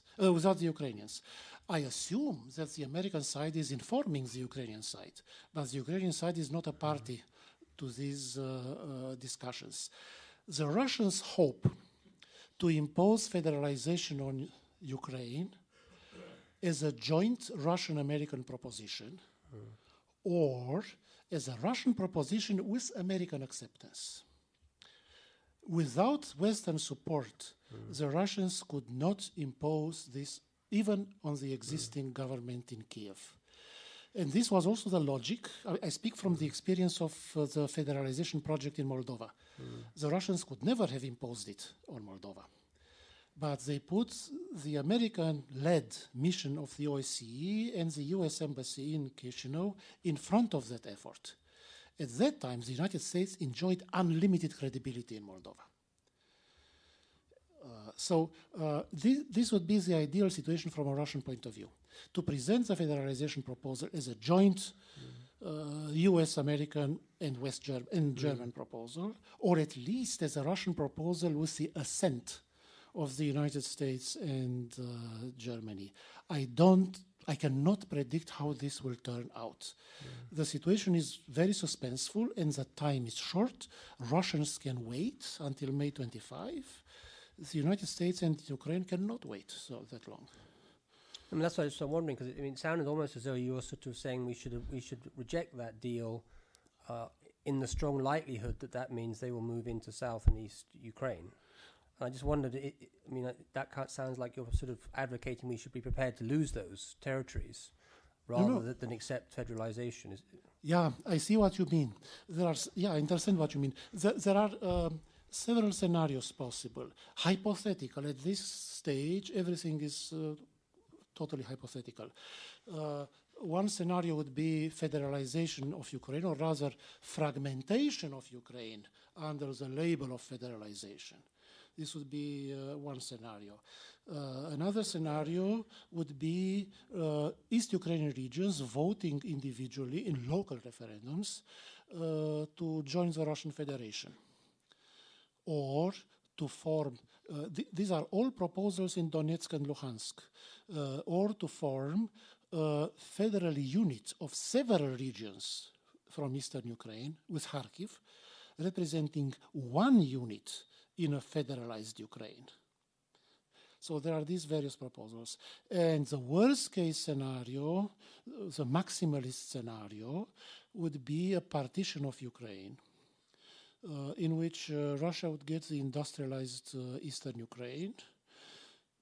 Western Ukraine would orient itself toward Europe. Kiev would do likewise. And there would be some kind of a demarcation line across central Ukraine. But demarcating such two parts of Ukraine along a median line would be extremely messy, because there is no clear-cut political, let alone ethnic or linguistic, demarcation line. And here I think there is something that the Western side does not understand about the ethnic and linguistic composition of Eastern Ukraine, where ethnic Russians are in the minority, but the Russian language is a majority language. So is Russian a majority language or a minority language in Eastern Ukraine? This is an ambiguity that Western politicians are unable to master, and they are prone to being misled by the Russians in the negotiations. Thank you. Now we'll take a couple of questions or remarks. First, Ambassador of Moldova, His Excellency Igor Clipi, please. Thank you very much. Mr. Sokor, first of all, thank you very much for your presentation. You know that in Moldova your opinion is highly appreciated, and I subscribe personally under each word regarding Moldova. But may I ask you to continue, in context of your own analysis, to suggest something to Moldova in this current stage?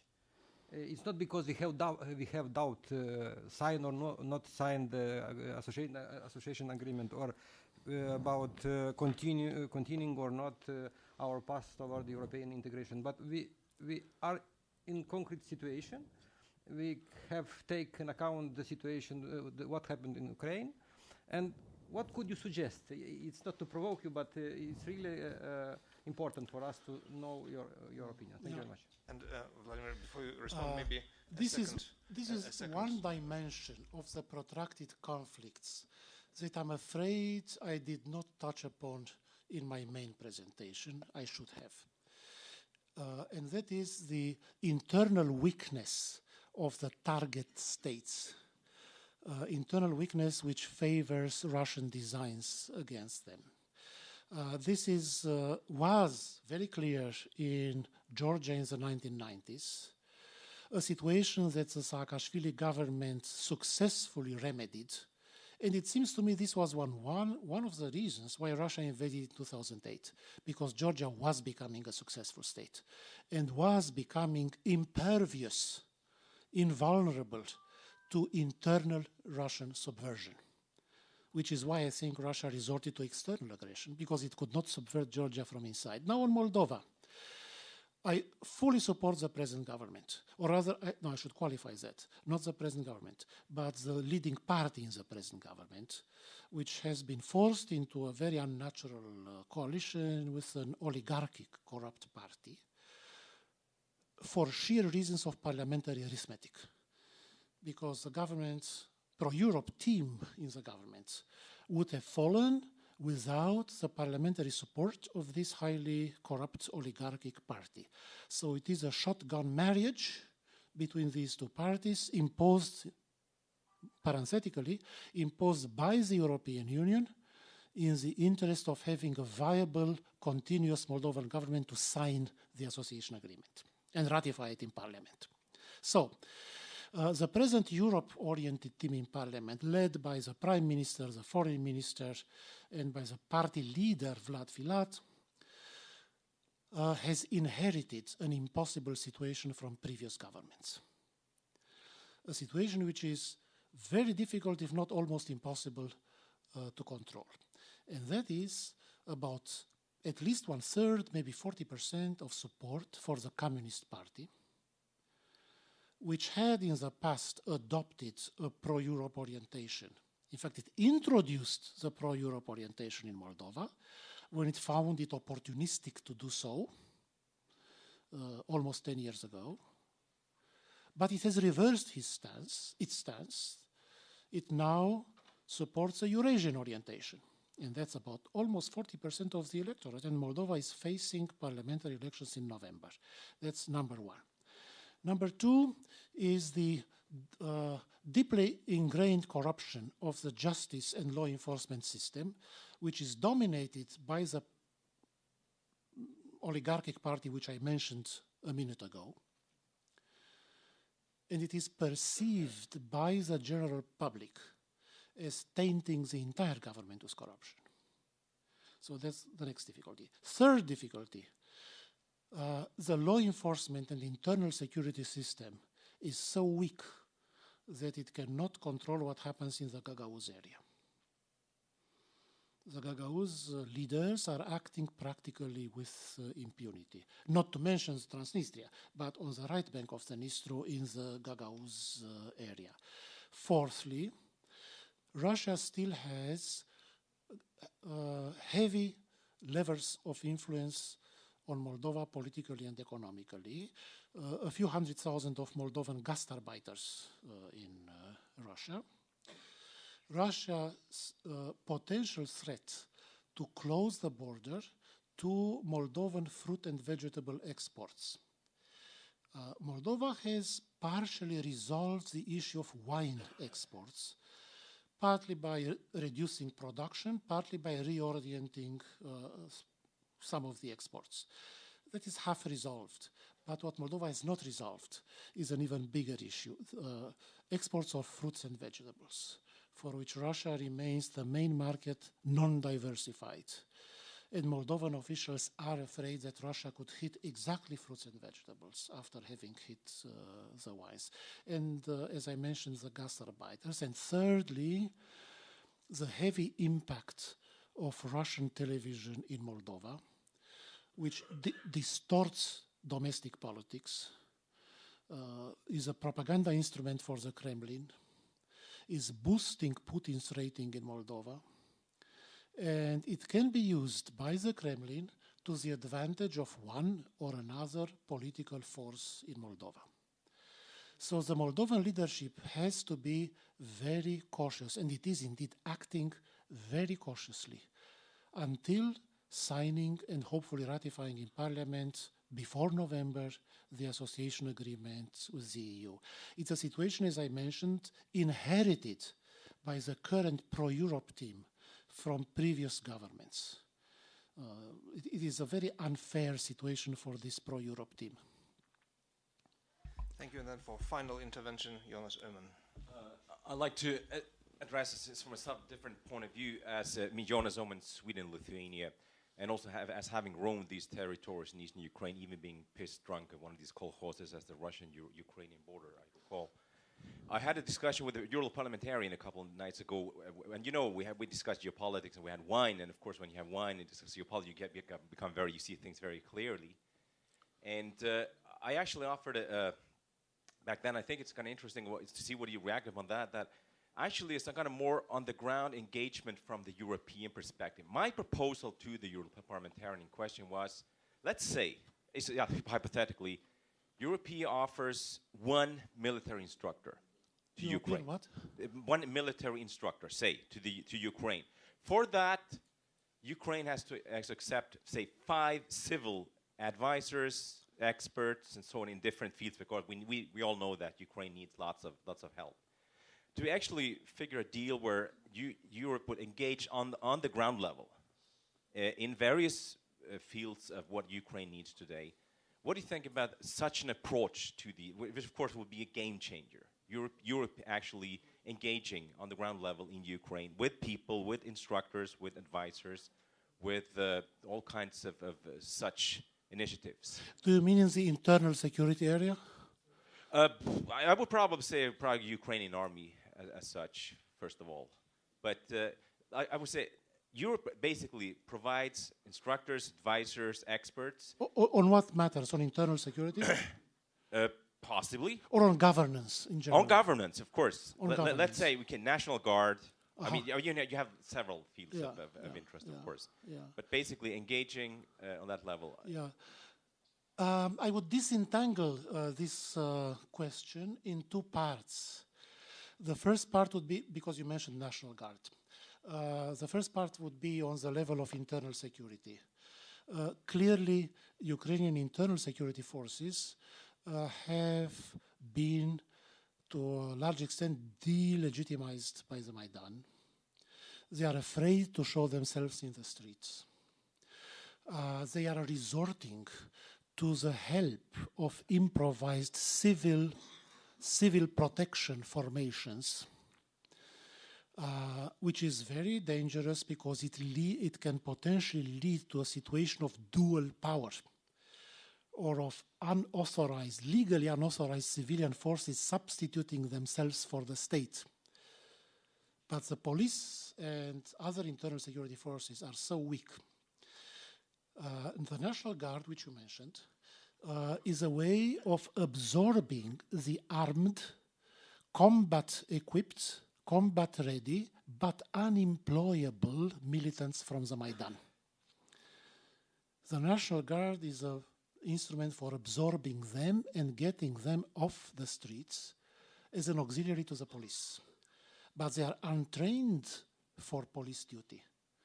They used to throw Molotov cocktails on various Maidans and to wield bats and clubs. Completely unfit for police service, they need training. So yes, European trainers for internal security forces, very important, especially in order to deal with possible disturbances in places like Donetsk and Luhansk. Ukraine has no one to send there at the moment if Russians instigate serious civil conflict in Donetsk and Luhansk. So yes, internal security trainers to professionalize the Ukrainian security forces as quickly as possible, if it's possible within 6 weeks.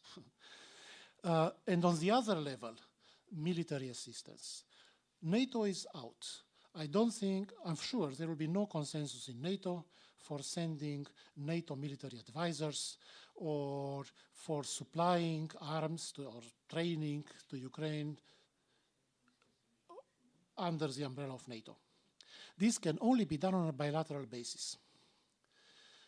If national governments like the American government or the Polish government make such a decision, it could have salutary effects, because Ukraine is in no position to defend itself.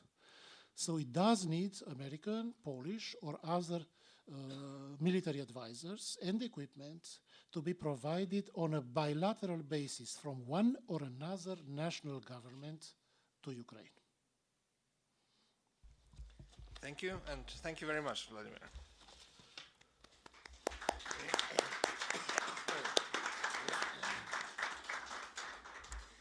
Right, well, there are protracted conflicts, and I'm afraid this is turning into a protracted conference due to my sort of negligence, largely. And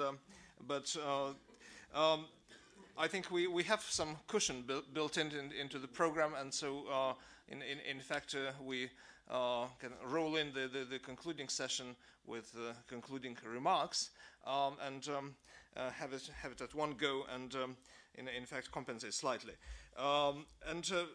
It's my great pleasure and honor to invite to present the concluding remarks Professor Vytautas Landsbergis, the first head of state of the independent Lithuanian Republic, a member of the European Parliament.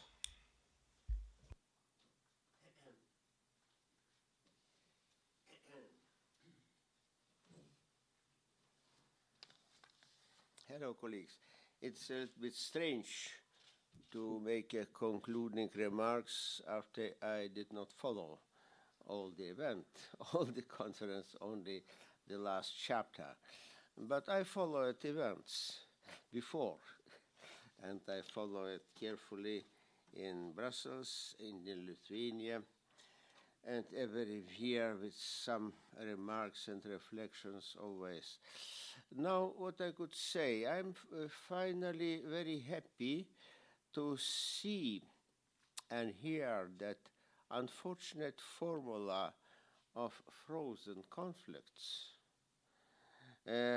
is put in, at least in commas.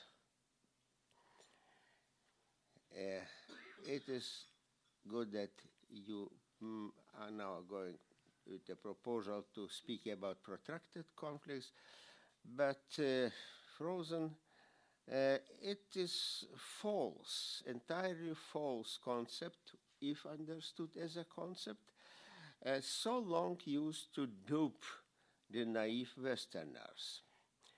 The frozen conflicts, so-called, that is really the war, not finished by any peace agreement, but stopped for an interim truce until an attacker, the initiator of the war, is prepared better for making free choice for a beneficial time to continue. And allegedly there is no war, but when there is a military occupation, and even with expulsion of great number of people, military occupation, what is then if not war? It is the status of war. So I would prefer always to speak straight words. We have in our vocabulary, in our Lithuanian vocabulary, the expression the war after war. It was Lithuanian resistance. After all, we are talking that the war is finished, we knew and we understood long years that this war is never finished because we are in the status of occupation. And the time came when in 1990, at the international fora, first our friends from Scandinavian countries began to talk that until Baltic states are occupied, the Second World War is unfinished. Colleagues, they said it. and not all were applauding, but privately we're embracing Mr. Hannibalson and others, commenting how it is fine to be a representative of a small nation when you can speak what you think. So let us think normally after such wars in variety of forms, recently invented a new. We are talking already about it, and it should be broadly understood that they are new forms of a war, and possibly the same war continued for governance, at least in Europe.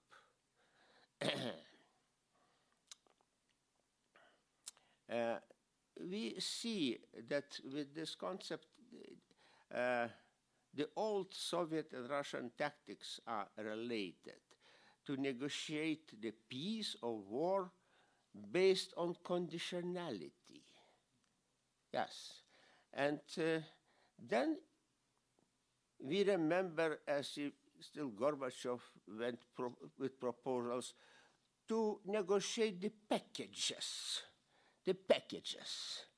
And if in that package at least one question is not resolved, everything is blocked. And you cannot decide about anything because you agreed to talk about package. We underwent it, we in Lithuania, with our situation with Gorbachev and late Soviet system. Or as they use it until now, you presented us fine examples when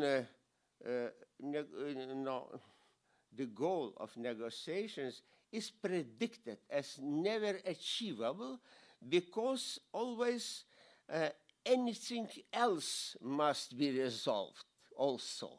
Or before anything else is resolved, you cannot resolve other things.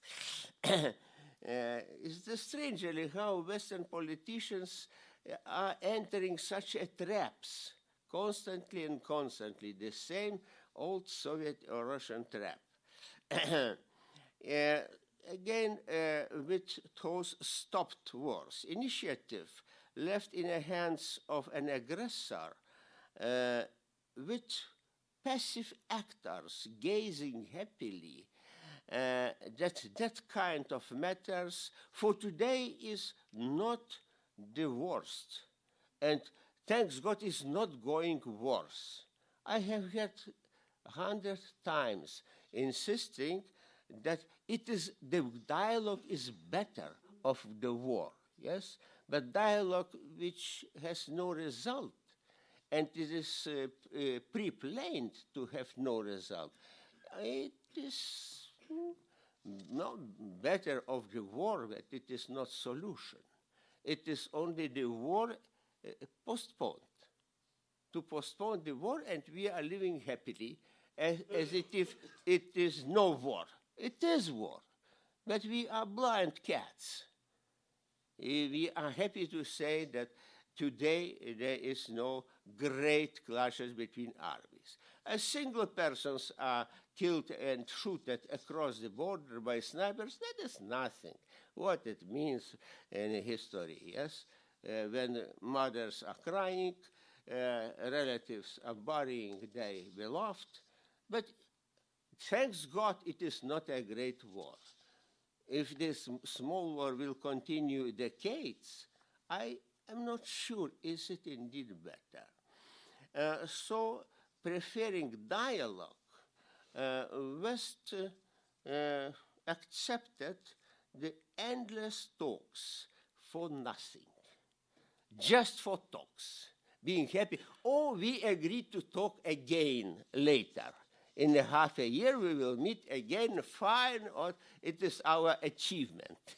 It is zero achievement, or maybe worse of zero, because we are duped simply. But we agree to be duped. So they are tools to make international structures disabled. One of models is the Security Council. It's allegedly very important structure, but is made disabled because one, at least permanent member, may always block any decision. They are also the ways, as we have heard today, how Russian leadership is planning and striving to get neighboring countries dysfunctional. Dysfunctional, not being able to build themselves well, and then becoming subordinated or obedient to great brother. And finally, what Russia always wanted to insist, that they are failed states. If dysfunctional, make them dysfunctional, and then blame that they are failed states. If failed states, then international interest is to help them, yes? Maybe to make and rule on behalf of international authority if they are failed states.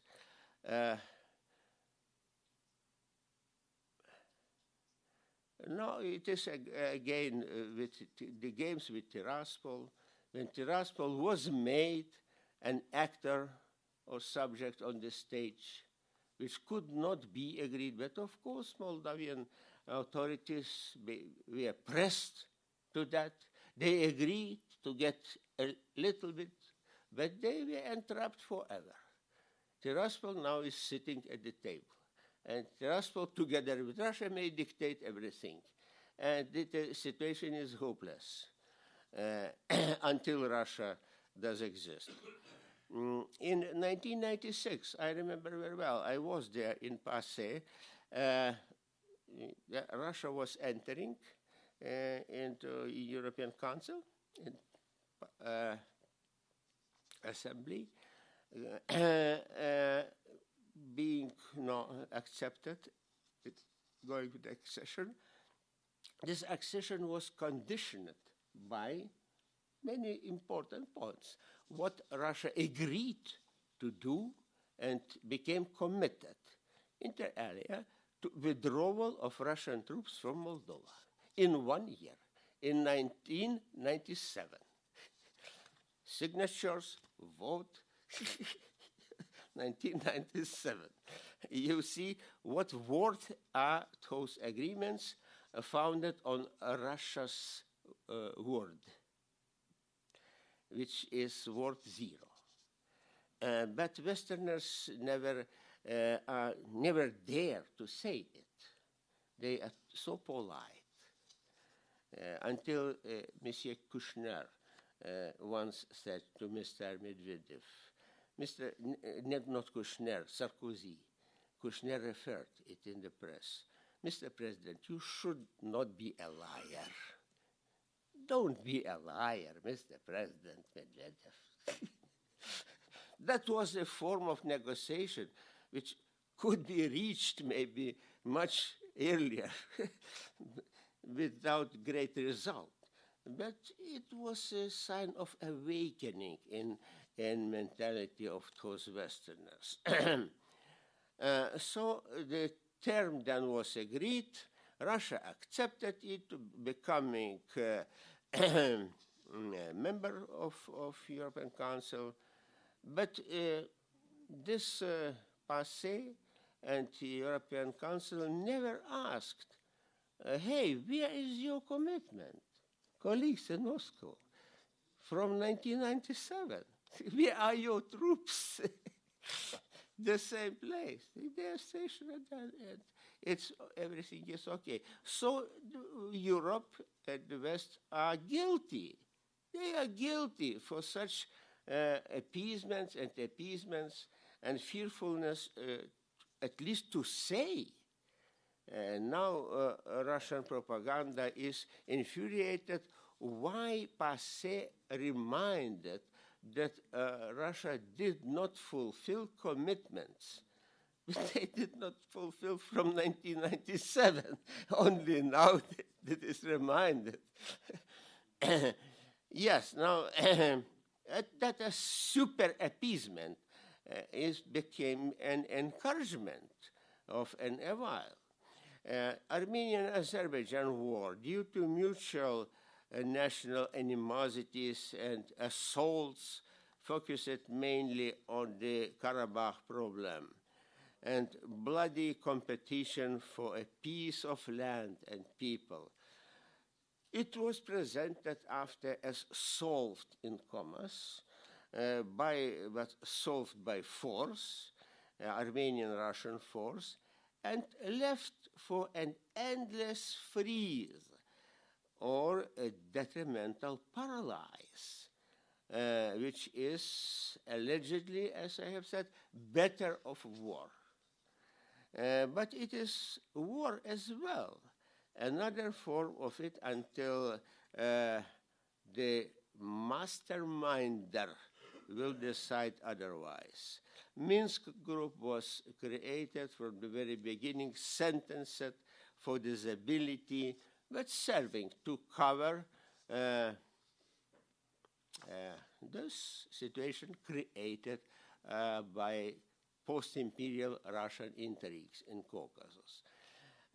Geneva Group, or Geneva Process, how it may be seen as a replacement for CIS after Georgia finally left it. I don't know, Ukraine left it already or not yet. Georgia paid much, but left CIS finally. And this process group was built up allegedly for peace in Georgia, and really how to not fulfill Russia's commitment, given and signed after the 2008 war against Georgia. What I reminded now about talks in Moscow between Sarkozy and Medvedev. Don't be a liar, Mr. President. You promised to take back your troops. Nothing was done. Then Georgians introduced, and successfully, in spite of Russia's opposing efforts, the term of occupied Georgia. For those, for Abkhazia and South Ossetia, that is Georgia occupied. Temporarily occupied Georgia. But now maybe it is washed out, already rather washed out. It was even before, in those my passé times, when we tried to raise in the issue of human rights in such parts of Europe as Abkhazia.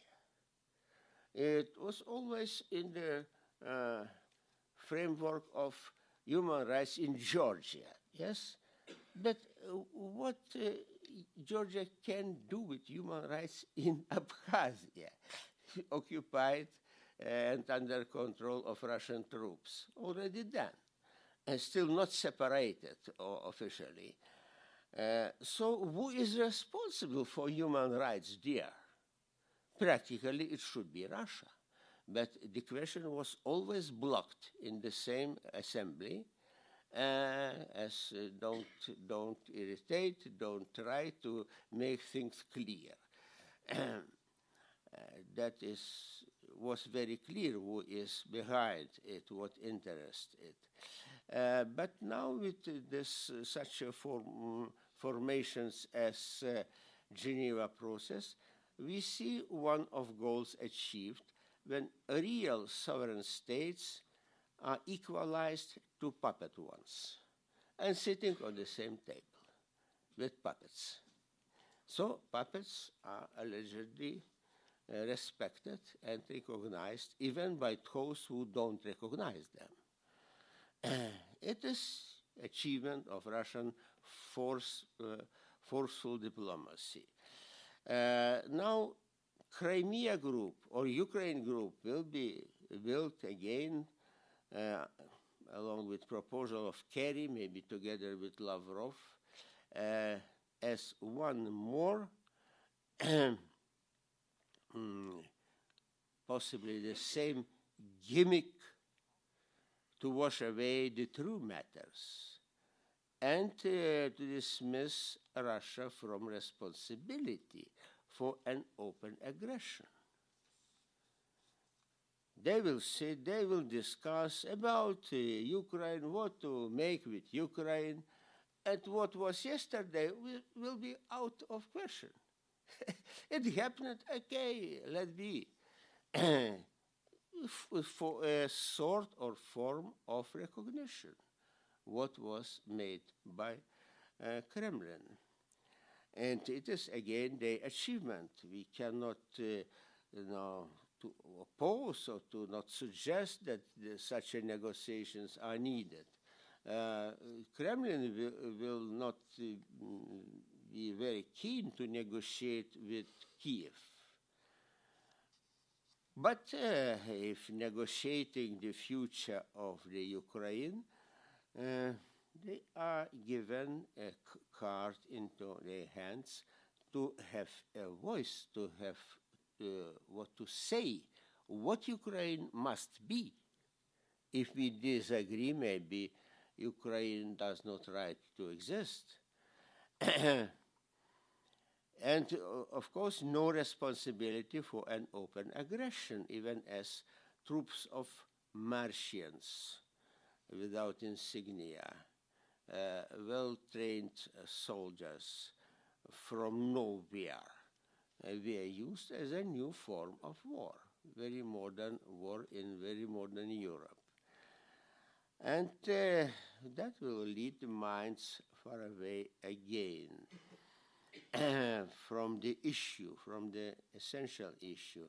And what we already see, the question, has the Ukraine any rights as an international subject to decide about itself or not? Or maybe under Russia's consent, it has, so the rights of Ukraine are limited. Ukraine is seen as a satellite province, maybe not a nation yet.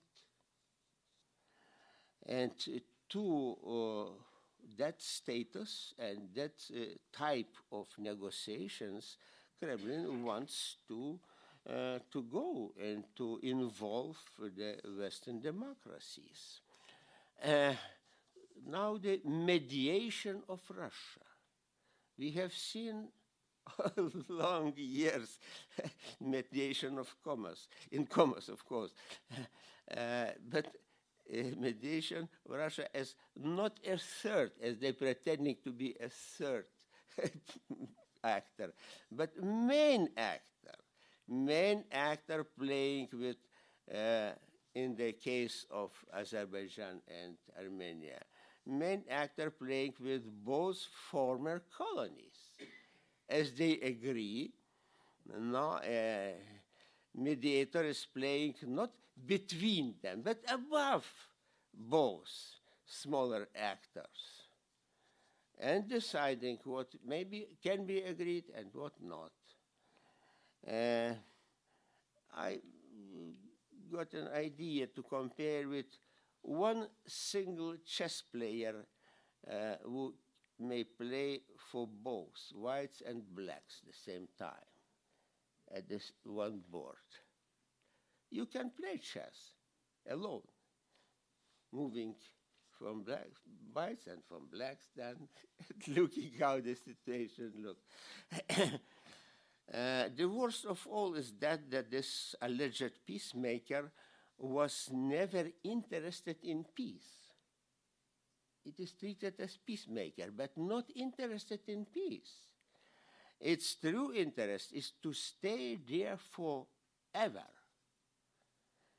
and therefore having this Caucasian war frozen towards infinity or eternity, or otherwise, in an only real case could be finished by restoration of full Russian authority on the area and responsibility on Pax Rutena.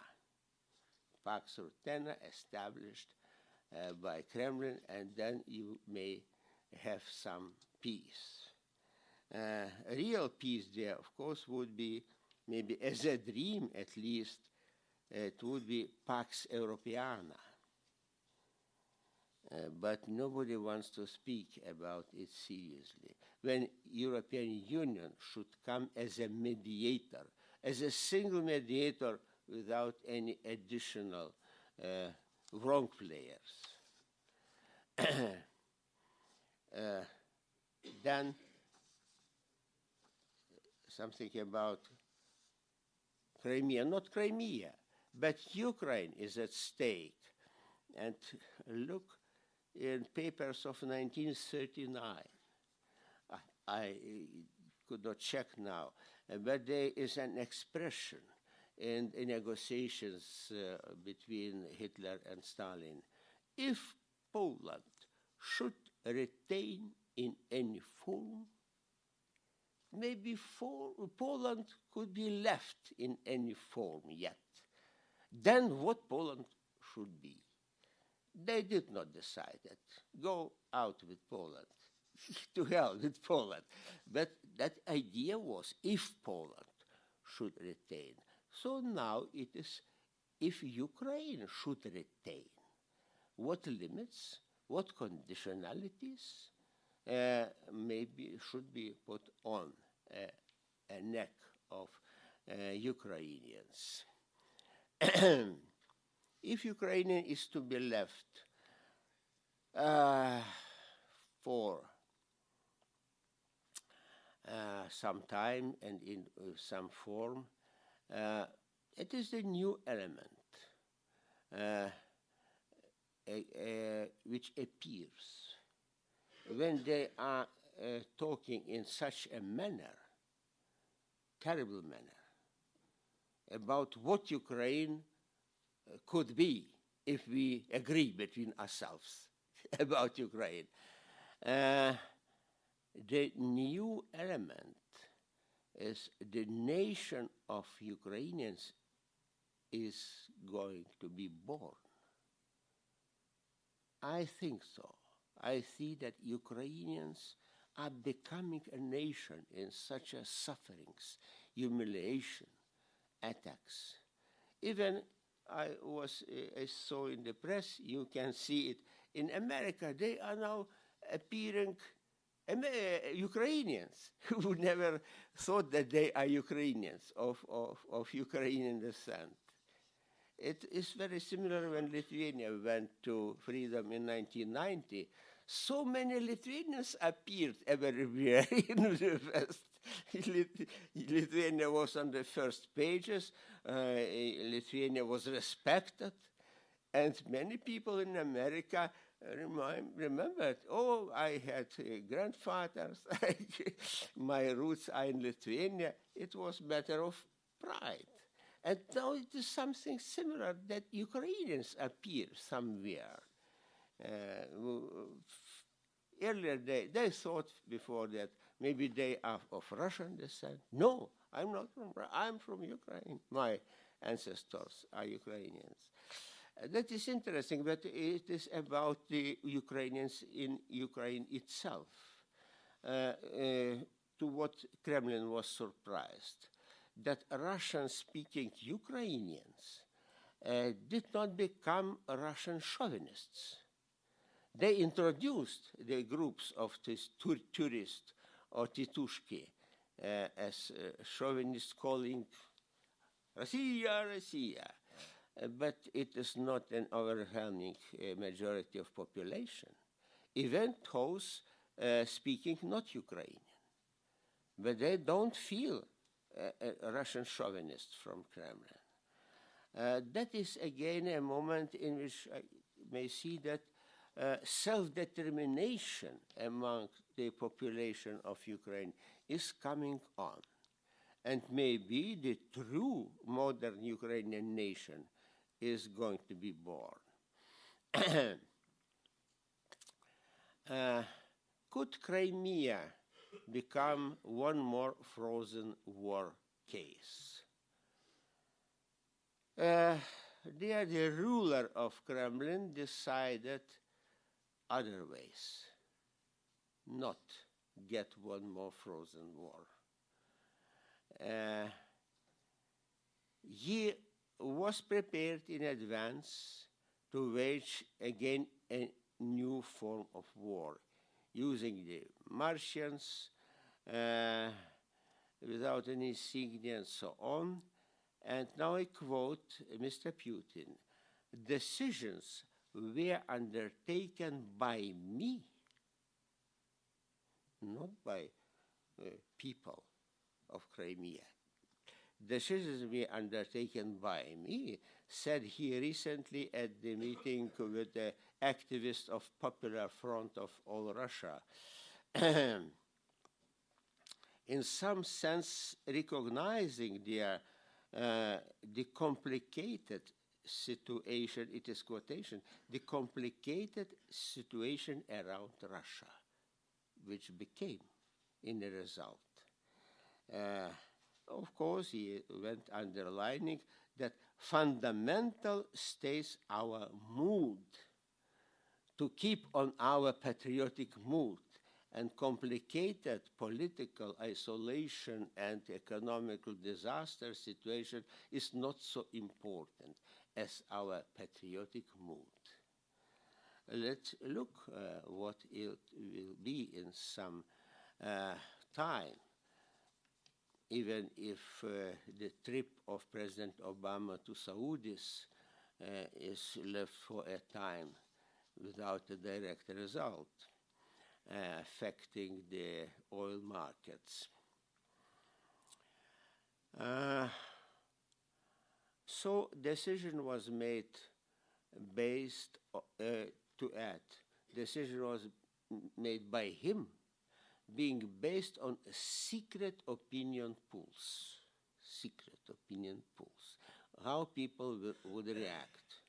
And then he decided that population of Crimea would be favoring in majority. Of course, there is majority. But what means then the will and the future of minority? Even Tatars, not a great minority, but they are true Crimeans. To compare with the formula used now by American politicians and wise thinkers, never to say Indians minority, never called Indians a minority. Native Americans. What means true Americans. This sense the Tatars are native Crimeans, and their voice is not to be counted only by numbers of votes. Of course, if Kremlin is counting anything beyond the force majeure. So a decision was made to get the fait accompli, which cannot be disputed, when the future status of Ukraine can be disputed and may be imposed by great powers. In what way then it differs from 1938-39 with Czechoslovakia and so on? No difference.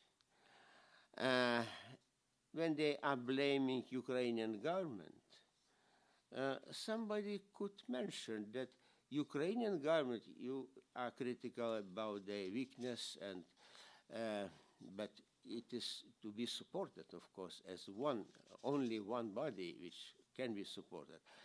But to mention that Ukrainian government is more legitimate of any that in Moscow, because no elections of Duma were recognized internationally.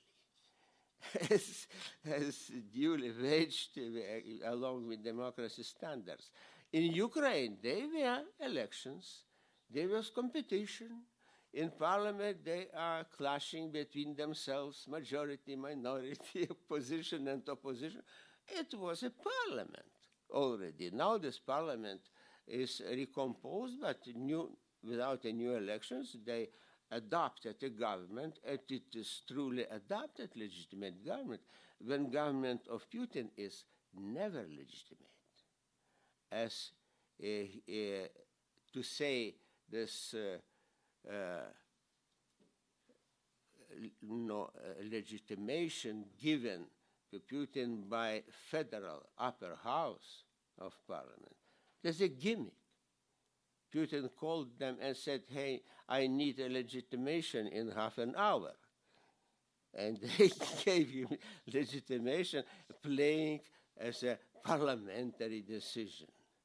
So, unfortunately, Western world has to try to understand realities, and maybe if the war will not be continued immediately, maybe this night, because the night from Saturday to Sunday is always very preferable for any attack, and Sunday to the eastern will be even more dangerous, as governments would be on vacation and feeling loose.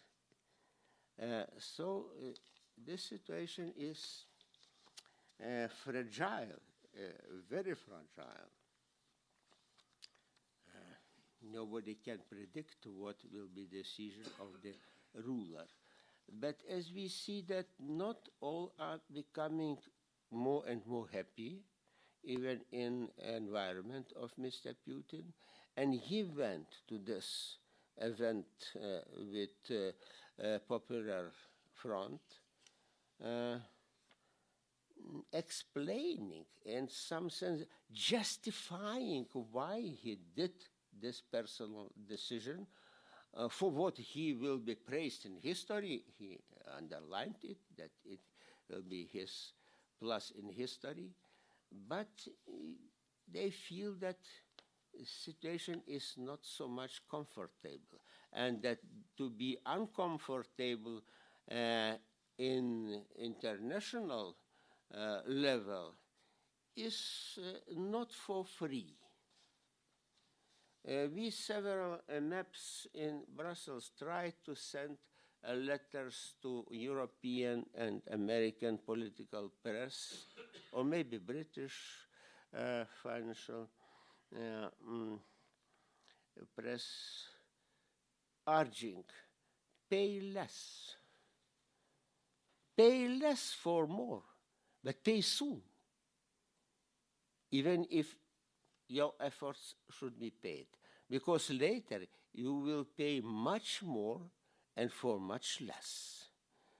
How to introduce some idea, Vladimir, maybe you can be helpful, that they should not fear to pay for peace, and pay sooner, then it would be less, as later when you will pay much more and for less of peace. Thank you.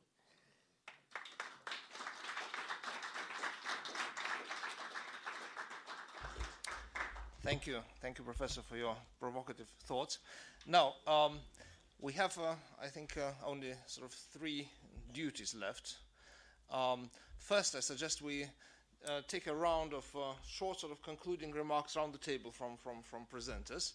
And that will, unless there is someone who wants to come in and, with really thoughts and reactions at the moment, but I think that can be incorporated into concluding round of remarks, and maybe we can sort of concentrate on the perennial Gertsen's question, что делать?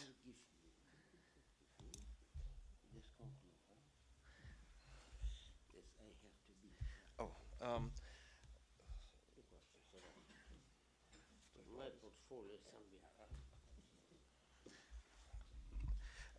Right. So I take it you'll have to leave. Well, thank you very much, Professor. And, well, allow us to thank me on all of our behalf. And so we'll do this concluding round, maybe in the beginning with Vladimir and then moving clockwise around the table. And yes, and then the other two duties will be much shorter. So, Vladimir. If you want to say something for me, I will wait.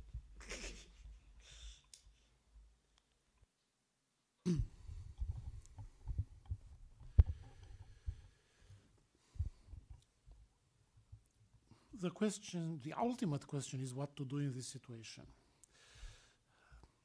It's a very tough question to answer at this point. Russia has confronted us with a series of faits accomplis, which are by now practically impossible to reverse on the ground. What is still possible at this stage is to avoid further losses or to stop the cascade of defeats. We have suffered a cascade of defeats. How to stop this?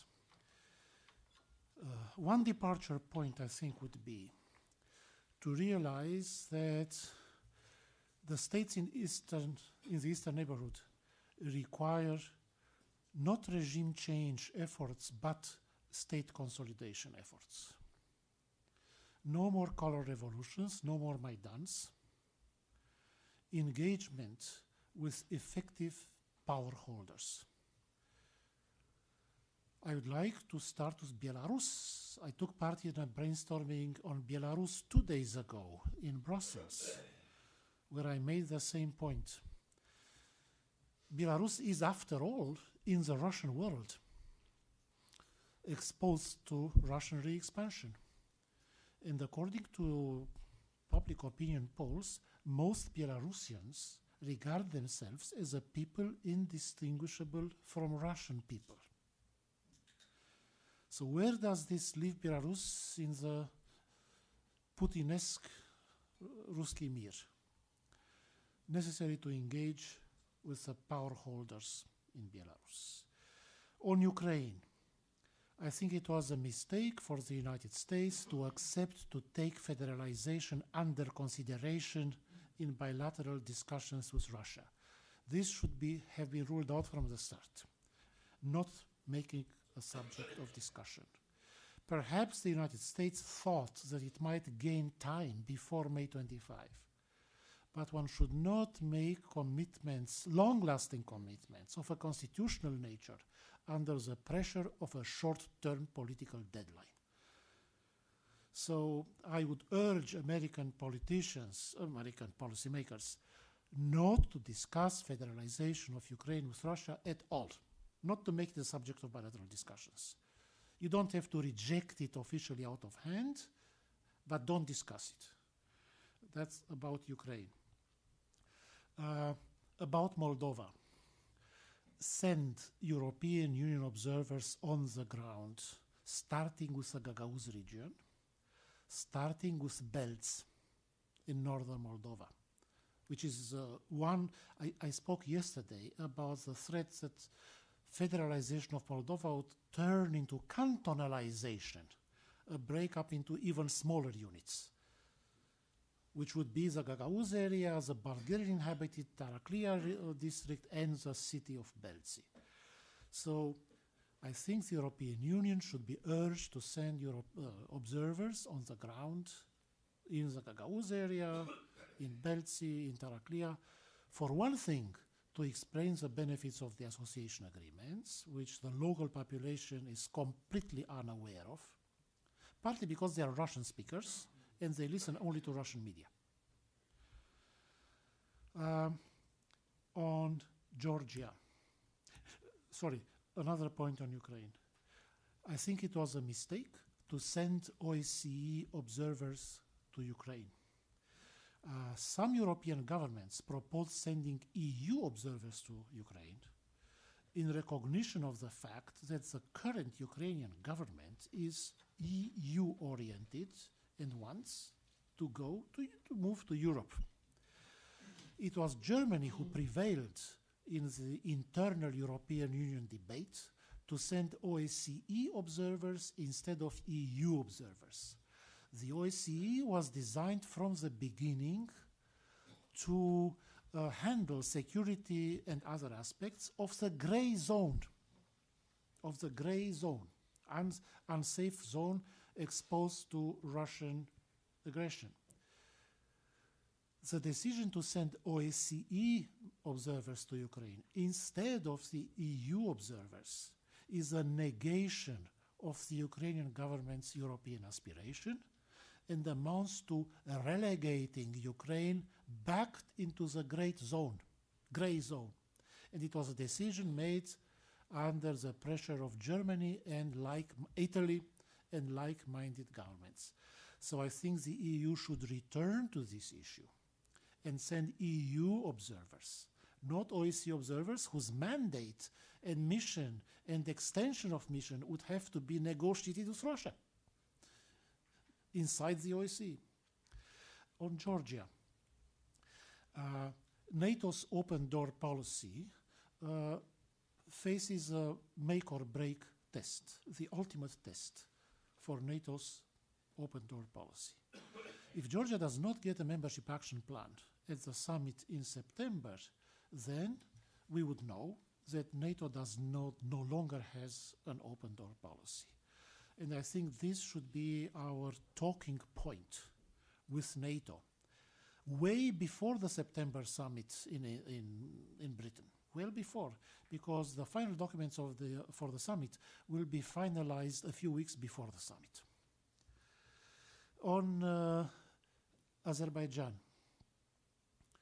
and continuing along NATO lines, following the Crimea crisis, NATO has drafted a policy paper about revitalizing the partnership programs with countries in Europe's eastern neighborhood. There is a proposal to assist Armenia to develop a combat-capable unit interoperable with NATO forces.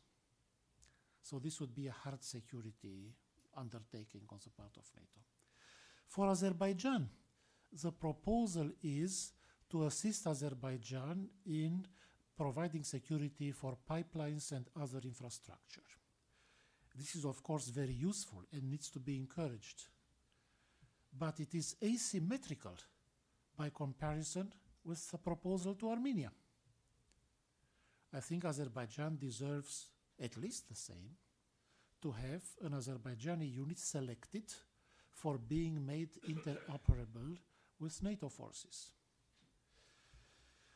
And finally, this would be my concluding thought about our Western talking points as Western public diplomacy and Western policymakers and officials discuss these issues in public.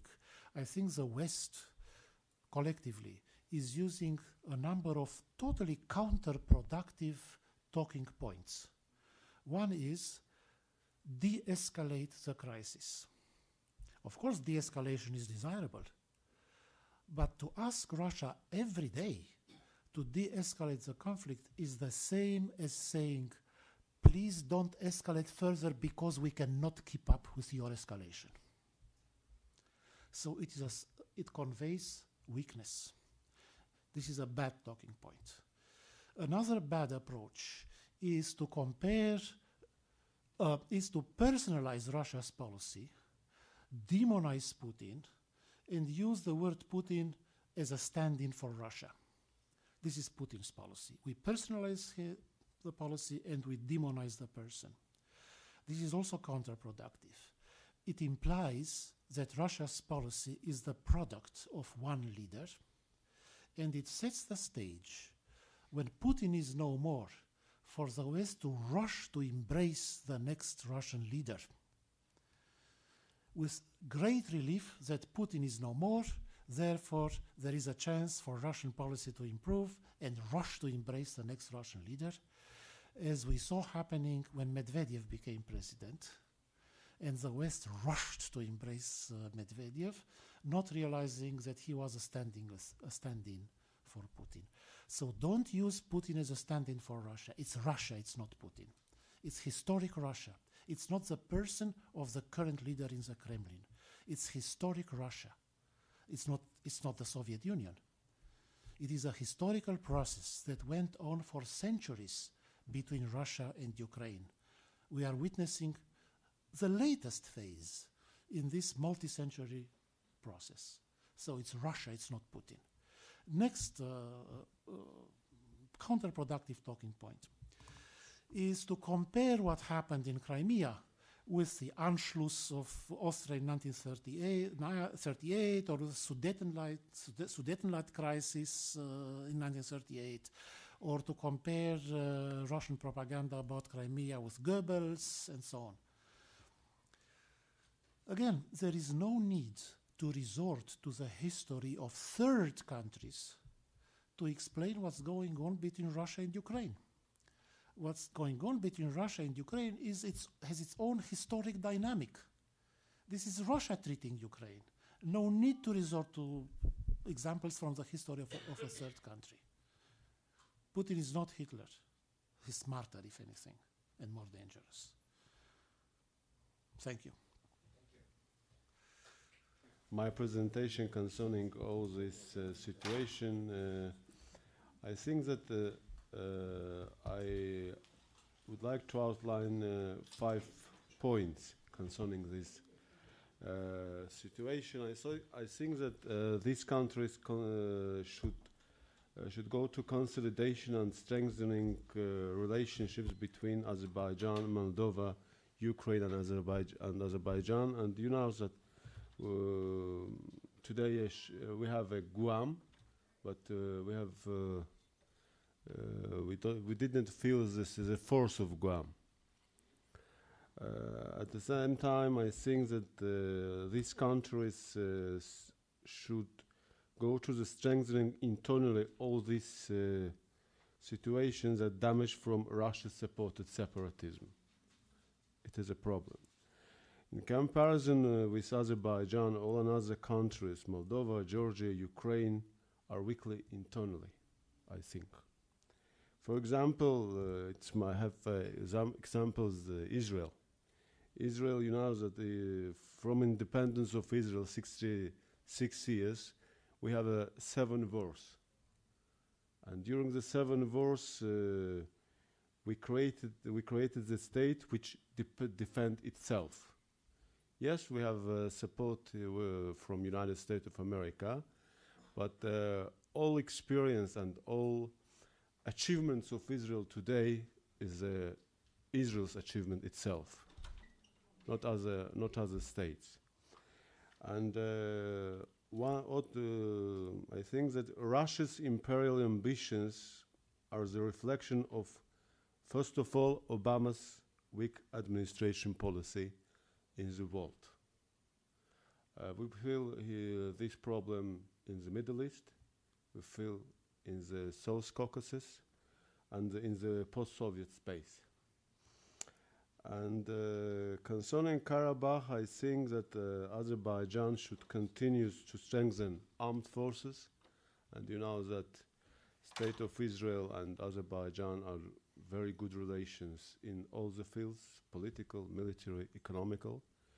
And I think in this situation, other countries as Georgia, and as Moldova, and Ukraine should learn from Azerbaijan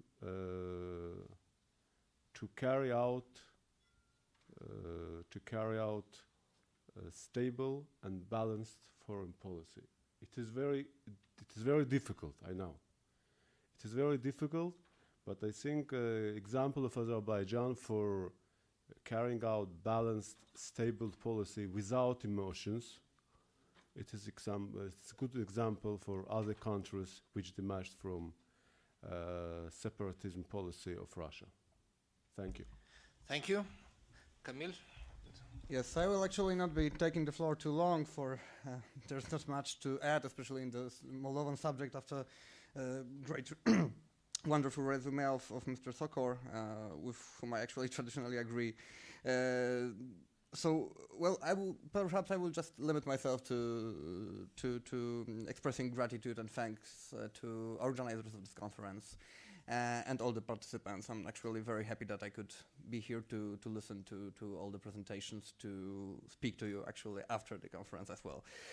So once again, thank you very much, and I'm passing my voice further. Thank you, Irakli. I'll try not to abuse as well, but I'll make few remarks anyway. I think that there are a few points that we definitely should take into account when talking about the future. One of them is that we have to stop projecting weakness, and I would like to give very concrete examples. The triangle, the Weimar Triangle statement, which was, I think, one of the most vivid example of this, when basically Russia was given the veto on the future approximation of Ukraine, Georgia, and Moldova to EU, when they actually talk about the Russia becoming part of the dialogue when it comes to the future of these countries. I think that's a very vivid example. We should definitely avoid all of this. We should avoid statements like Obama made also about a week ago about the fate of Georgia and Ukraine and the path that they are not about the path of Georgia and Ukraine being derailed. Basically, he said that we are not on a membership track. I think that was not necessary. I mean, I don't even understand why someone has to make a statement like this, which creates such a projection of weakness in a time when the scenario is evolving against the narrative which has been there. And actually, as we are talking right now, in Slovyansk, which is the Donetsk district, the Green Men have taken over the police and security buildings. That's exactly the scenario which we have been talking about and which I have also mentioned. So Russians are acting once again. And that leads me to a second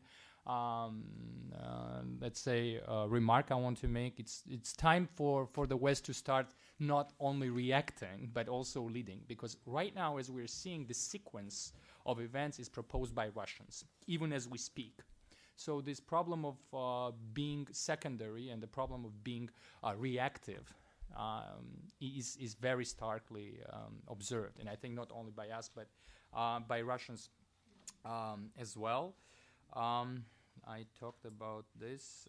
Another problem is I just wanted to talk about the AA signature, the association agreement signature. I think that if there are no encouragements when it comes to the security component being added to that, and I made that point before, I think in the medium term, our countries will still be very much exposed to the pressure that Russia will be exerting on us. So definitely that should be factored in. And just to make a final statement about Georgia, I think the Georgian trajectory has, I'm not very optimistic about the way the Georgian trajectory has been developing so far, and the way the government has been treating these problems. You know, oftentimes we're very ambiguous.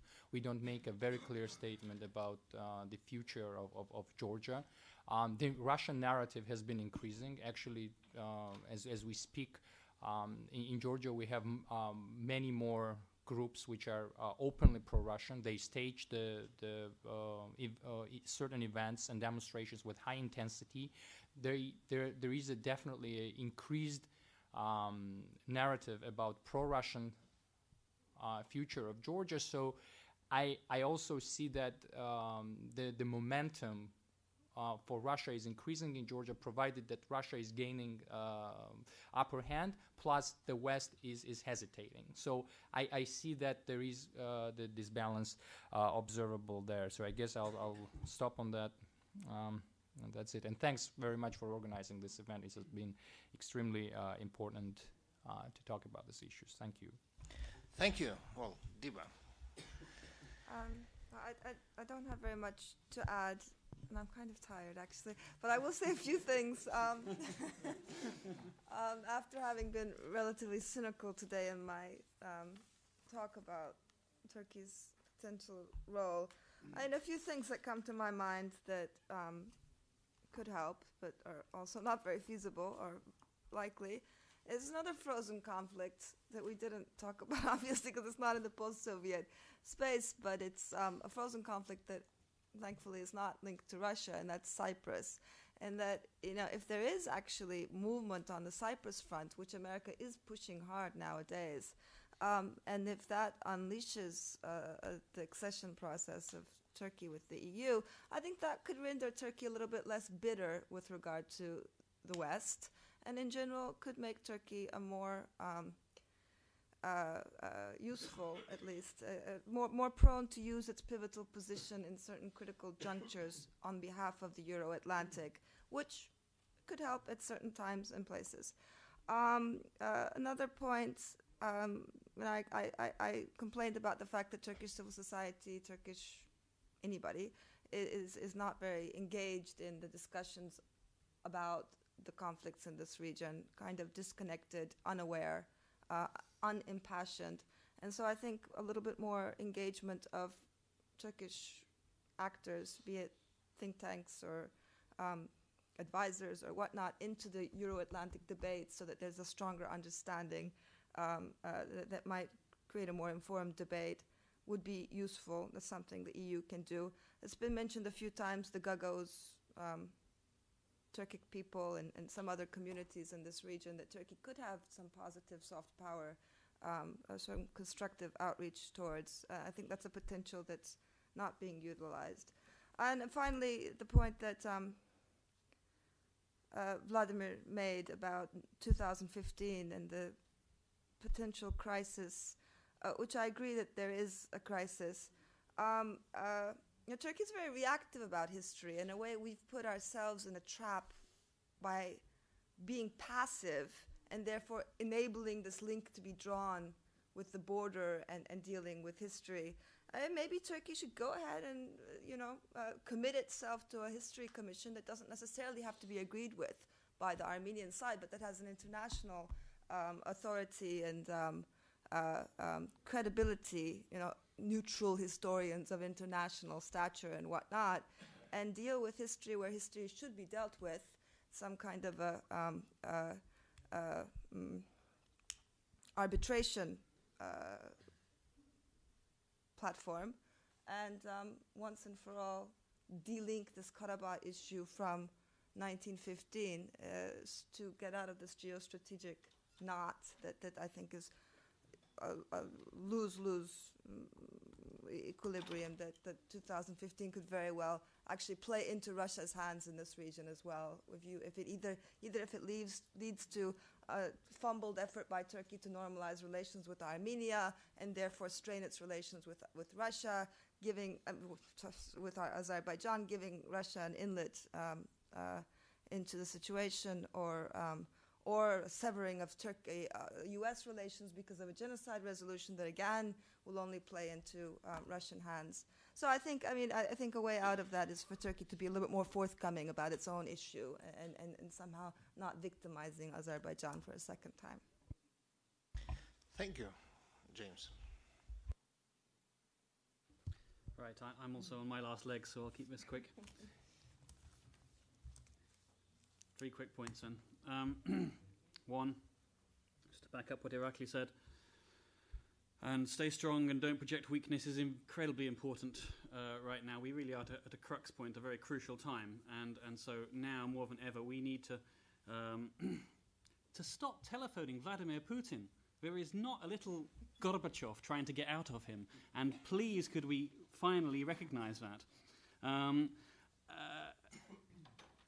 I think, in fairness, perhaps, and this is a point of optimism, we perhaps should go away from here optimistic, then we do actually finally have the beginnings of a Russia policy now. This very conference here strikes me as being, the beginnings of obtaining one. And the other point for optimism is that Russia simply can't win this. It is irreversibly in decline, and so its many gains and its many little victories are Pyrrhic at best, and will not help it in any way in the medium term. And I think we can always all be grateful for that if we're ever sort of a little bit downbeat about the current state of affairs, which is very easy to be. But we should also recognise that those who perhaps may not agree with us and disagree with us, tends to be one of two reasons. One is you either believe that the post-Soviet states are independent, or you don't. And the world seems to be divided into those two types of people. Or you are earning money from Russia, or you're not. And so those people who rely on drawing a salary from the Russian Federation tend to have a different view, and one should easily be able to distinguish one from t'other. Upton Sinclair said that it's very difficult to get a man to understand something if his salary depends on him not understanding it. Finally, penultimately, that's not even a word, but second from last, then I would just reaffirm what Vlad... Sorry, that's antepenultimate. Penultimate, yeah, antepenultimate is third from last. Penultimate, second from last. Yeah, anyway. You see, I told you I was on my last legs, but yeah, just to say, do not rely on the West again. Vlad made the point yesterday, but it is hypocritical and double-dealing at best. And whilst our values are and history and culture are something that still serves as a pole of attraction, then they will let you down because they do not measure up to their own ideals all too frequently. So it's all very well to aspire towards it or orientate towards it, but believe me, we are no angels. And then absolutely finally, I suppose it relates in a way, and I couldn't agree more with the chair's description of Vladimir as magisterial. And absolutely, I've agreed with everything you have said, sir, and I admire you immensely. But there is one thing I radically disagree with you on, and you know what this is because we've discussed it many times. But the other states of the former Soviet Union do not need consolidation. Quite the reverse. The regimes in Turkmenistan, Azerbaijan, Ukraine under Yanukovych, Armenia, are just as bad as Russia, only on a smaller scale. And they absolutely do not need supporting in that sense, because it's simply that really is the West being hypocritical. So they need changing just as much, and just as delicately, but just as firmly as Russia does itself. But I love you still, Vlad. Thank you. Kamal. Yeah, thank you so much. This is very, very hard, getting very, very hard to speak, not because I'm losing my voice, not only because of that, but because starting from Mr. Sokor and ending with Mr. Nixie, there were so many points that I don't think there is left much for me to add. But I wanted to, just for FYI for Mr. Sokor, and now I'm going to be defending NATO, which I'm doing very, very rarely. We do have 2 interoperable units already. And we're going for the brigade soon, hopefully. We've been going for a year now, and I hope we finally can finish that process.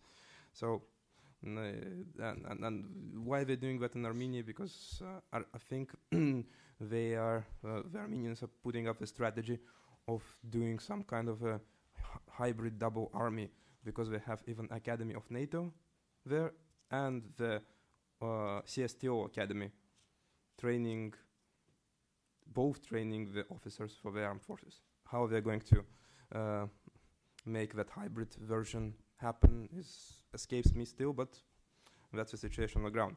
To the points that I would make just one point from what I think is important, and we talked about that before, is that if the European Union, given the crisis, given the differences in the foreign policies of each and every state, if it wants to play some kind of a role in the future changes in the geopolitical situation that are coming, it has to have a consolidated type of a foreign policy with consistent policies towards the space that divides it from Russia, namely our countries that have the so-called frozen conflicts in them.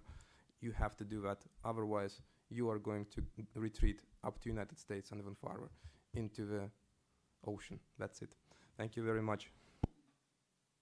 Thank you, and Neil, yours is the final of the final remarks. Oh, good, okay.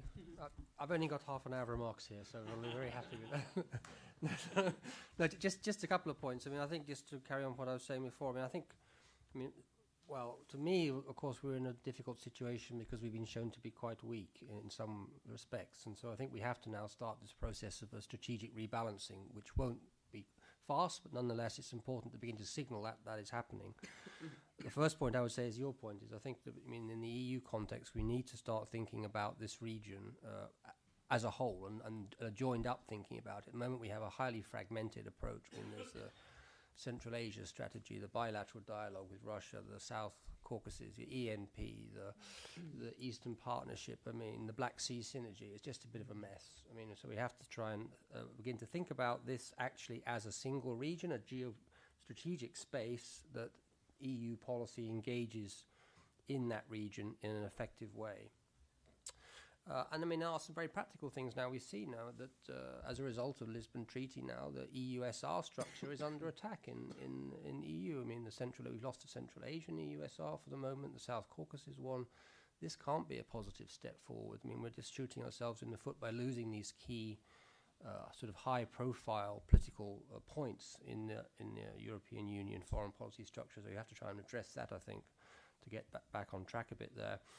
Secondly, Germany. Germany is obviously, in a way, the key country, I think, for all these issues, both for NATO and the EU. I mean, we have seen, I think, some important steps forward, signaled already at the Munich Security Conference, when there was a new kind of thinking about Germany's foreign and security policy role beginning to emerge. And to be fair to the Germany, I think they have moved somewhat even on the Ukrainian crisis, although they're still quite far short, I think, of what many people would like to see. So how to engage Germany more effectively in this kind of strategic discussion, I think, is a second priority. Thirdly, on NATO, coming from Sweden, I sort of, although I'm not Swedish, I feel a certain Nordic solidarity, and I would just say about the new Secretary General, Norwegian pragmatism is maybe not the same as Danish pragmatism. I mean, Norway has bordered Russia for many years, and they have had to live with Russia for many years. But at the same time, they have made sure that NATO is very strong. They're a very strong member of NATO. They have strong armed forces, and I would say that although he comes from perhaps in the past has made some different comments about NATO, I think that Norwegian pragmatism could be quite a good thing for NATO at this time if they pursue that in the right way. There may be some grounds for looking for some concrete steps. I mean, we discussed, I think, the idea of beginning to move some troops into Central Europe. I wouldn't rule out the possibility of even anti-ballistic missile facilities, something to think about in Central Europe as another sign of sort of growing solidarity on the security side on NATO. I think this point also about Cyprus is a very relevant one, just because practically also EU-NATO cooperation is incredibly hamstrung by this issue. I mean, and if we're going to talk about strategic focus, overcoming that practical question so that EU and NATO can work together, I think would be a very important step forward. And lastly, I just actually would like to underline, I stand with Alistair here, Sir James here, that actually I think one of the greatest strengths of the EU is its commitment to human rights, democracy, and so on. And actually what happened in Ukraine highlights that we didn't prepare the ground properly there. We have tools and instruments to engage in civil society in Ukraine, and we could have done much more ahead of that association agreement, I think, so it would have been a much stronger. And instead we focused too much on Yanukovych and his team, and that was, I think, that shows to me actually we need to deepen that efforts to try to actually engage at the grassroots alongside the political strategy to try to build up something more solid in the region. Thank you. Thank you very much. Well, actually, I feel that it is my fault that this conference became protracted. At least it didn't become frozen. We moved on very much, I think, since the inception. But for organization of it, we have to thank the real organizers. And I would like to invite you to give a round of applause to Petras, Eva, and Thomas. Do stand up.